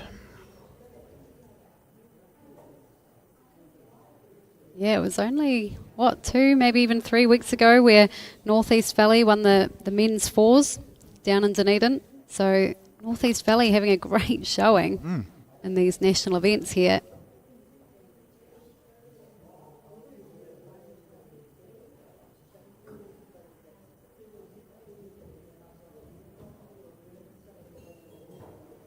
It's pretty expressionless for Lisa. Maybe it's going to be perfect. Yeah. Well, if it's not perfect, it's not far off. Yeah. Oh, pretty good. Short again. I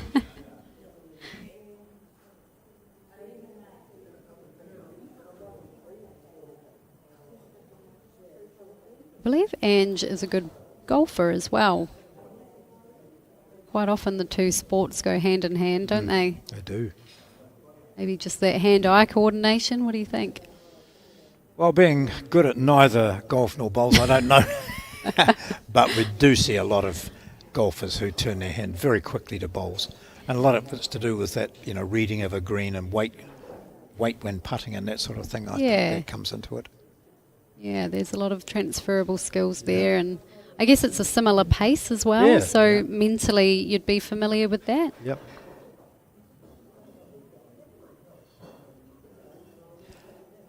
Righto, Ange, this is your opportunity here. Just slot one in.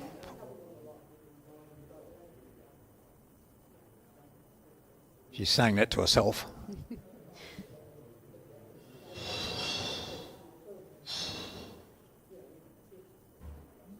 That's second shot. Or not quite. So a bit scattered for this one.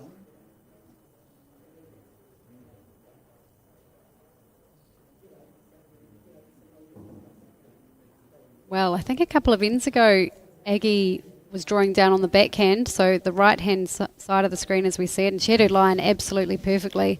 I think if she can do that again, it makes Bronwyn's job a little bit harder because Aggie would be beating her to that shot. That's what we're about to see, Aggie on the backhand.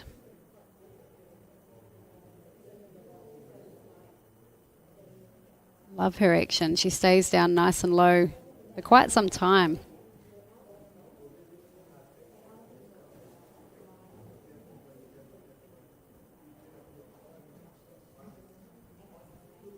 Well, it's another shot, and look at that weight control. No, that's what I was sniggering at. I was going to be stupid and say, "Oh, isn't it pathetic?"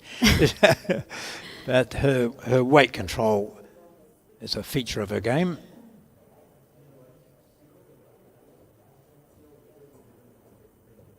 May need a connection, not the outside though. Would have loved to have connected with the inside half. So another chance now for Aggie. Her weight was great, but she'd love to be a little bit closer.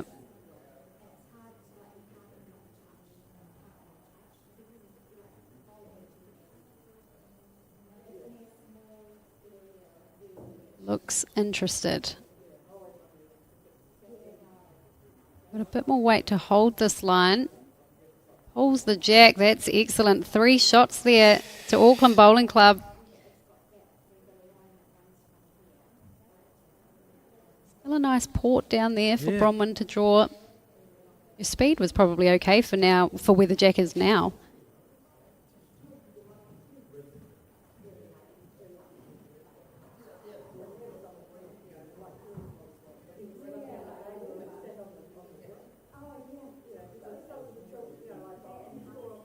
She added speed. Still, it'll look attractive for her on the mat if it's not all changed by the time Aggie plays her. Yeah, Aggie again, really just again looking to beat Bronwyn to the jack. Doesn't look to like that one. Usually she's right. Well, it could. Oh, no, it's probably acted as more of a guide. I thought she might come into a handy spot up front where it makes it awkward for Bronwyn. Right, this looks to be a really inviting gap there, line there for her, for Bronwyn to come in on the right-hand side as we view it. There she goes. Not sure she likes this one. Any good connection? Not that. No. So This is a very good end for Auckland. I think it was 3, although we'll just wait and see if we've got a... Yes, it is 3 it is. And so this final is looking, for the moment, sort of one-sided at 7-0, but we've only played 4 ends and there's a heck of a lot of bowls to be played before the title is decided.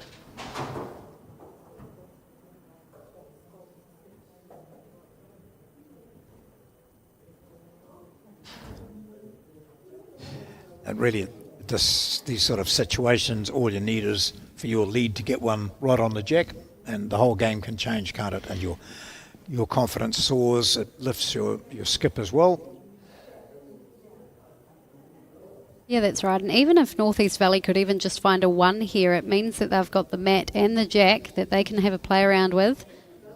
And even that can just change the momentum of the game. Oh, and this is travelling well. Lisa, a big reason they're currently 7 shots up, setting the platform for Aggie. And an indication of why she's been so successful this year, setting records in Auckland bowls. We see the win probability favouring Auckland, 63%. It was quite a seesaw in the semi-final. Yeah.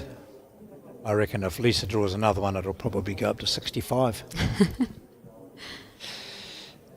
Certainly, that's a fair indication of the way this is going. I'd say she's got a nice back bowl here. Yep.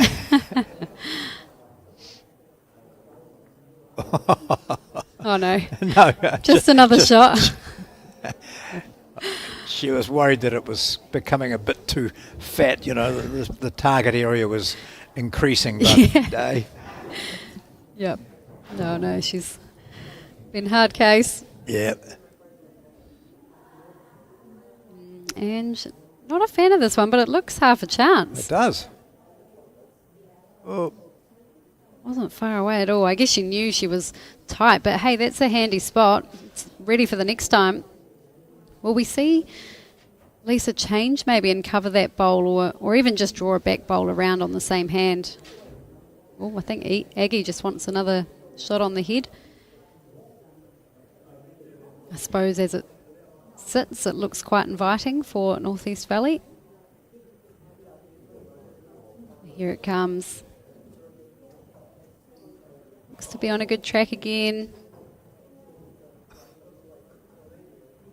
She's outstanding, isn't she? oh gosh. Yeah. That's brilliant leading. Once again, I feel like I've said that a lot today and over the weekend. And in the match against her. Yeah. Yep, that's absolutely right. But I'll give Mum a plug. She played some great bowls too. They had a great leads battle. Oh, this is close here. And just catches the outside. But it does widen the target for Bronwyn. Gives her a little bit more confidence to play to that. I'm interested to see if Aggie will, sort of draw a shot in front of the jack, or if she's going to look to cover on that left-hand side where that back pink is. Yeah. And that's what they look to be gesturing. So you can imagine that if the jack moves, it's going to come out to the left. That's where one of Ange Francis from North East Valley has a bowl. As Riverside team. Watching anything but the bowls. Yeah, there's a lot of talking going on there. Oh no, it's been a great atmosphere here at the Newland Bowling Club. We mentioned earlier today that Aggie is the club manager of this club. So she's been very busy playing bowls and doing some admin in the background. Oh, this is a good bowl. Well, her line so well. I'm sure she would have loved to have sat a bit wider, but still. So, Playing this with confidence. turning well for her. Turning very well. Jack back to her own. Oh, that was That's never it. missing. Aye. That could be two. What a great bowl by Bronwyn Stevens. Well, Aggie, same weight again, just a wider line and she'll be right on the money.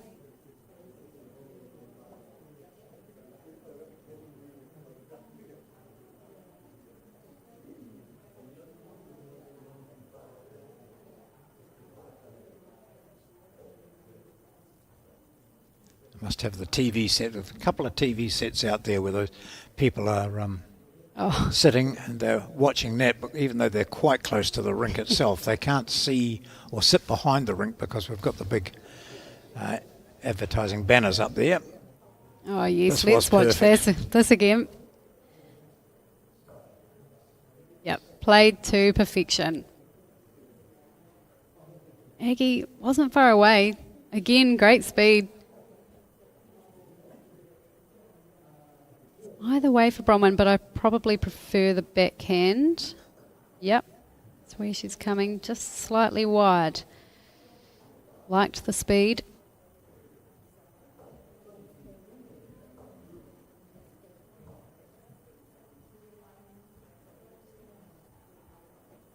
Well, just beat yours, Aggie, and you'll be close. Oh, they're looking at taking out the pinks. Oh, I don't mind that. It's a bit of aggression. Well, look at all their Yeah. third shots. So if that That's one it. goes, yeah, it'll take the next pink one maybe. That's what they're looking for. Yep, you'd have to get the right angle, but it's certainly there. I love this call from Aggie Motu. Because then all the others, and those 2 and those 3 whites, Yep, there's 5 of them there. Yeah, they're 7 up on the board, but why not? Let's be 12 up. let's see what she looks like. She's on the mat, ready to go. Oh, this would be excellent. If she can pull this off. She's feeling confident about her play. She said that after the semi-final. Will it go? Will she get it? Will she? Well, no, she doesn't get it. She's Added another pink one. So 3 shots now to Northeast Valley.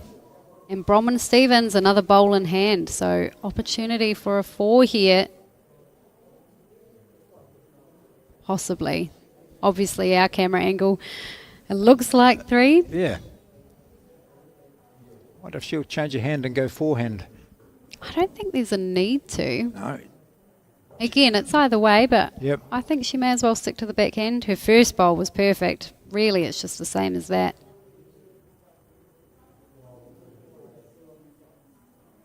How's the speed? That's all. It's down to speed here. The line wasn't bad, but it's not going to be up for another shot. And it is... Didn't see what Lisa did then, a 2 or a 3. Yeah, we didn't see that result out of it, but you never know with bowls. I hope the production team saw how many that was. It was certainly 2. Yeah, Maybe looks to 3. be 3 shots 3 to shot, Northeast okay. Valley there.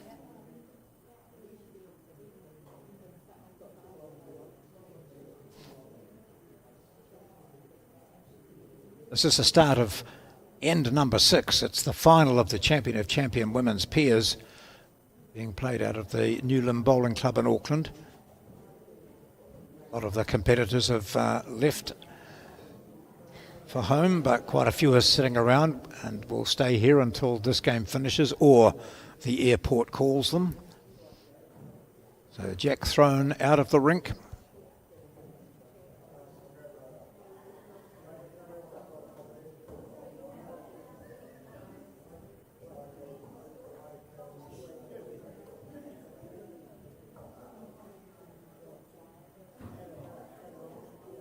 So you can see the TV screen outside. There's another one just to the other end, so those people sitting outside having some refreshments can watch it.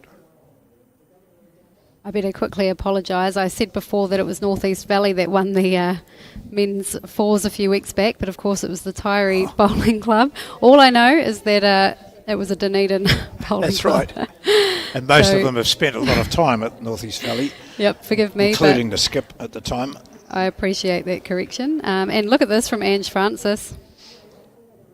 Great opening bowl. And what a way to start after picking up a 3.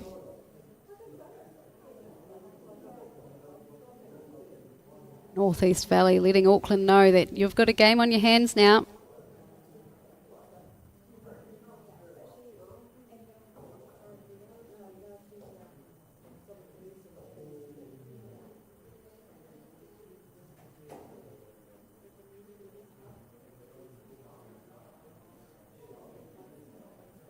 Exactly what the Northeast Valley combination was saying with their pink bowls. They promote them for breast cancer awareness.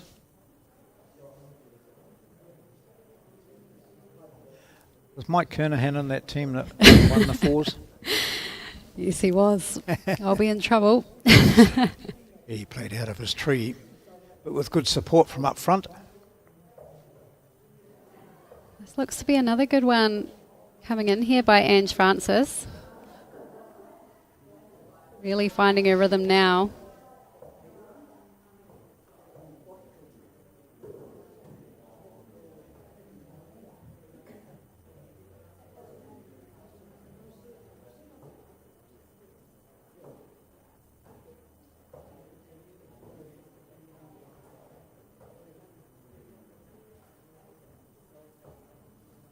Well, this is interesting, isn't it? We've seen so much and become accustomed to there being two white bowls somewhere near the jack, invariably very close to it.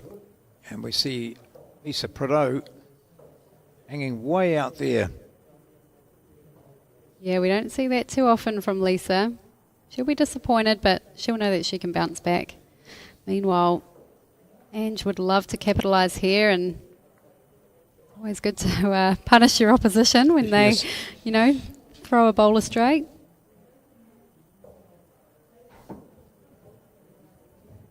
So a change of hand now. Good call by Aggie. Asking Lisa to give her bowler chance down the forehand side.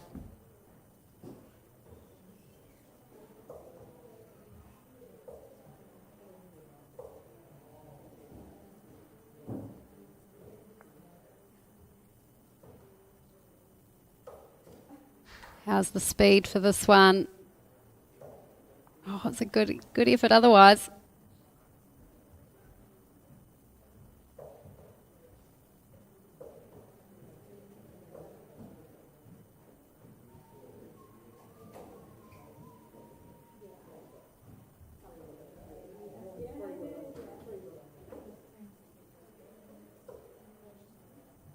Well, some of our viewers possibly don't know, Terry, that you're in that New Zealand team, para team. It'll be giving you a thrill thinking about that. Yeah, no, always a great opportunity to wear that fern. So, You Bronwyn wouldn't Stevens. want to give that away by insulting the selectors or anything like that. No, I absolutely wouldn't.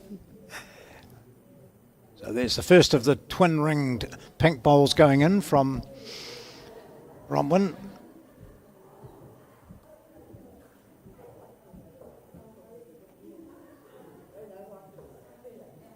Aggie, as Terry said, staying down a long time to watch this bowl come through, just going to undercut the jack. Finishes in perfect weight position though, so still Northeast Valley holding a couple. Having started a bit of a stutter, dropping a two singles and then a 3 to be 7-0 down. Oh, this looks good here from Bronwyn. She'd love to have her line perfect, and she has. Excellent shot there. Not sure if it's in the count or not, but regardless, it's a great bowl.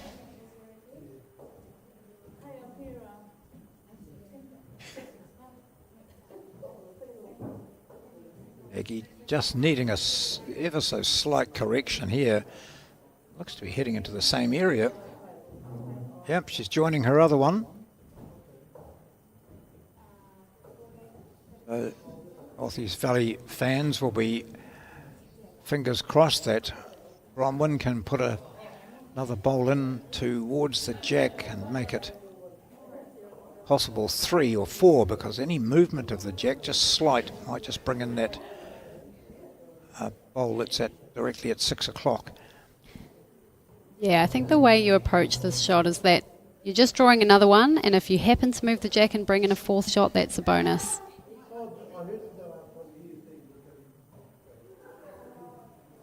The line is good. The speed is good. Yep. Yeah, that's a 3rd shot. Not a lot of position for Auckland either. So what do you do? Are they committed to the draw, or are they just going to play with big weight, clear out? Probably at least 2. Early in the game, possibly affects their decision, doesn't it? Oh, we might just have a go at this, smack it and see.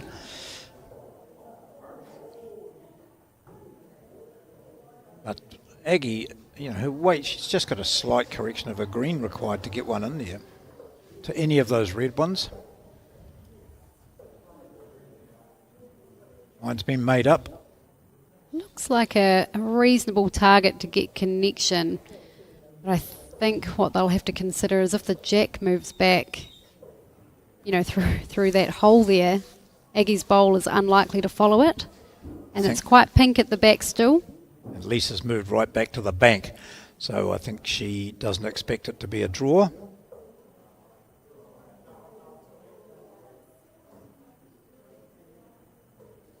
Big moment here. It's on its way. Any luck there? Well, I don't think that was in the count anyway. That's the one we were talking about. That one at 6 o'clock. So that'll be a threesome to Northeast Valley. Yep, it is. So having been down 7-0, they're now trailing by just the one.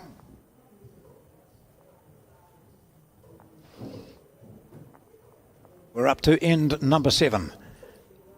Grand final of the Women's Champion of Champion Peers. Northeast Valley, whose club has undergone a few changes in recent months, having been formerly a real stronghold of bowls in the Otago area, with some fabulous events.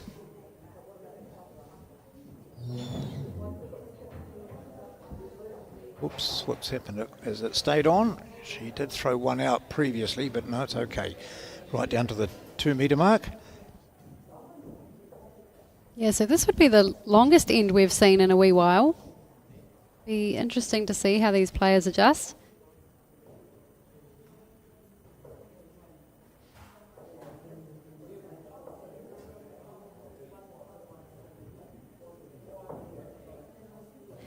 Oh, Ange is really stepping up now.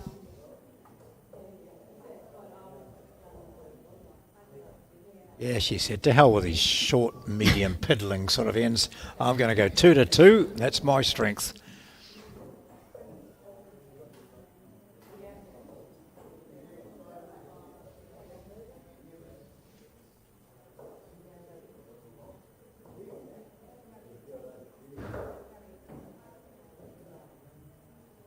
Just the one cloth on her hand this time. Yeah, I'd love to chat to her about that. Yeah. Where did the other one go? Good starting bolt. Good one to correct from.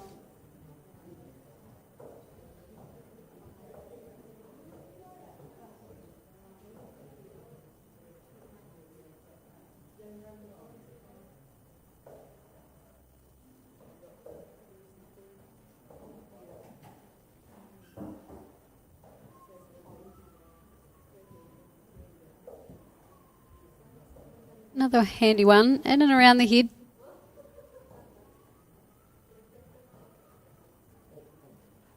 Certainly room for Lisa though.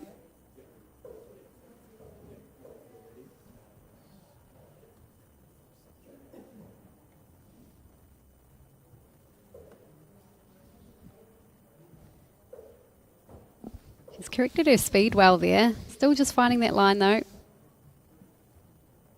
And now Ange looking for position.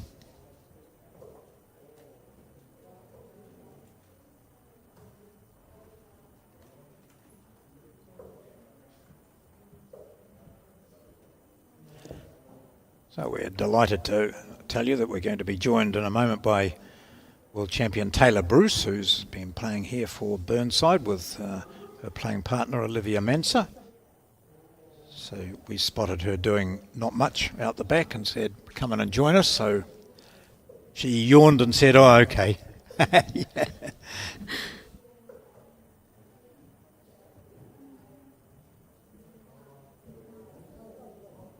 Oh, Lisa would love to grab the jack here, and she grabs it. She's got one out the back there as well. So I imagine 2 shots to Auckland Bowling Club. It was a pretty good end for Ange, and all of that's been undone.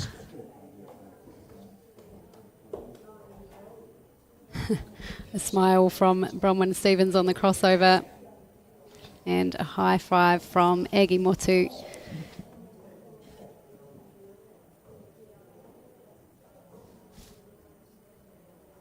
Well, Taylor, what a great last bowl from Lisa Prideaux that was. Yeah, it's so exciting to see it from the commentary box and watch it from a different perspective on the TV. So it's cool to be here and we can have a wee chat together and catch up. Yeah, no, I'm excited to have you here. It's been a very tight final so far. Yeah, obviously Auckland got off to the best start. They were 7-0 up, but have dropped a couple of threes in the last couple of ends. So yeah, definitely got a game on our hands now. Yeah, it's interesting when that momentum shifts in a game, and then especially in a final when you've got the mix of nerves and everything else going on. It's intriguing to see how teams respond when that all changes. Yeah, absolutely. And it's one of those ones where, as Auckland, you know, it's great to get off to that good start, but you'd expect a team like Bronwyn and Ange to fight back. And I think most teams here would expect, you know, to have that pressure put back on them, just as they'd been putting it on their opposition.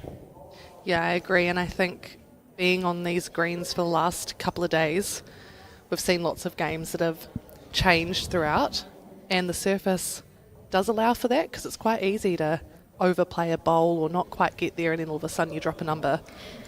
Yeah, I think it's a surface where it's hard to get out of trouble, and that's why we see teams get off to a really good start. But then, like you say, it's why we see teams come back really strong as well. And you know, I know for my experience over the last couple of days, we were the team that would start off slow, and you know, we were the comeback queens. But on your side of it, you were probably more in control for the earlier stages of the games, but your opponents would sort of come back into it. Yeah, you're quite right. We had some steady starts and middle patches in our games, and then the other teams just capitalised on a few really good ends that we struggled to cut down or save. So made for really tight finishes in our games, which is exciting because at the end of the day, everyone here has won their club, their centre. Everyone's a champion at this level, so you'd expect that the games will be tough and they could go either way right till the end. And I think that's definitely proven to be the case when we see how the results have panned out throughout it. So currently 2 shots down on the head is Bronwyn Stevens. Doesn't look to be thrilled. Not sure where that one went. Oh, there it is there and coming into picture now. Explains the facial expression, I think. Yeah. I don't know. I mean, I'm sure you would have seen a lot of Lisa Prideaux playing because she's been on the scene for a long time. But have you ever noticed how expressive she is when she plays? No. She's quite expressive, which took me by surprise. You'll see this over the next few ends, I'm sure. Yeah, it's a good thing to notice because it's not something I've picked up either. Yeah, I think, and it's interesting because if you're just going by her expressions, you might think that her bowl's not coming into a good spot. But, you know, as we've seen, more often than not, she's pretty handy. Yeah. People are so hard on themselves, though. I mean, I can say that. You'd be 'cause I'm the guilty of same. that, yeah. We always look so unsatisfied with so many of the bowls that we put up, and actually they're not too bad, you know, in the scheme of the end and maybe where they finish and how they could be used later. But it's hard when you're a lead because you're so exposed, and you know you've got that one job which is drawing close to Jack, and so there's a lot of pressure that comes with that. That's right. So we approach end 8 now of the 18-end final. Auckland have scored another 2 shots, taking their score to 9 over North East Valley with 6. Auckland will be happy just to break up that momentum that North East Valley gained for a couple of ends there. Just keep that 3-shot buffer. They had a very tight semi-final. Lots of good pressure bowls. That's quite a nice lead into a final when you've got the added pressure of just one more game to go. I'm glad you brought that up actually, because I always think the team with the tighter semi-final is better prepped for a final as opposed to a team that may have had a more comfortable win. But in saying that, when I was talking to Bronwyn post-match, even though, you know, the scoreboard, they looked as though they were in control, I think when you're out there, you never feel safe. So even though the scoreboard might have been more comfortable, they probably never felt comfortable, and therefore it is still a good lead-in to a final. Yeah, agreed. And like we said before, with some of the games coming back with a few comebacks, you do feel like those teams are still right behind you and close to be able to catch up and go all even into the last end. The only other thing, though, is that it can really work in your advantage, I think, having a close semi-final if you're match fit. Yeah. If you're not match fit and you're not staying hydrated and well-fueled, then it can really drain you. So I think if you're if you're pretty well prepared, then it's a good thing to go into the final after a pressure game, I think.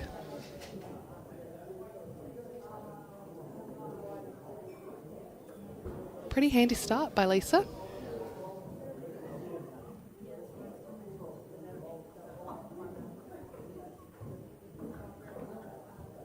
So Ange really just looking to beat her first bowl. Her first one was handy. She can inch closer again, that would be brilliant, and she looks to have done that. Bronwyn likes it. It's a nicely set up head from both leads, really. Yep, agree. There's our lollipop lady. The umpires do such a good job. Oh, yeah. I mean, when we were out on the greens and playing the games seemed like they were going really fast. I'm not sure about you, but the 18 ends just were flying by. And yet when we were watching some of the games, then you notice so much more and it feels so much different in terms of pace. The umpires do so well all day to be keeping an eye on all the rinks.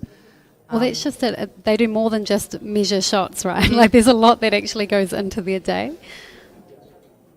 Yeah, they're always watching for, you know, players following their bowls, how people are setting up on the mat, checking for, just getting ready if they need to measure a jack. Like they're always watching once a jack gets delivered, whether it could be called for a measure, just always on.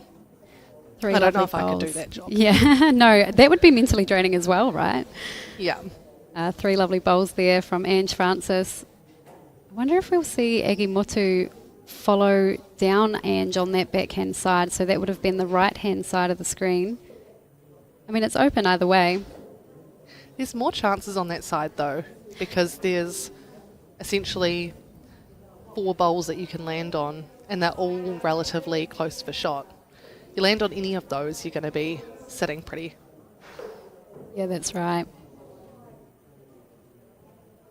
Although I found that side was less reliable just because of the way it was holding for the draw, but if you've got good weight, it does come back quite nicely. And that's actually something Aggie's talked about quite a lot when I've spoken to her, is weight control. And then maybe not this bowl, but we have seen Aggie with perfect speed for a lot of her bowls. So yeah, it sounded as though, you know, her objective coming into today was getting that weight right, and you know that's the secret to playing on this surface. And I think she does that really well. You'd expect that being a home side, knowing the surface fairly well. I'm sure they've trained leading up to this on this carpet. So lucky to have these facilities. I'm a bit jealous, not gonna lie. Wouldn't want to touch on this bowl, but doesn't get it. Great speed. Yeah, that's perfect weight. So a correction here from Aggie now.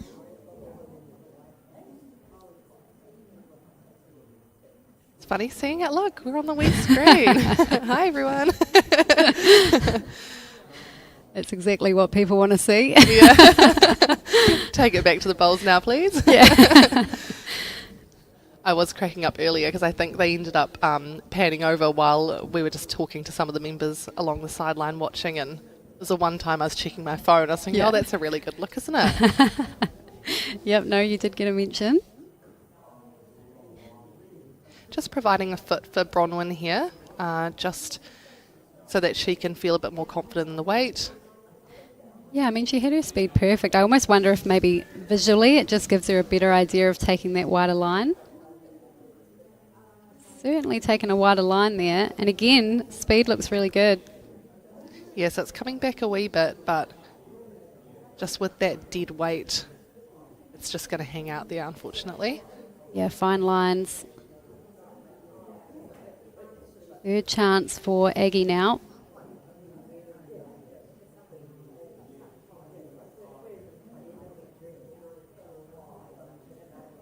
Oh, I'm not sure what that means when she looks down. No, usually not a good sign for Aggie. It's not bad though, it's coming in, it's trying very hard to break down to the head there. You know what? I think that's shot. It could be.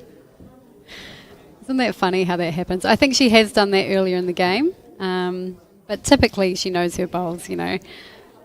That's why we should just always poker face, because then no one will even know. If you think it's bad, it turns out good. Well, Yeah, you know, you can claim it, whereas that's right. you're So not too sure. the team Ooh. have been putting this win probability graphic on the left-hand screen every now and then. I'm still a big believer that it's 50-50 when you've got two teams out there, but it's quite cool to see. I guess it just gives a reflection of the bowls being played, and as it's tracking now, Auckland have a slightly higher chance of beating North East Valley.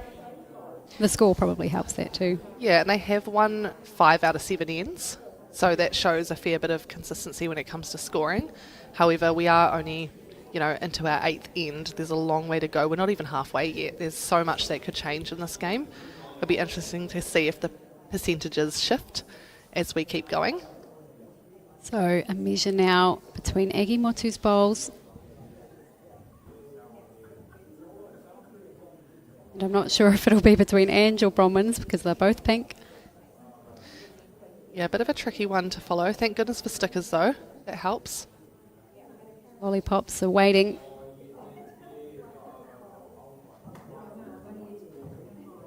And they've been put away. Might be an umpire's call for a measure, maybe.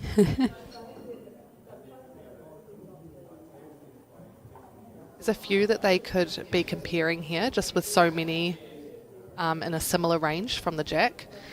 Yeah, that's right. So if you're new to bowls, what we'd do in that situation is measure the Auckland bowl first and then go across to the North East Valley. There look to be 2 or 3 bowls that they could measure there. Yep. So just the one shot to North East Valley. Closing the gap a little bit there to make it 9-7. Yep, so getting closer to that halfway mark now.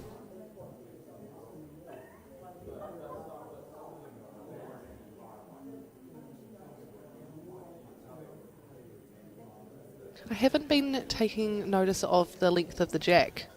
Have you noticed any patterns so far in terms of the lengths that they've been going for? Well, it's interesting because I know with the semi-final they played a lot of 3/4 to full length ends, and then I think pretty much straight off the bat Lisa was going with like a short to mid-length, well probably closer to mid-length than short, but yeah, definitely shorter than what they've been playing. So we've had a few of those, but then we have had a couple of full-length ones as well, so not sure that we've played to this length yet. Something that's so crucial to be aware of when you're on a carpet, just where you can find a good point on the green where you can trust the line and know that you can get back to the jack.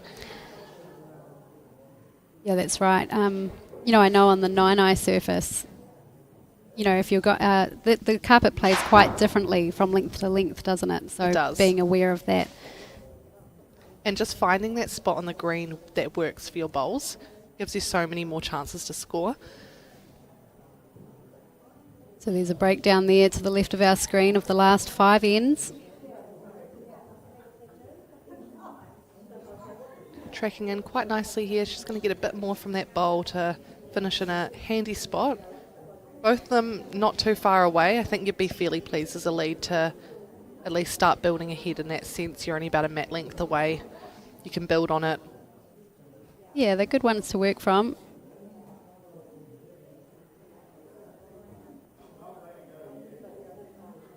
It looks pretty similar to the first bowl there.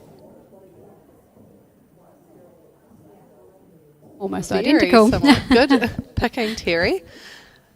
You've been commentating and watching a lot of bowls, clearly. I know, more than I'd like to this weekend. Yeah, I know. We'd rather be out there playing, wouldn't we? But these two teams have played so well and got through so many big battles that they are deserving finalists. It's been really cool to see all the different combinations that have been out this weekend.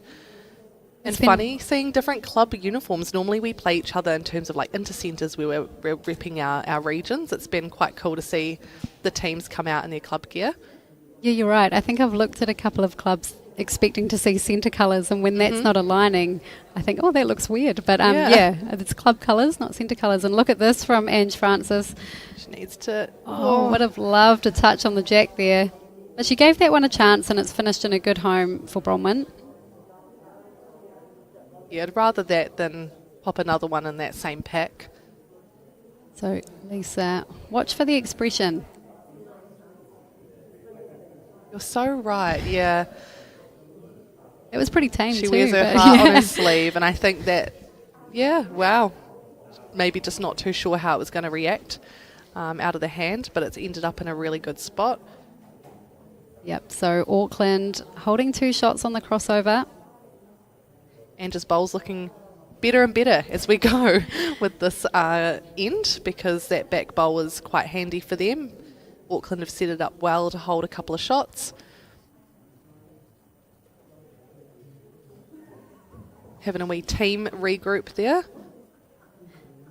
Yeah, sometimes it's nice as a skip to stay up that end, watch your opponent's first bowl come down, and then you're just making that much more of an informed decision before your first bowl. Yeah, because it doesn't break up the rhythm of your bowls. Great shot here. Oh, Well and played. it bounces off, so she follows it through. 1 shot now to Northeast Valley. She'll be pleased she stayed down the head now because it's changed again. She can see now where it's lying, how far away everything is, and go to the mat feeling really confident.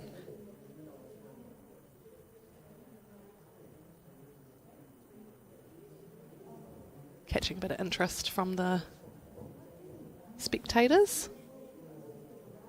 So which hand would you play here, Taylor, if you're Agi Motu? Oh, you know, I would be tempted to go down the forehand. Yep, Because I'd if she agree with ends that. up past, then she's probably going to be lying in a nice spot in front of Angie's pink at the back, which means Bronwyn can't quite sort of drag it again into that pocket. They've got one in that nice spot. There's a chance she could dead draw it or land it, but she's decided to go the other hand. Often happens in the commentary box. Yeah, I mean, it is both ways, isn't it? She's got a nice sit there on the pink bowl. Might even get a little wriggle off this white one, but she's going to peel away from the head. Yeah. Having said that, you've got to think about the surface too, and that other side isn't turning as much. So maybe just with those ones in front, she can trust that it's going to get back down on the other hand. That can all play into your decision making, that, you know, it might not actually be what looks like the best shot, it's the shot that suits the surface. Yeah, definitely.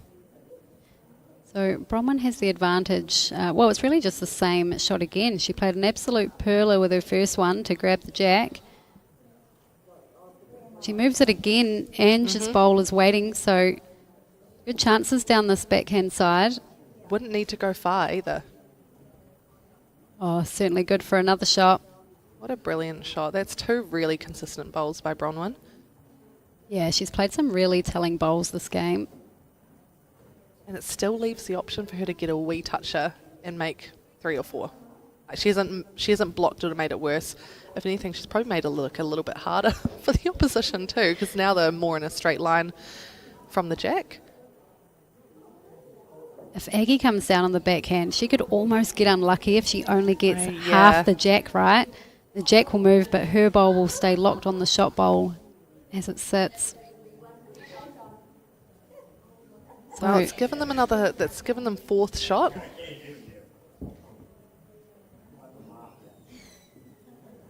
And the angle off the blue now is probably better for Aggie as well. I mean, if you're trying to look for positives of that last bowl. it's always interesting looking at it from this angle, from you know, the mat. I think the conversation between Bronwyn and Ange here was to be around Aggie's blue bowl, as we see on the left hand, and just beating that white bowl of Lisa's. I think that's what they were talking about, rather than coming underneath it and searching. And when you look at it from that direction, you can see why they're all favouring that hand. It does look a lot nicer and easier to get in. Yep, so a wider line here. Needs a clean run either side. Oh, it's going Under's right fine. under. Yep, that'll hang around for another shot there. A lot of pink bowls in play. Well, she's shaking her head a bit because that's actually something they can use on that tighter forehand side. Now they can land that 3rd shot, only go 2 down. They could get an edge off it, only go 1 down, possibly even get the shot. I would be looking at that side if it was me. Yeah, absolutely. I would be too. Doesn't feel like a lot of room for error on the backhand side, which is the right-hand side as we see it. And you can see the arrow and Lisa's directions opting for that forehand side, as Taylor talked about. She can play with a nice speed as well. She doesn't have to be too perfect. She can just kind of send it down a nice tighter line. Nothing too crazy, but there's so many options off those bowls. Notice how Lisa's walking around the head as well from different angles, because kind of like what we were saying before, sometimes it helps to see the head from a different perspective. So important for a lead when they're trying to make a shot call for their skip. Yeah, that's a great observation.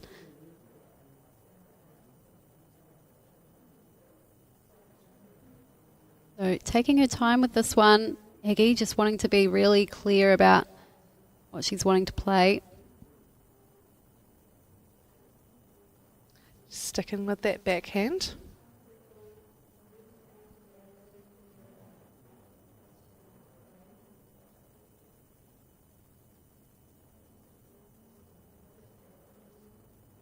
Looks interested. She looks very interested. Needs This to be could kind. Unlucky though. Oh, she cut it down though. Mm-hmm. That's actually probably a good result for how that was coming down. I mean, that. I was stressed. Yeah. That's what we were a bit worried about on that hand. Just it could go wrong in so many ways, and she's probably quite fortunate that she committed to the shot and cut it down. Yeah, so just the one shot there to Northeast Valley brings the score 8 shots to 9 as we head into the 11th end, the 10th end. Good for us. Good for us watching. Love a close score. Not so fun when you play. Yeah. It's tense out there. Well, that was a great cut down by Aggie Motu. Means that they keep their lead. It's only one shot, but I mean, it doesn't matter how many you're in front. No. Starting to even out the ends a bit now too. Like now they've won 4 ends out of the 9, so not much in that. They'll be feeling like they're really in this game, and it's anyone's match to win. Yeah, that's right. We might see that win probability percentage change a little bit.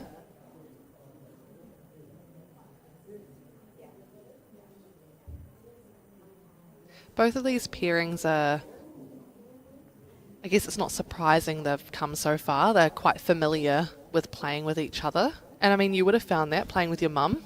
Was that pretty awesome? Yeah, no, I love playing with Mum. Interestingly, our first game was on the Twilight Bowls League, but I suppose even though we hadn't played for a long time together, we obviously go way back. So, so there's that familiarity right from the get-go.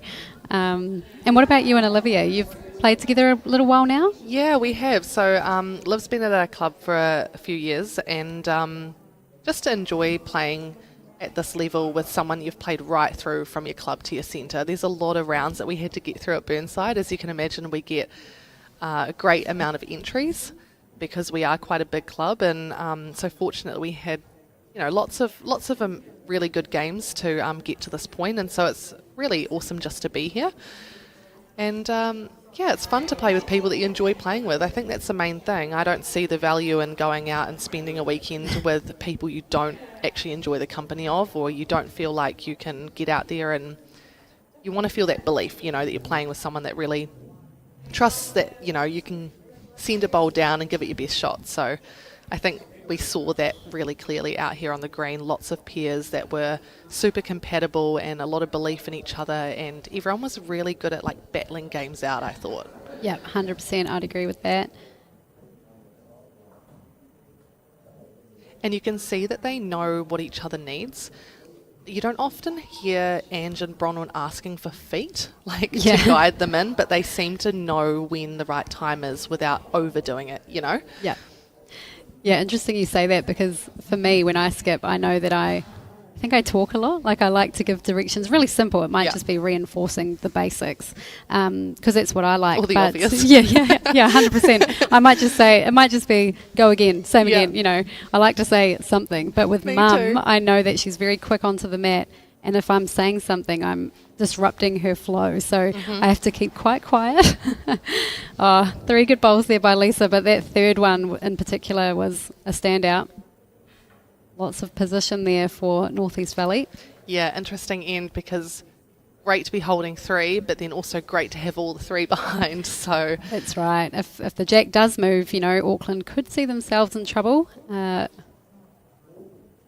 don't know, interesting. How do you think Bronwyn will approach this? Because yes, they've got all the position, but if you do commit to a shot like that and you could potentially lose a bowl and you're still 3 down on the head. I think you've got to play it pretty safe with your first. Try and get something handy with the chance that maybe it could get the shot. So we see that she's come down on the backhand here. She's probably looking to just play over the draw. There's a chance she could get the jack or land the shot, but she's still hanging around for something else to support the head. I think, she was obviously under the line there, but where she's moved Lisa's bowl to, it looks like a better target now on that other side. She's changed it to look like a drill that you would practice out in training. And I'm sure she does too. But Igimotu, she's got a bowl now to try and cover those pink ones. She looks like she's drawing again. It's a bold move. Would you cover? If I was Aggie, yeah, Yeah. I would have been in and around those pink ones. Same. I think Bronwyn now, will we see her change hands? And, really, I guess you're looking for that shot bowl onto the jack, but the split is really good. You could get all 3, but she's got the jack and it's killed. You take that result, Oh, 100%. as a plan B, but I think she would have preferred to actually keep it on, make most of those back bowls, try and disrupt it without killing it. I'm interested to see, okay, so they're sending the bowls down to the other end. I wondered, maybe Aggie and Lisa could have thought, you know what, we were holding 3 shots just then. Bring the bowls back. We'll start again. Make them play it again. Yeah. I typically tend to go back because even then, if you end up with no more kills, you've got to carry them at some point because you finish down the other end with the evens. So you may as well just carry them now and then hope that there's no more kills. But it is that same thing around, making that team have to play that same direction that they had to get themselves out of trouble. Just adds that little bit of extra pressure. Yeah, that's right. But Auckland obviously feeling comfortable to go in this other direction. Of course, Ange delivers the jack because they were the team that scored on that previous end, and that's the end they're replaying. And they've opted for that shorter length that you mentioned that you'd seen from them earlier.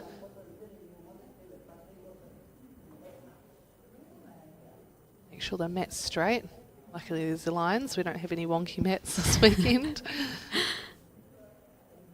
It's so important as a junior though, because if you don't put the mat down straight and you think you're all lined up with your feet, well, no wonder your line might be just off a touch, and you quite often forget that actually your mat could be off, especially in singles when the marker can't always tell you to straighten it. A good opening bowl there from Ange Francis. Yeah, it's a great start. Perfect weight.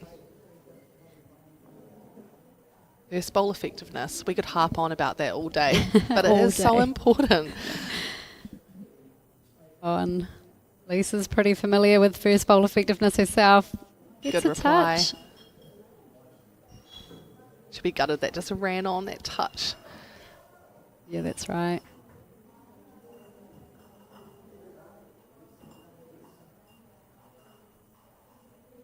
Seeing the bowl come down the screen now.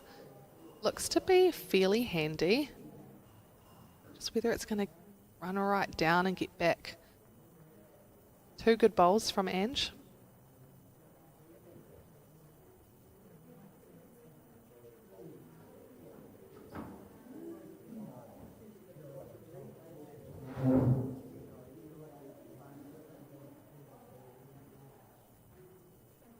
Well, I'm thinking this is going to be a good one.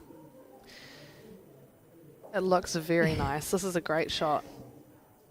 Yeah, What a nice correction. I think she knew that one was good. And really not changing a lot here, right? Just looking to make that natural correction and beat your last bowl. That's the thing. The lead doesn't always have to have the shot. Just pop another one in there, give your skip more chances, make it easier for the next person. It'd be easy to put pressure on yourself to have to take it back again, but this is a really nice head setup. I'm sure Bronwyn will be pleased with that. Yeah, definitely.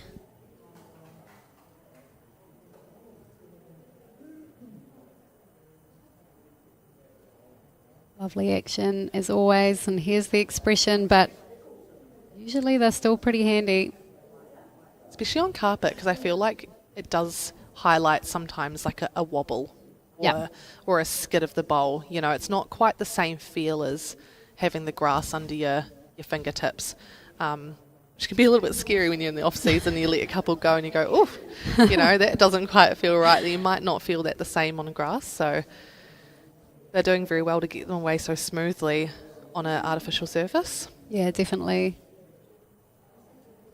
And drives are quite hard on carpet, the way they have that higher chance of skidding across the green. You often see a slightly less aggressive weight when it comes to upshots on a carpet. Oh, this doesn't look too far away. Just going to cut right through, which Gets the touch, which helps. that's a very handy home for them, actually. Really nice. Yeah. You can keep playing that nicer kind of hand for that kind of shot with a bit of cover now. Yeah, I think, Auckland's holding the shot, but they will be feeling a little bit vulnerable with how the head's shaping up. So important for Aggie here to get another bowl on the head. Looks to be a wide line from this angle. She does sometimes get quite a bit of turn out of her bowl. Yeah, it came back a lot more than I would have expected.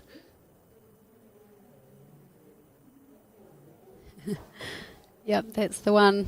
Ange would love for Bronwyn just to roll that through a little bit. Jack's fine too.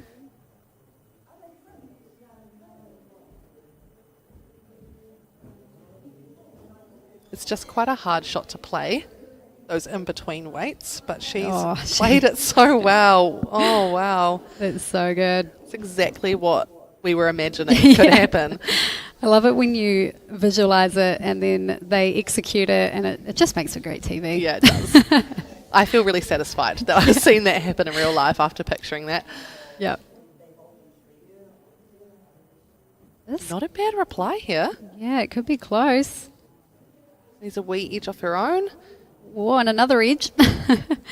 Well, Helps. yeah, it won't be the shot, but it is, she's got two nice bowls there. The white and the blue belong to Auckland. What are we thinking? 2 shots to North East Valley as it sits? Maybe 3. You could be right there.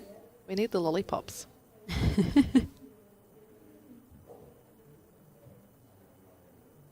Yep, so Ange saying draw down again, but if you could get in around that jack and cover those Auckland bowls, that would be ideal.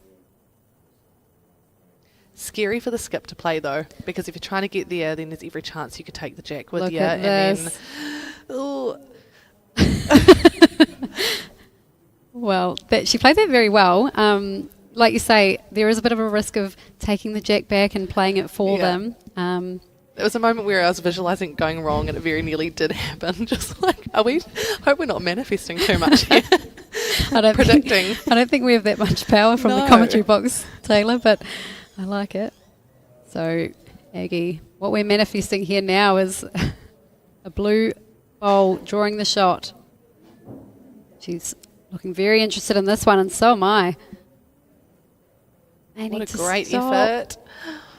Just runs on. I'm not sure that'll be enough. She had to give it a bit of a chance, though. I mean, she had that shot bowl to land.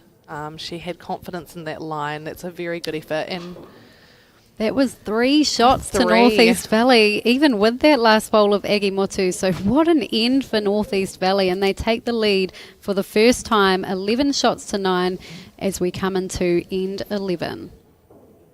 goes to show how that set up early with those 3 bowls in the head just ended up really paying off for North East Valley there. Do we think we'll see the same jack length from Ange Surely. again?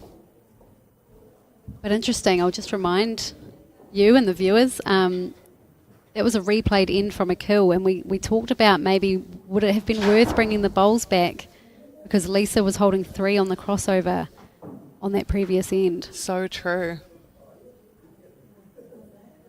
Yeah, possibly a good lesson to potentially learn from or reflect on that moment, and whether that outcome would have been different if they had have gone back to the length that they were dominating.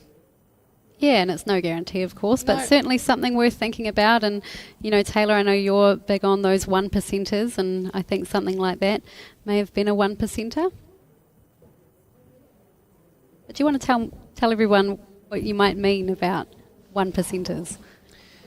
I think as you continue to try and keep growing in the game and grow your skills and try and give yourself every chance to have success in terms of your performance and your consistency, the more and more you play, the more the foundations are set, and you can kind of get the basics fairly nailed. Obviously, you've got to always look at those, but for us, it's just the small things that can just make a wee 1% difference, and over time, those little incremental improvements can make a big difference in the long run. So, you know, it might be things as simple as it's more your habits. It could be, can you get an extra half an hour of sleep before you compete, or are you drinking enough water? Just these little things that you can do to give yourself the best chance of being at your best. Yeah, that's excellent.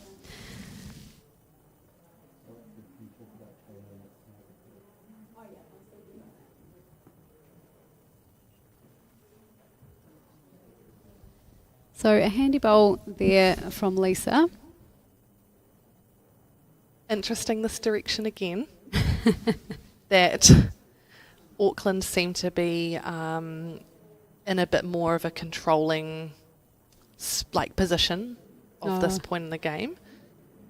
Ange has a fairly good reply there. That's you'd be okay with that after 2 really back bowls. I think, you know, it's in the zone that it could be knocked up in at least a second shot.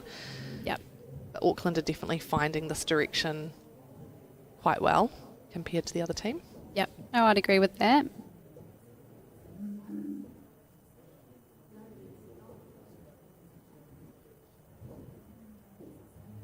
So watching Lisa's bowl coming into the head now. It looks good to me, Taylor. Yeah, it's a great shot. Oh, Northeast Valley with the 51% probability now.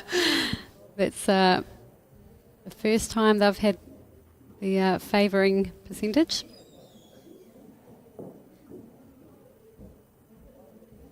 Having a wee discussion about what shot they could play. It looks like they're opting for a quicker shot. Bronwyn has been playing them very well during this tournament.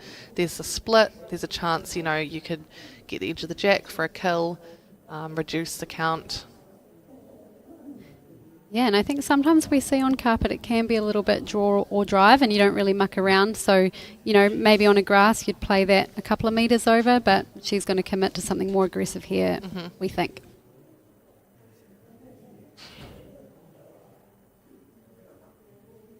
We've got the back bowls, of course.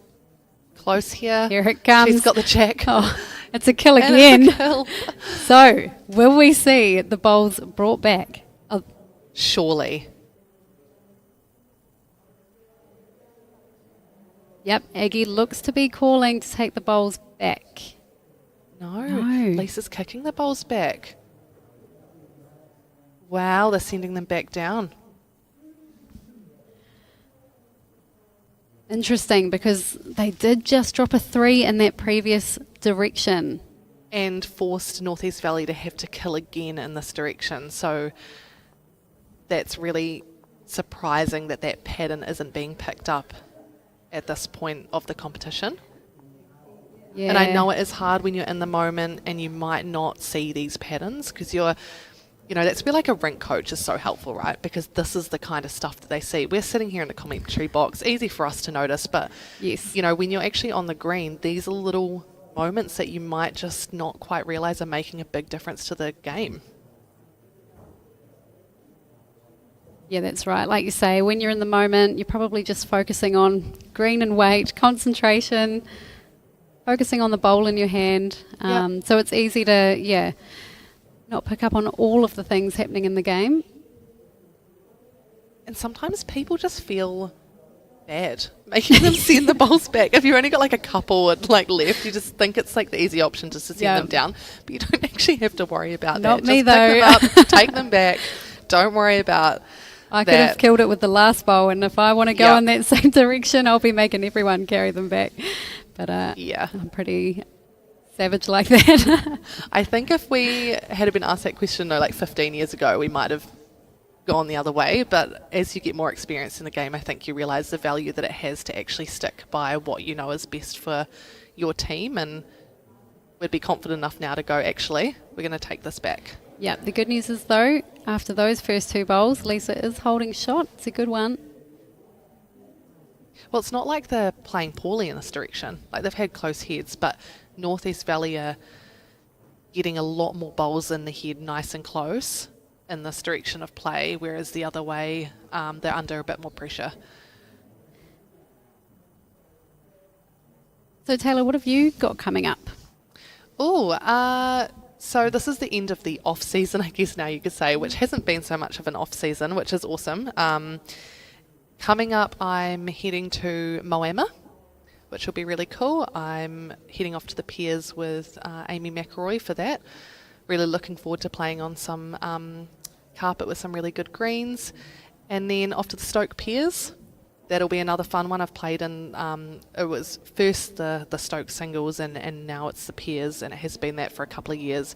Always such a great competition with good friends and good start to the season, I think, just getting out there and playing people from outside of your centre too. Yeah. So will that be with Amy as well? Yes, it will be. Yeah. So we've actually won that before, which is really cool. And didn't get there last year. Kirsten and Mandy won it last year. Played really well and probably see a lot of similar faces that we're seeing this weekend actually at that one. And it's all gearing up to Nationals, which is yay in Christchurch. Very happy about that. Yeah, absolutely. But I am back here again for the Auckland singles, which yes. will be really cool with And the Molchek Auckland singles. Are you running a masterclass up there as well? I am. I'm just collaborating with Molchek and Bowls Auckland to do a wee pre-event coaching session with a bit of a Q&A. Just a cool chance to come up and make most of an event like that and pair up with some, important things. Like I think when it comes to sponsors like that, it's really good to support that they are supporting our game. And then I get to play in a good event as well, which will be a great lead into the rest of the season. And am I right in thinking there's one in the Hawke's Bay in the pipeline as well? Or no? Oh, yes. Yeah, no, Mark Noble, commentator that, comes in often with Bowls New Zealand. He just flicked me a message and was just like, wow, would you like to come and do something up here? So I'm excited to work with him, and he came up with the plan for the day, and it sounds like a bit of fun, and we're just going to work together with that one, and again, just try and get out there and help some different bowlers in different regions. Great shot from Bronwyn. Oh, that was an incredible bowl. She's happy with that one. They're holding, at least 2 shots. Auckland did have a pretty good head there, and Aggie Motu, we're starting from scratch now. Still a nice track in there for Aggie, just to draw up under that wing bowl. It's very doable to get the shot. It probably won't look too nasty from the mat, I wouldn't think. Oh, another look here at Bronwyn's fantastic bowl. It looked on track all the way down and just grabbed the jack square too.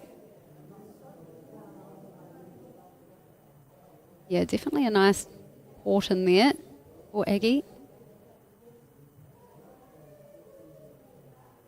She's got such a deliberate follow through. Like, she does the same thing every time, really holds that position on the mat,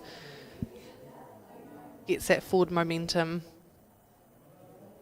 Yeah, I think a lot of players often talk about staying down in their delivery, because if they're popping up too soon, they can lose track of their weight or maybe lose that follow through. And I think that's something Aggie does really well, staying down and following through.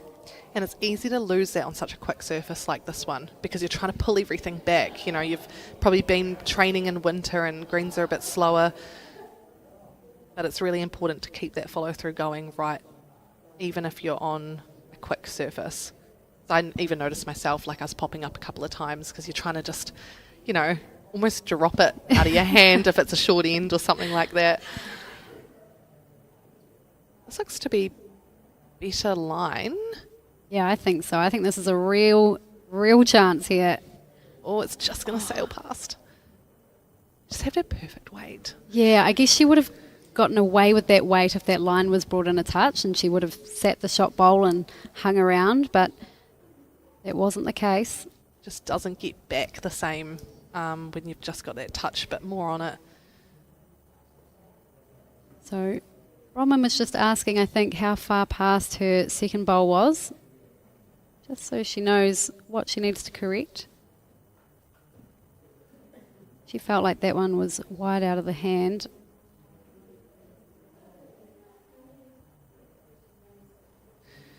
She'll be kicking herself a little bit with that because they might be holding. I don't know how far back that last one of Aggie's is, whether they're 2 or 3 at the moment, Northeast Valley. Yeah, I guess you'd back Aggie to at least draw third shot, right? So if Bronwyn would have drawn a better third shot with that bowl, you know, if Aggie missed there, you're sort of guaranteed that 3, which is a really nice number to pick up. Plus a bit of extra pressure on Aggie with Absolutely. this, you know, final bowls in the end. I think it almost looks like they're holding 3 the way that she's pointing past the camera there.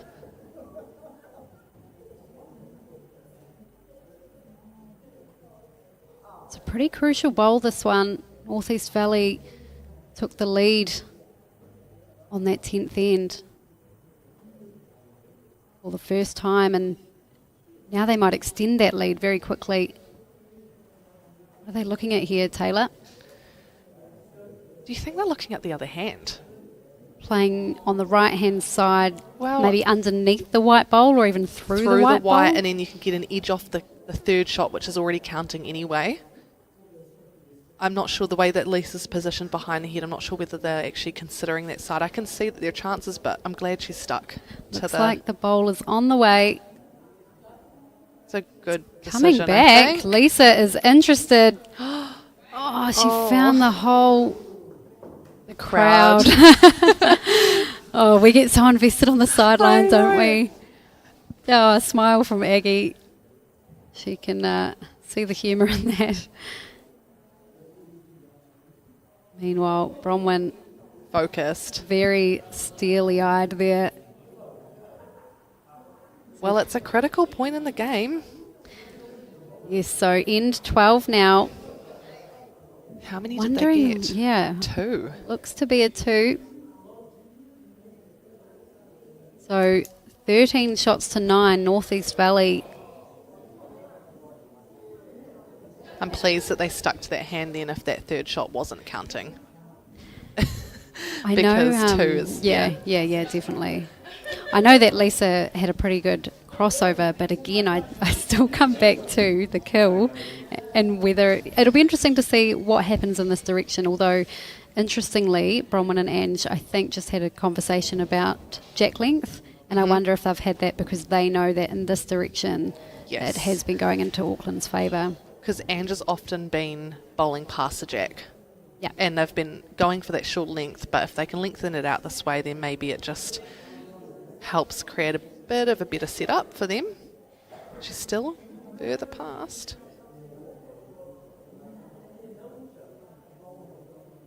Always good to get a back one in there early. Mm-hmm.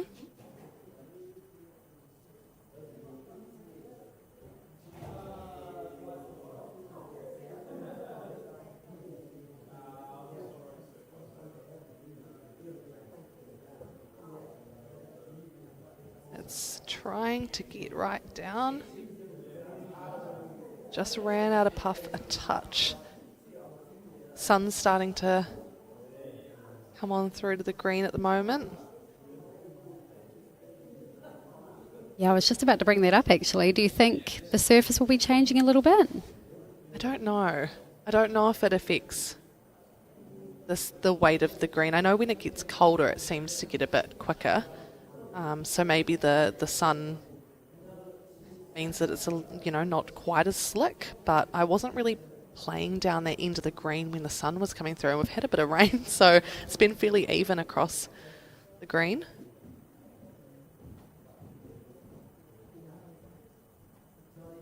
What would you think? You wouldn't know. That's why I asked you. Great pairing we have here in the commentary booth. Both clueless with that. How did they let us in here? So To be fair, I don't think John would know the answer to that either, maybe. So it's fine. a really good bowl there by Lisa Prideaux, well corrected. And Ange as well, her second bowl was very handy. She'd love to get even closer with this third one. She's quite a busy watcher of the bowls. So steps right off the mat and likes to steer the shoulders a little bit to see if she can get a good look of where it's going to end up. Yeah, Probably end up with like cramp in my shoulders or something. Everyone's quite different to watch. I love watching Yeah. everyone's little quirks. It's cool. It makes the sport so interesting. Yeah, she's sort of waving at that as if to She's- dismiss it like it's not going to be very handy, yet it's another really good bowl in And a I'd good say, spot. I'd say that's probably where she needed to be as well. Yeah. So I would say that's a perfect lead bowl.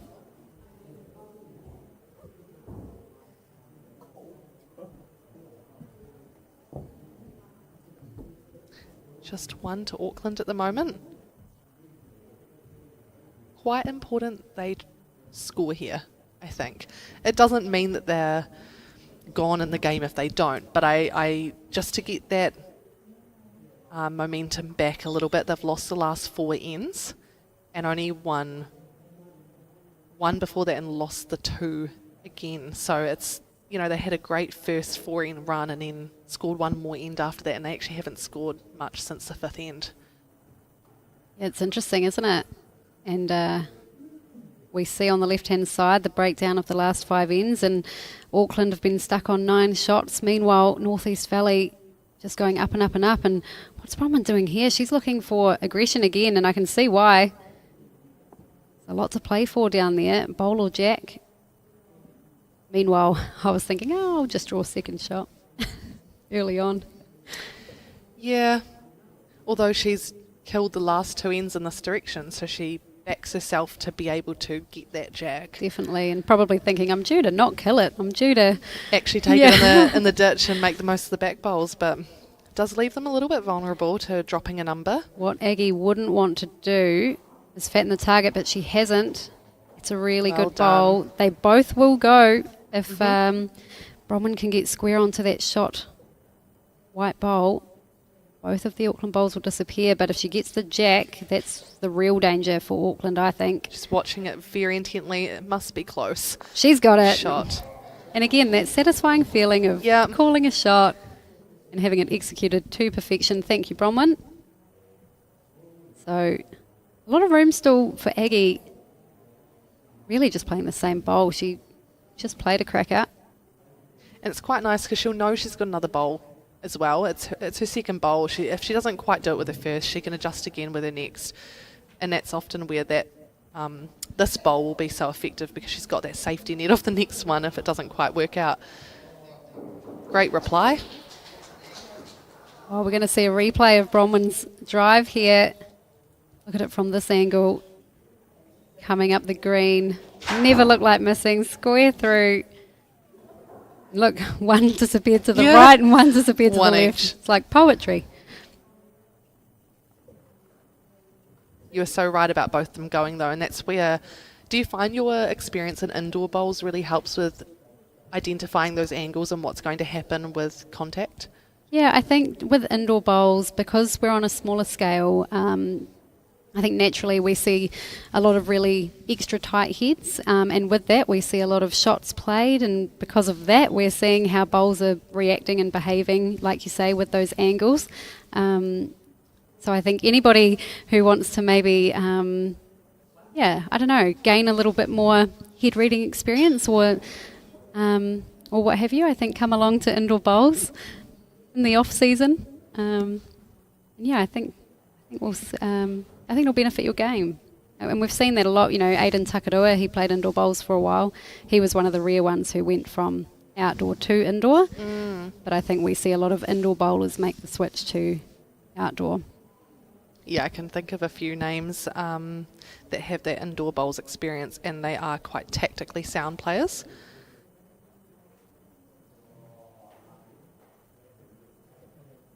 So just the one there. She would have loved to have added a bonus shot, but Auckland hit double digits, 10 shots to 13 as we head into end 13. Yeah, a bit of a missed opportunity. I think she will be gutted to not get that bonus. There was quite a lot of room to draw that, and it would have made it 11-13, which is nothing. You know, I mean, three shot difference is actually not much either, but just you want to try and get as close as you can getting into this last patch of the game. Yeah, I think especially when she'd drawn a shot with her first bowl, she replaced it with her second bowl. Yeah.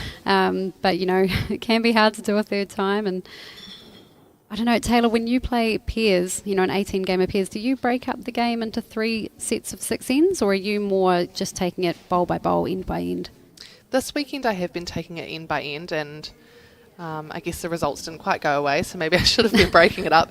But I guess it depends who you're playing with sometimes and where your focus is at. I feel like the games went really quick this weekend, and so I was quite happy more looking around that middle patch, that halfway mark, reassessing there, and then going for that last half. And it can be a really good thing just to split it up and help with that focus right throughout the game, because 18 ends is a long time to sustain your concentration and to really work towards every bowl counting, and if you can make it in some mini games, it can be really beneficial. Yeah, I think let's just comment on Angie's bowl there, front toucher, great way to start the end. But yeah, I think as long as you don't fall into the trap of going through the motions of an 18 end game, I don't think it really matters what your approach is. And you know, I do quite often break up the game into thirds, but I think similar to you, I was finding myself just going end by end this weekend. But I think so long as you're present and focusing on the bowl that's in your hand, I don't think it really matters what the approach is.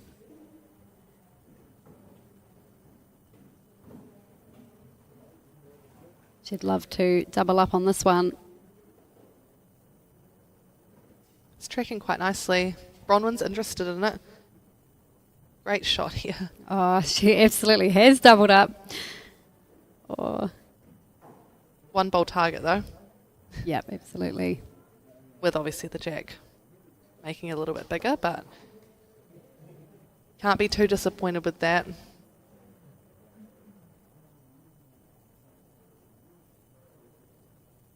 You can see Lisa visualising her eyes go from the jack to maybe the bank, and then she looks back down on the green as she watches the bowl and then goes back up. So well, this is close, is it?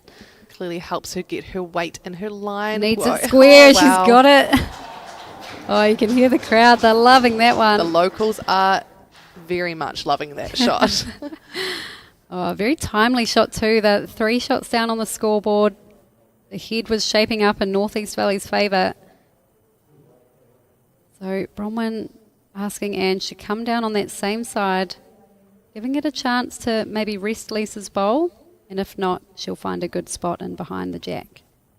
It's really the nature of this direction. All the heads have ended up swaying over to the left-hand side of the screen. Because of the way the green's turning, that's almost become like the centre line where it is at the moment.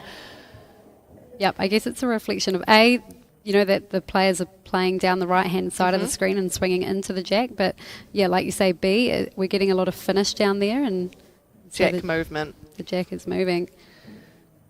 So Angie's last bowl, she was under her pinks, got an edge. I think without the edge, she was looking pretty close. But she's sitting handy-ish. That would indicate 1 to North East Valley, would it? Or have I got that wrong? It was a red lollipop anyway. That will be 1 to Auckland. Oh, sorry, it was a blue lollipop. Oh, was it blue? I think Okay. so. I think that's why I said Northeast Valley. Again, who let us in charge? Well, we've never actually been commentating before together, Yeah. have we? Like, we normally are in different games, so it's quite cool to have the opportunity for us to sit and chat. I always like catching up with you and enjoying the game, because I feel like you are also really analytical and got a lot of knowledge about the game, so it's really cool to hear your perspective. Oh, likewise, can't complain sitting next to a world champion. Back at you. Oh, just cutting her line there. So she was looking pretty aggressive down the She backhand was, side. yeah. It's pretty, I mean, there's a lot of gaps. And a couple of pink ones to hit up as well.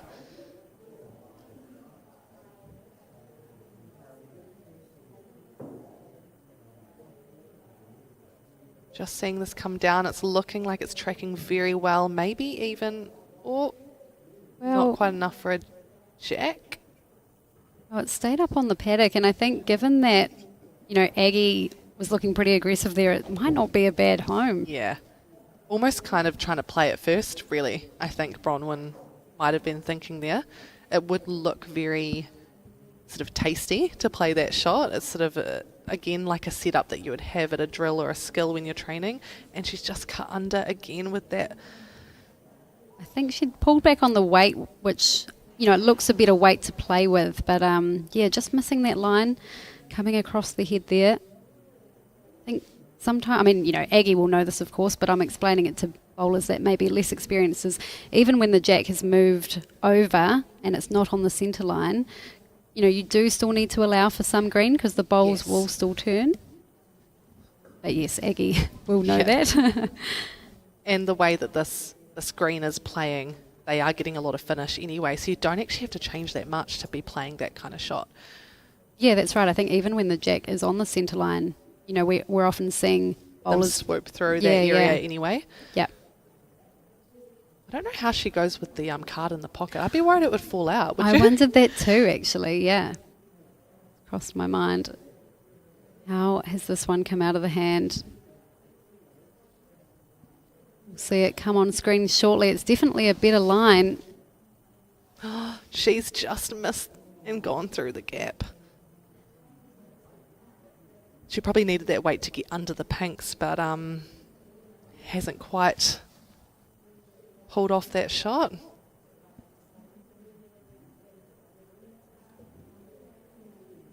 I wonder if they can... Because what's the situation as it sits? Is it one... Could you remember? Was it one to Northeast Valley? That's what we decided. We think it is, but I wonder if they've got a few seconds. So that's what I'm thinking. I guess regardless of whether they're holding one or not, is there a way they can get to that white bowl of Lisa's, which is Auckland's closest bowl? Well, the forehand is fairly safe, really, the way it's holding. Yeah, and she may still get a result if she's tight. We'll see it when the camera angle changes again. They're taking the opportunity by the looks.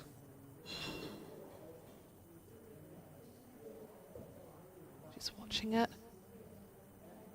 Oh, almost took a bit of the check. Could have seen another kill. I know, but then maybe they thought it would be worth it, like a chance to get 3 or 4. Oh, I absolutely think it was a holding chance. One, Yep. And Gutsy saying that, play. yeah, drawing for 2 would have made the score 15-10 potentially, but I do think it was a good chance. So 14-10 to Northeast Valley as we head into end 14 of this match. Thank you so much, Taylor, for joining us.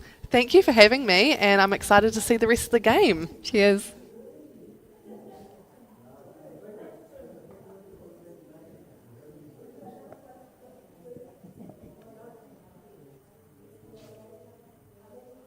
So Northeast Valley have decided again where they'd like to place the jack for this end.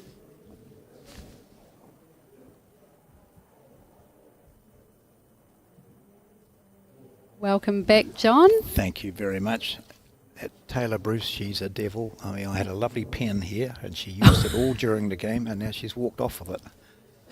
That's a bit cheeky, isn't it? She's just awful. This wasn't the pen, was it? No. Oh, no. well, you can have that one.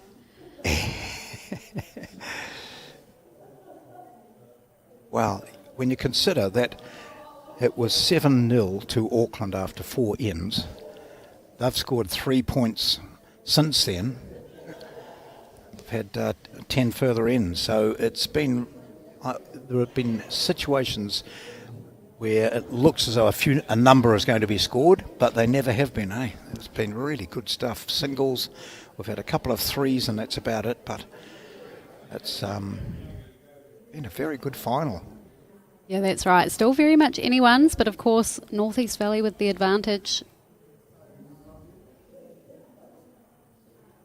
Looking at a longer end.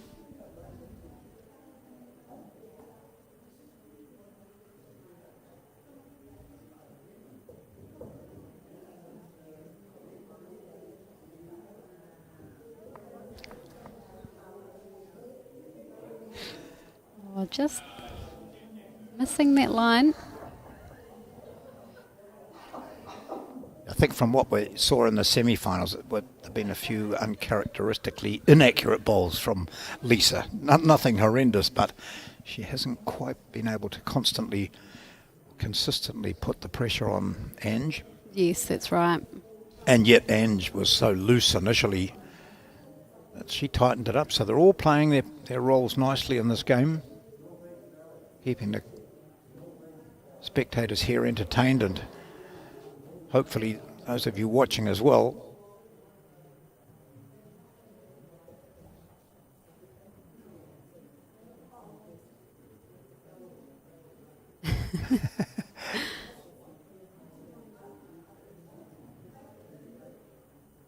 Well, don't mind that one. No. Well, up to 59% for North East Valley. Interesting place to put a foot. I don't think we'd often see that in a game of bowls.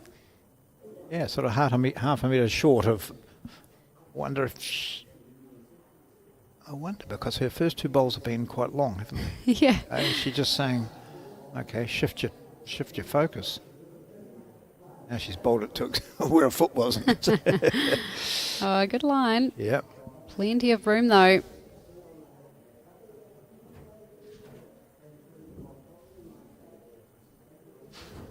With Bronwyn spending a lot of time in Australia, maybe she's picked up a few Australian tricks.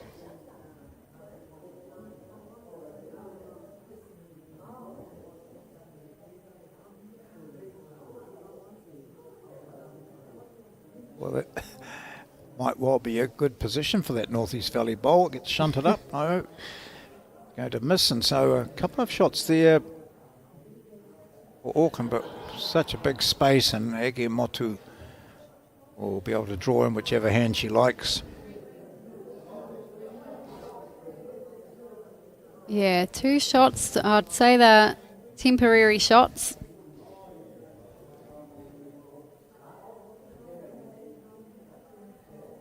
I think the way Bronwyn Stevens has been playing, I'd back her to draw the shot with her first bowl.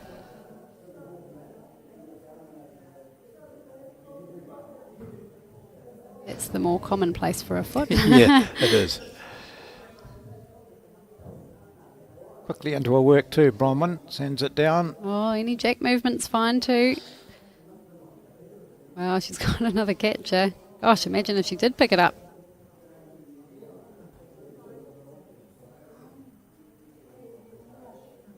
So this game got through 4 ends without North East Valley scoring. They were down 7-0, and then they picked up a pair of threes to be 7-6. They were 9-6 down, then 9-7, 9-8. Then that third 3 that they collected, it was 11-9 after 10 ends. Oh, look at this from Ege Motu. Yeah. That's the shot. Does give... I mean, if Bronwyn played the same bowl again, she'd be using that bowl, coming onto the jack, and gosh, they could have 4, depending where it lands. Be interesting to see. She might take a bit of weight off, though, because at the end of the day, she is 3 down. Plenty of room to draw a second shot. Not going to run it out. Oh, she's taken too much weight off this one. Rinse and repeat for Aggie.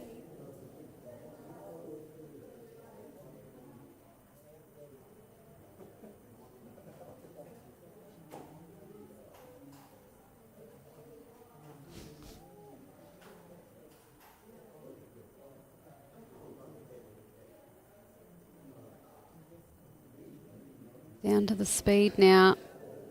Hasn't got enough of it, but that line was fantastic. Yeah, little show of disappointment there. Only subtle though.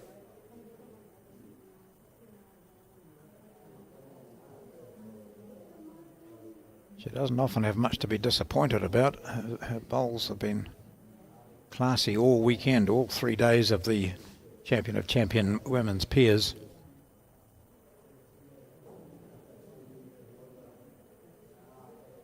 Bronwyn showing those twin scars on the knees. Needs to work. Is this going to get under that? Oh, it's going to find the edge. How far is she going to run? That might have hung around to cut it down.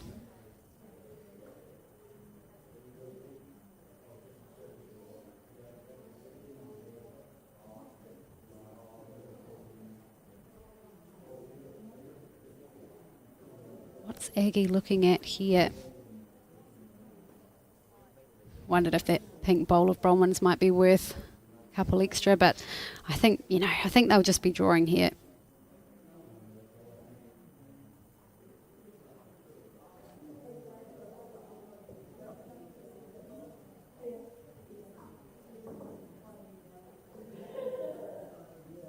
Wonder how much the green changes too with that sunshine coming through, even though it's... Taylor and I talked about that actually. Oh, did you? Yeah. We didn't have any answers. No, but it, I've heard, oof, how did I miss that again? But it does affect it. Well, that's... You've just got to be able to react to it, don't you? And be So- aware of changes, subtle changes. Yeah, that's exactly right. So that's one shot to Auckland. That takes them to 11. Northeast Valley still on 14. And we head into the 15th end.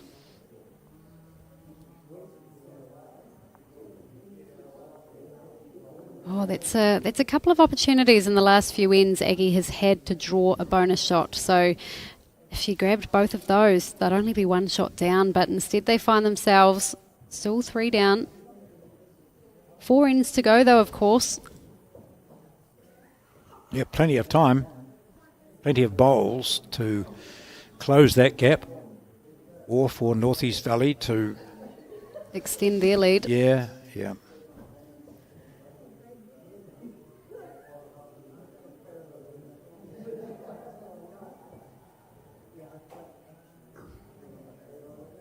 This could mean anything. yeah.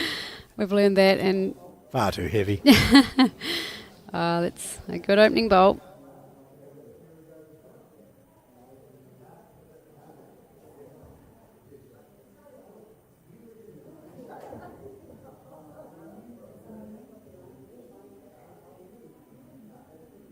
Ange's bowl on its way.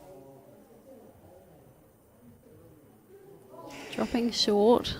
See, we're getting to the end of a long day, a long 3 days, because the players started at 8:30, which means they were here at 7:30, which means they were up and running by, 6 o'clock in some cases. So it ends up being a long day, and it's the concentration as much as anything, isn't it? That tells.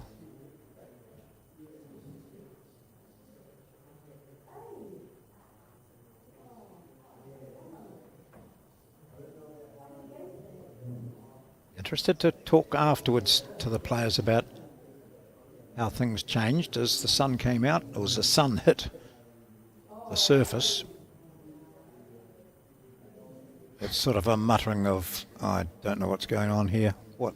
Yeah, I wonder if even just visually it might feel a bit different with the shadows, and I'm not sure. Oh, that was a good bowl. Okay. Yeah. And it's set down to... But she could still have been saying, I don't know what's going on here, because she might have thought she'd played a really poor bowl, and there it goes into the groove. So it plays tricks with your mind. What does that tell us, Lisa? She's not far away, John. Might need to hold. She might just flick A it back little to her own longer. one. Oh, no. Yep, so a shot there, one of the pink Northeast Valley ones.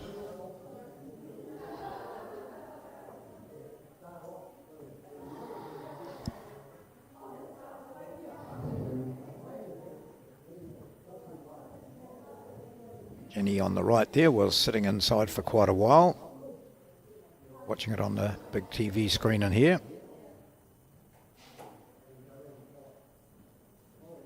It's pretty warm in there, but pretty cool outside, isn't it? Even under the cover. Two contrasting temperatures, that's for sure.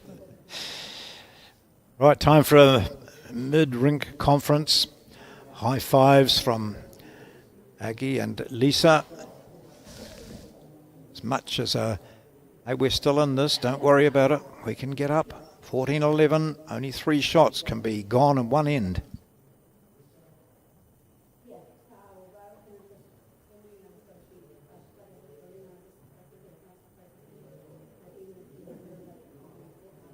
North East Valley have recovered well from being that 7-0 down after 4 ends to be in a position where they are favoured at the moment to win this final.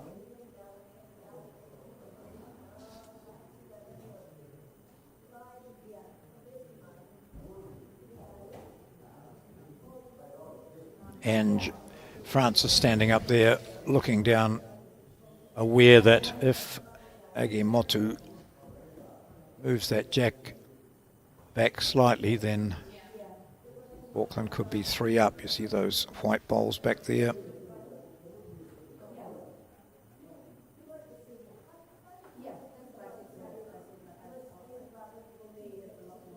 At the moment, just trying to draw the shot.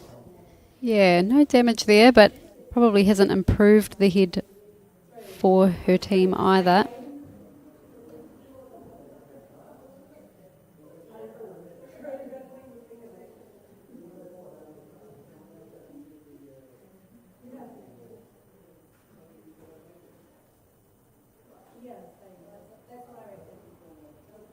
Bronwyn adding a 3rd shot for North East Valley.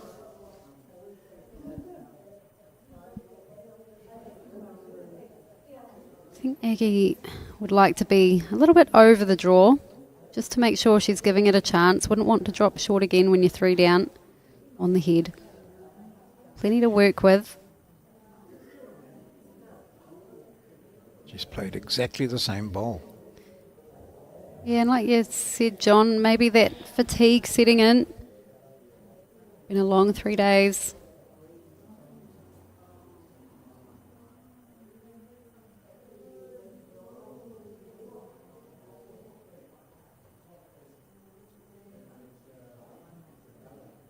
And you think sometimes, half an hour ago, that green that she took might have been exactly the right green. And if things have changed a wee bit, it's a matter of the tiredness, but also remaining alert. And looks to be following a pretty good track here for Bronwyn. Sneaks it around the back, so that's handy. Probably not in the count, but it looks to us as though it's 3 for North East Valley there. Again, Aggie finding herself in a position with a very crucial bowl. I feel like I've said that a few times in this last part of the game. A matter of just coming inside the second bowl from the right there, or the closest to the jack as we look at it, to the right of the jack. She can do that just into that zone there rather than finishing where she has with those previous 2. So it's just that big gap, and Lisa does well to point that out. So anything in here will give us possibly the shot, certainly second shot.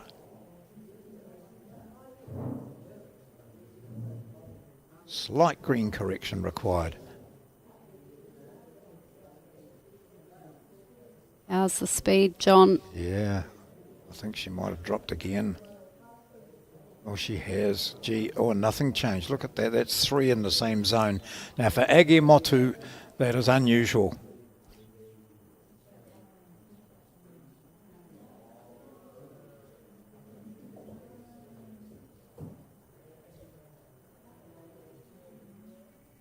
Frustration clearly evident as North East Valley holding 3. I think that was a signal from Ange Francis. Yep. So, I mean, the only danger here is if Bronwyn's tight and a bit heavy, but she said she's playing it safe. Yeah. But really, I always think with that, as long as you're locking in your line, Yeah. if you have that wider line, you're actually not in danger. Oh, well, yeah, so it wasn't actually the weight that she played it safe, it was the line. So a 3 to Northeast Valley, taking them 17 shots to 11 as we head into the 16th end. What a great time to score a 3 in a final in which you've had an advantage for half a dozen ends, but not by much. And you move from being 14-11 up to 17-11. Big job ahead for the Auckland team in this final of the Women's Champion of Champion Peers. Whoops, they might get the jack. Yeah, they... well, this is a small win for Auckland. They get the mat and the jack now. They haven't had that a lot in the last half of the game. And I don't think Lisa has changed the mat. Maybe she took it back. Maybe the jack will Yeah. be what we see changing. Wonder if they've had a discussion about it.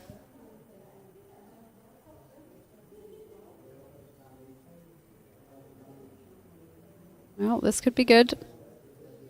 Well, interestingly, after the 7-0 lead that Auckland had and Northeast Valley got the mat, they took the mat right back and sent the jack up to the 2 metres. So Ange Francis here was quite comfortable with playing the long ends. And I think it worked for them then too, because they collected a 3. Auckland really needing to score the next 3 ends of this 18-end match. So 3 ends to go. Auckland likely needing to score all of them if they want to be crowned the National Champion of Champion Women's Peers. Champions. 65% Northeast Valley have jumped to on the probability scale. Good opening bowl by Lisa.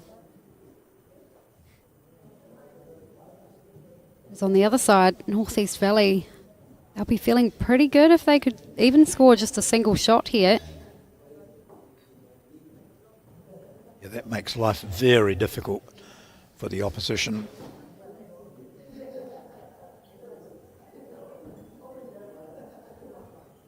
Heading to a good home here from Ange Francis. It's probably a couple of shots.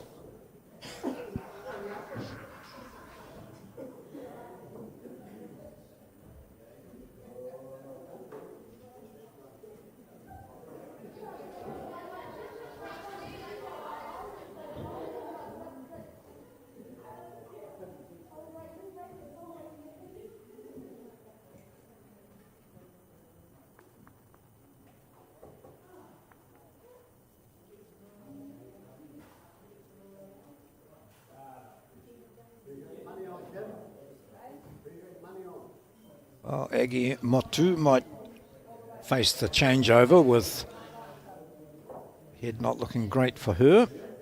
Lisa Prideaux still has 1 bowl remaining.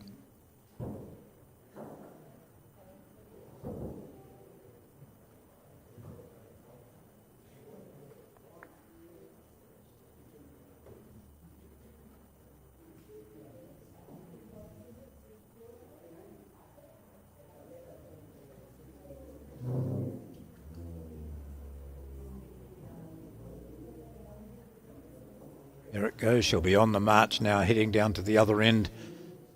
See where this one, oh, that looks to have been a bit pinched as well.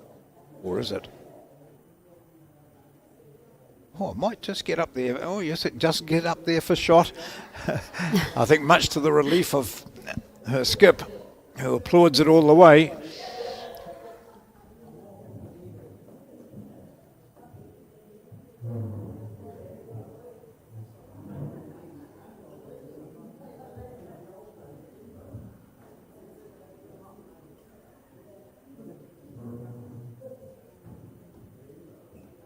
Still in the game, Auckland, for the moment. Bronwyn Stevens on the mat now.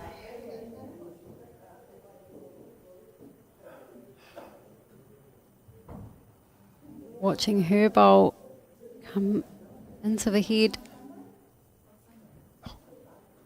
Oh, she's been playing really well, Bronwyn Stevens. And two, I mean, she got off to a bit of a scratchy start, probably only for 2 or 3 ends.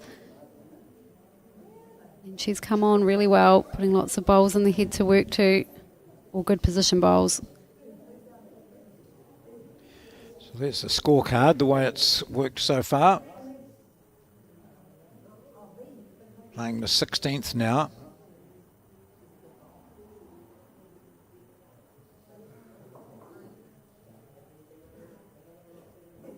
Imagine we'll see Aggie on the backhand side, which we are.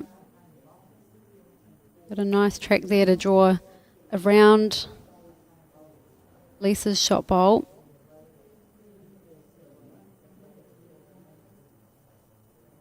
As we see it now.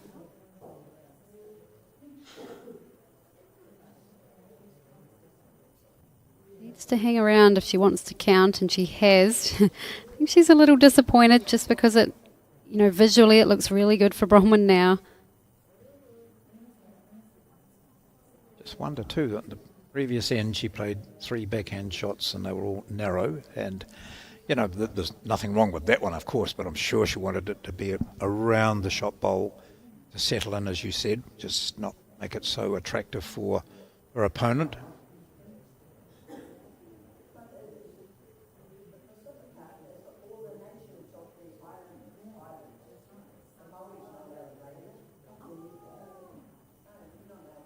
She gets away with it for the moment. There's another one just behind the jack for North East Valley. Yeah, Aggie will need to correct that green now. Speed's probably really good, especially if she's looking to count, which she absolutely will be, being 6 shots down on the card. This looks handy. The white one might be all right. Yep. I think that helps a little bit. Just narrows Bronwyn's target area down a touch as far as her path to the jack goes.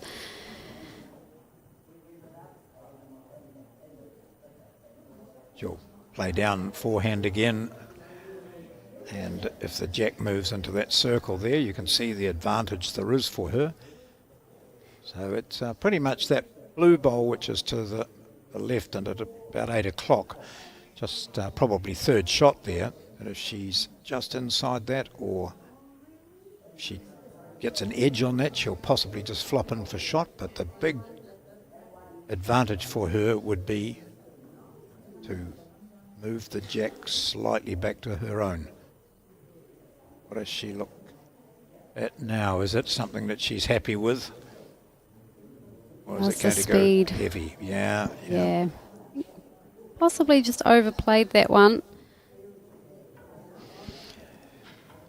Although I suppose if she was tighter, you know, she would have landed that blue shot and at least cut it down, and a thin edge of the jack would have been okay too. So, yeah, probably did play an okay speed. So if Aggie can come in and just sit in front of that 6 o'clock pink bowl, that would be perfect for her. Yeah, this is a huge opportunity for Auckland. Currently holding 3. Room for a 4th. And no more bullets for Bronwyn Stevens. She's played all 3 of her bowls.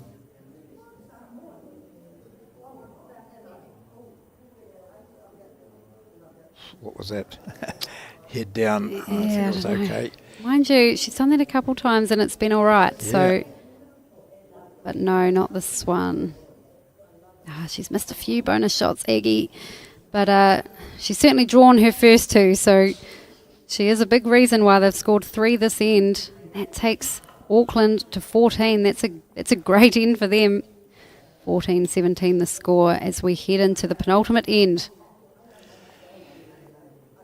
So dropped a 3, picked up a 3. But the advantage / disadvantage all negated. 17-14, 3 shots the difference.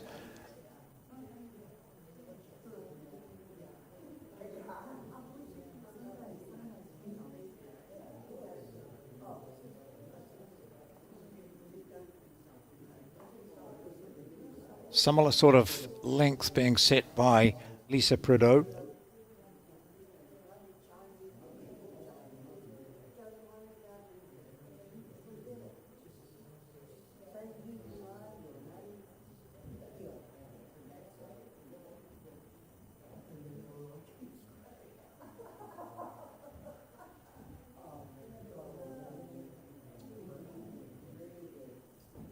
Nice speed there by Lisa. I think, yeah, the green just turning a bit more than maybe the players are trusting at the moment. As we have seen a few bowls finishing under the line. And it could just be a tiredness thing too. I know that as bowlers, we're more often likely to go narrow if we're feeling tired than what we are any other line, which is interesting. Yeah. So, yeah, just something to be aware of. So they've got identical green there, the two lead bowlers who've been getting them in the zone all the time. Now that sunlight has gone off, comes in through the walls. Looks to be a better one here. Would love a piece of the jack. Doesn't get it. Still that same line though.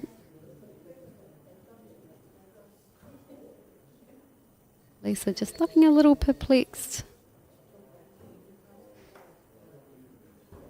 Just needs to trust that line out there, I think. Trust that it's going to come back. Yeah.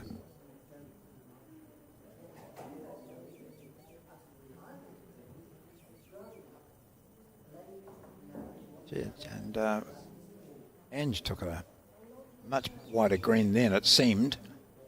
Sits in for shot. You can still buy Barker's tracksuit pants.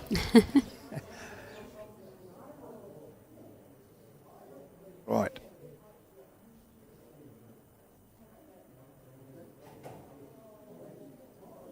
Possibly thinking, oh, I've gone too wide, and then finds that it comes in perfectly for her. Well, she's gone wider. She's going to get a piece of the jack.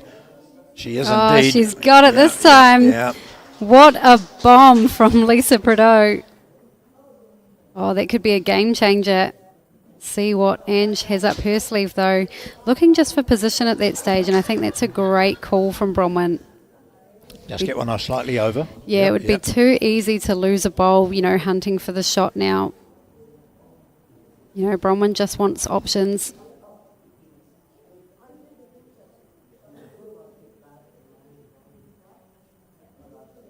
Yep, doing as her skip asks.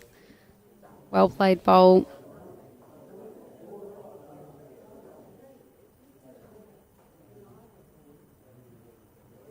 I think Aggie should look to come down the backhand too, almost similar to how Ange played her bowl. And it's either you're coming past, or if you're connecting with that shot white bowl, you can see me in the commentary booth, I talk with my hands. Yeah, you've got to. You'd move the jack, you'd sort of tuck it in, wouldn't you? You'd bring in a third shot, because I think we saw that Aggie's holding two at the moment. Yes. So, yeah, not only would it bring in a third shot, but it would make Bronwyn's shot slightly harder. That is, of course, if Aggie is able to just catch the outside edge of the shot bowl. If not, past is a good home. But it's that same sort of speed. And trusting the green. Yeah, she looks to be trusting the line this time. Wow. Watch this come back. As it doesn't come back. But her speed's great. Great for a draw shot. I mean, we've seen Bronwyn be pretty aggressive throughout this game when she's needed to.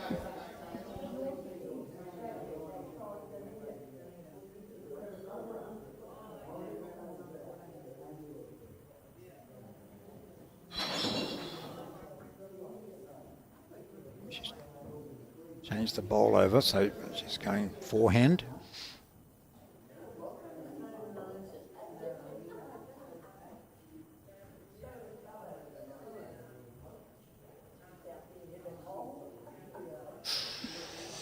No result there.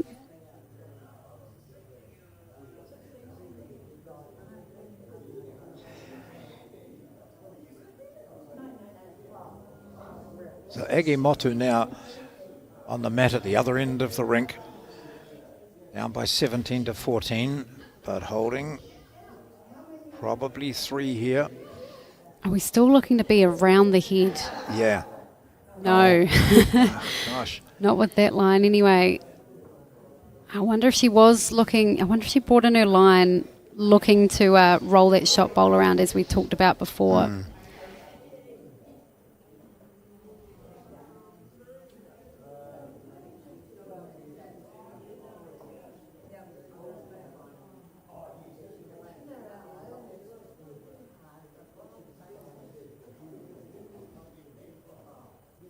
So, not committing to the same speed here. Oh, she's played this pretty well, John. She's going to shunt that up. Beautiful angle there, but just runs past the jack.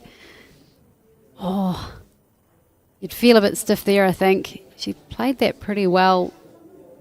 She got the bowl square, didn't she? And that's what she was looking to do. Yeah, even if she was under the pink, she was sitting through the shot bowl superbly, but she just sort of got half and half, really. What are we thinking? Looks to be a 4, does it? Thought there was a tentative 4 held up by Aggie. It's one of those ones, I mean, you just draw another one and hope that Bronwyn misses. Or do you draw around the back? Because if she does choose to be aggressive, you've got one back there. And scoring a single shot, still good fishing for the Auckland team. Being 2 down is not a bad result for them.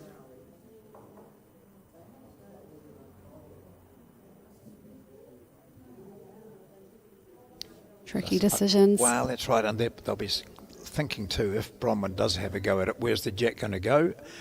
As you said, what cover have they got? Well, I don't think that that's where the jack's going. What cover's down the back? Any connection on that shot bowl, Yeah. we can see where the jack's going to go, and out the back there, it's all pink. I'm pretty sure. Yeah, that's there a we good go. angle for it. So pink, that's all.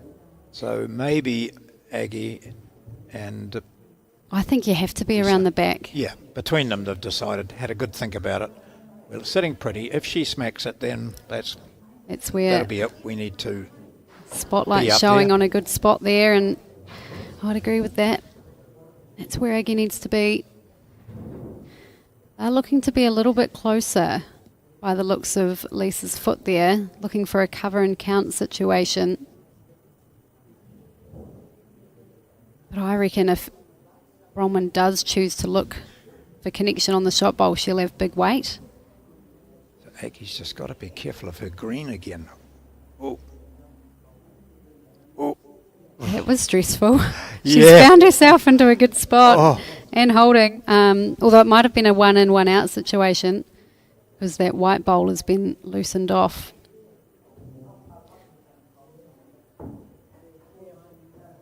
Bronwyn looks at the board, is well aware that this is the penultimate end. They've got a 3-shot advantage as you look over there onto the board on the right-hand side. But the situation on the rink is not looking so encouraging for North East Valley. The jack will still travel past that blue bowl of Aggie's. Yeah. Yep, that's where it's going. Remember, there's 2 pinks back there. I wonder what's... So it's looking like she won't commit to big speed. She's looking for weight to hold up under that pink bowl on the left-hand side of the screen. So certainly over the draw. Yep, and an edge on that pink would work for her, inside edge, that is. Yep. Aggie and Lisa, they'll be holding their breath. I'd love to hold on to this number. They've done really well to put pressure on the North East Valley side. She's played some top shots in this final. Bronwyn Stevens on the forehand now. Quite likes it, I think. Quite likes it. Inside Willing it edge. to be There it good. goes. Oh, gets up to snare second shot. Maybe. Well, she's definitely cut it Yeah, down. It's a yeah. well-played bowl regardless of what happens here. Definitely 1 to Auckland. which Lisa takes out. Cautiously. And now looking for the second. I think Ange favours the pink bowl. And Lisa says, you might, but. Well, that was a save from Bronwyn. I'll possibly have a look at that shot again, the way it went, because they were certainly 3 down, I think, when the delivery was made. Yeah, it is a pink. Yep, so just a single. What? So that was a huge save by Bronwyn Stevens. Yeah, let's see that again. 4 shots down they were, Northeast Valley.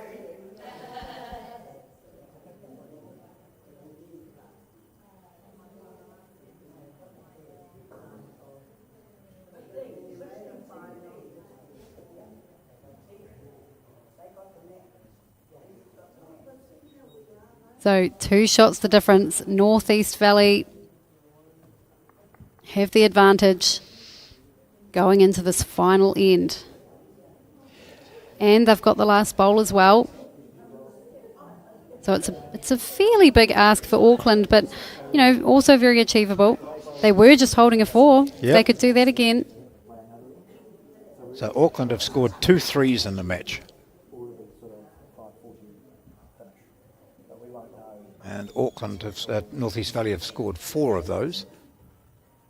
So a 3, a 2 of course would take us to an extra end. Here's the opening bowl from Lisa Prideaux. Casually just drops it in next to the jack. Yeah, the local crowd loves it.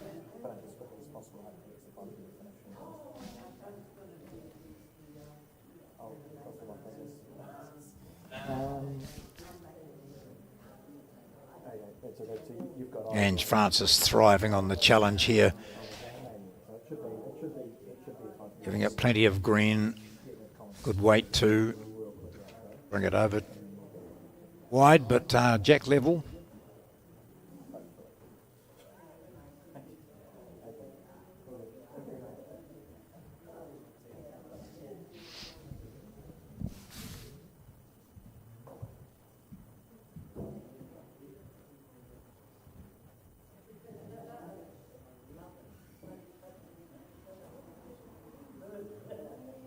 What's a weight like? It's pretty good. Oh, pretty good, John. Yeah. It will finish tight, but not a bad bowl there. We have seen the jack move a fair bit this game.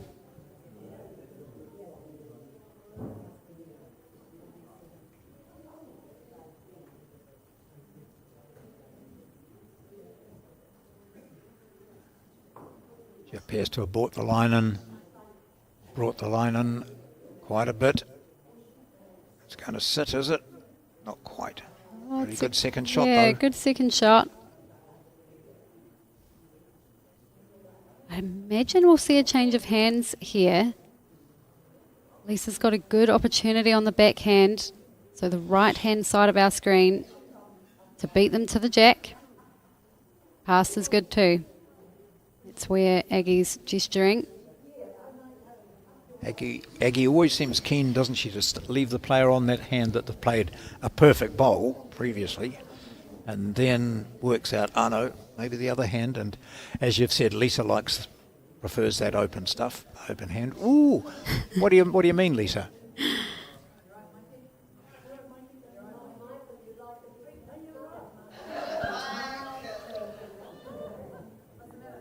There is a bit of a holding track if you go out that little bit too wide.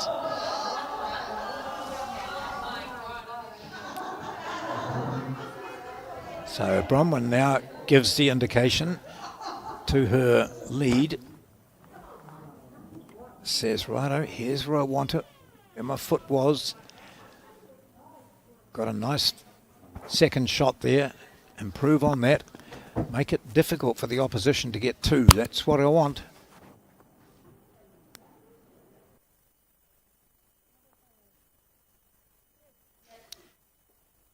It's a fortuitous result out of that with a little wick off one of the opposition bowls.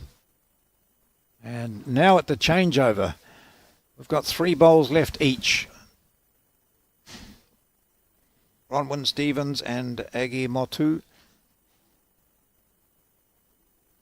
Well, Aggie will be happy holding one on the crossover, you know. If she can add another one, that's extra end territory. Bronwyn, though, she's been playing so well. And so well under pressure, too. And Taylor and I talked about it earlier this game. It's not easy to get out of trouble, which is why we see, you know, we've seen a few big numbers dropped over the weekend, but Bronwyn's been preventing those. I've dropped a couple of threes, but overall, she's done really well. This is not bad. Needs to put the brakes on, but a really good home. Most encouragingly for her, that was good green, wasn't it? She didn't go narrow as she had done a little bit on the backhand previously. She's in there in a good catching position if needed. Bronwyn, though, has been, as you've said, been playing some sensational bowls. Yeah, we've probably failed to mention that she's been in and around the Bowls New Zealand high performance squad, and she's been in the development team for Trans Tasmans. So a key player. She's certainly showing that this weekend.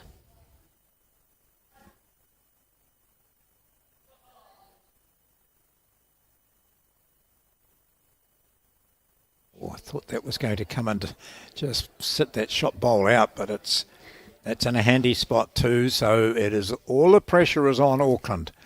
Yeah, having a bowl there for North East Valley really means for Auckland that they just need to draw another shot on the head. That's where they'll be scoring, is where the Jack is right now, essentially.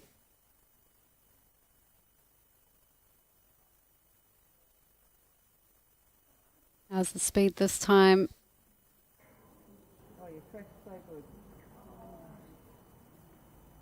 Just dropped too much off this time. Yep, so Auckland, North East Valley don't need to score. They just want to prevent Auckland from getting 2. Yeah, that's the beauty of having a 2-shot buffer.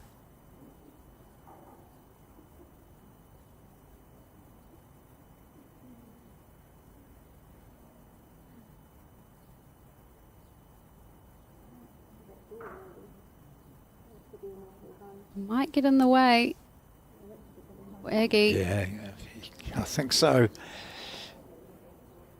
I mean, is it there to just bin the Jack at the back? You'd be holding 2, but it's not easy. Last bowl for her. Yeah, kill it even. I mean, you could probably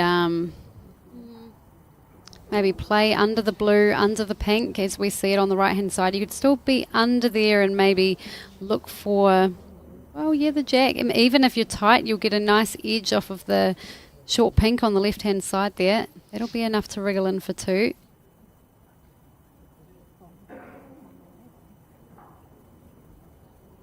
Sit on her own white. Keeping in mind that they don't need to win the game here. Yeah, that's the other option, is just going straight for the Jack. Into the ditch. Aggie has a blue back bowl there. And if they kill it, that's fine too. Replay.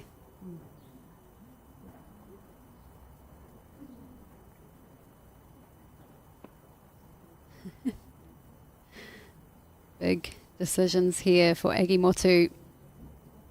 Whatever she chooses, she needs to be absolutely 100% on board with it.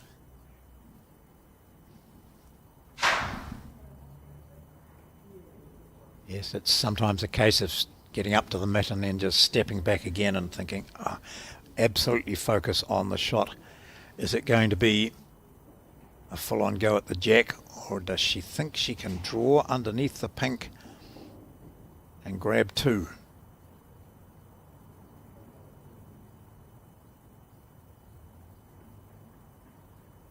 Well, she's looking to go under the pink and grab 2, and she's going really well, and this is a pretty good bowl, and she's, oh my word, almost snared the Jack, and there won't be any need for Bronwyn to play her last bowl.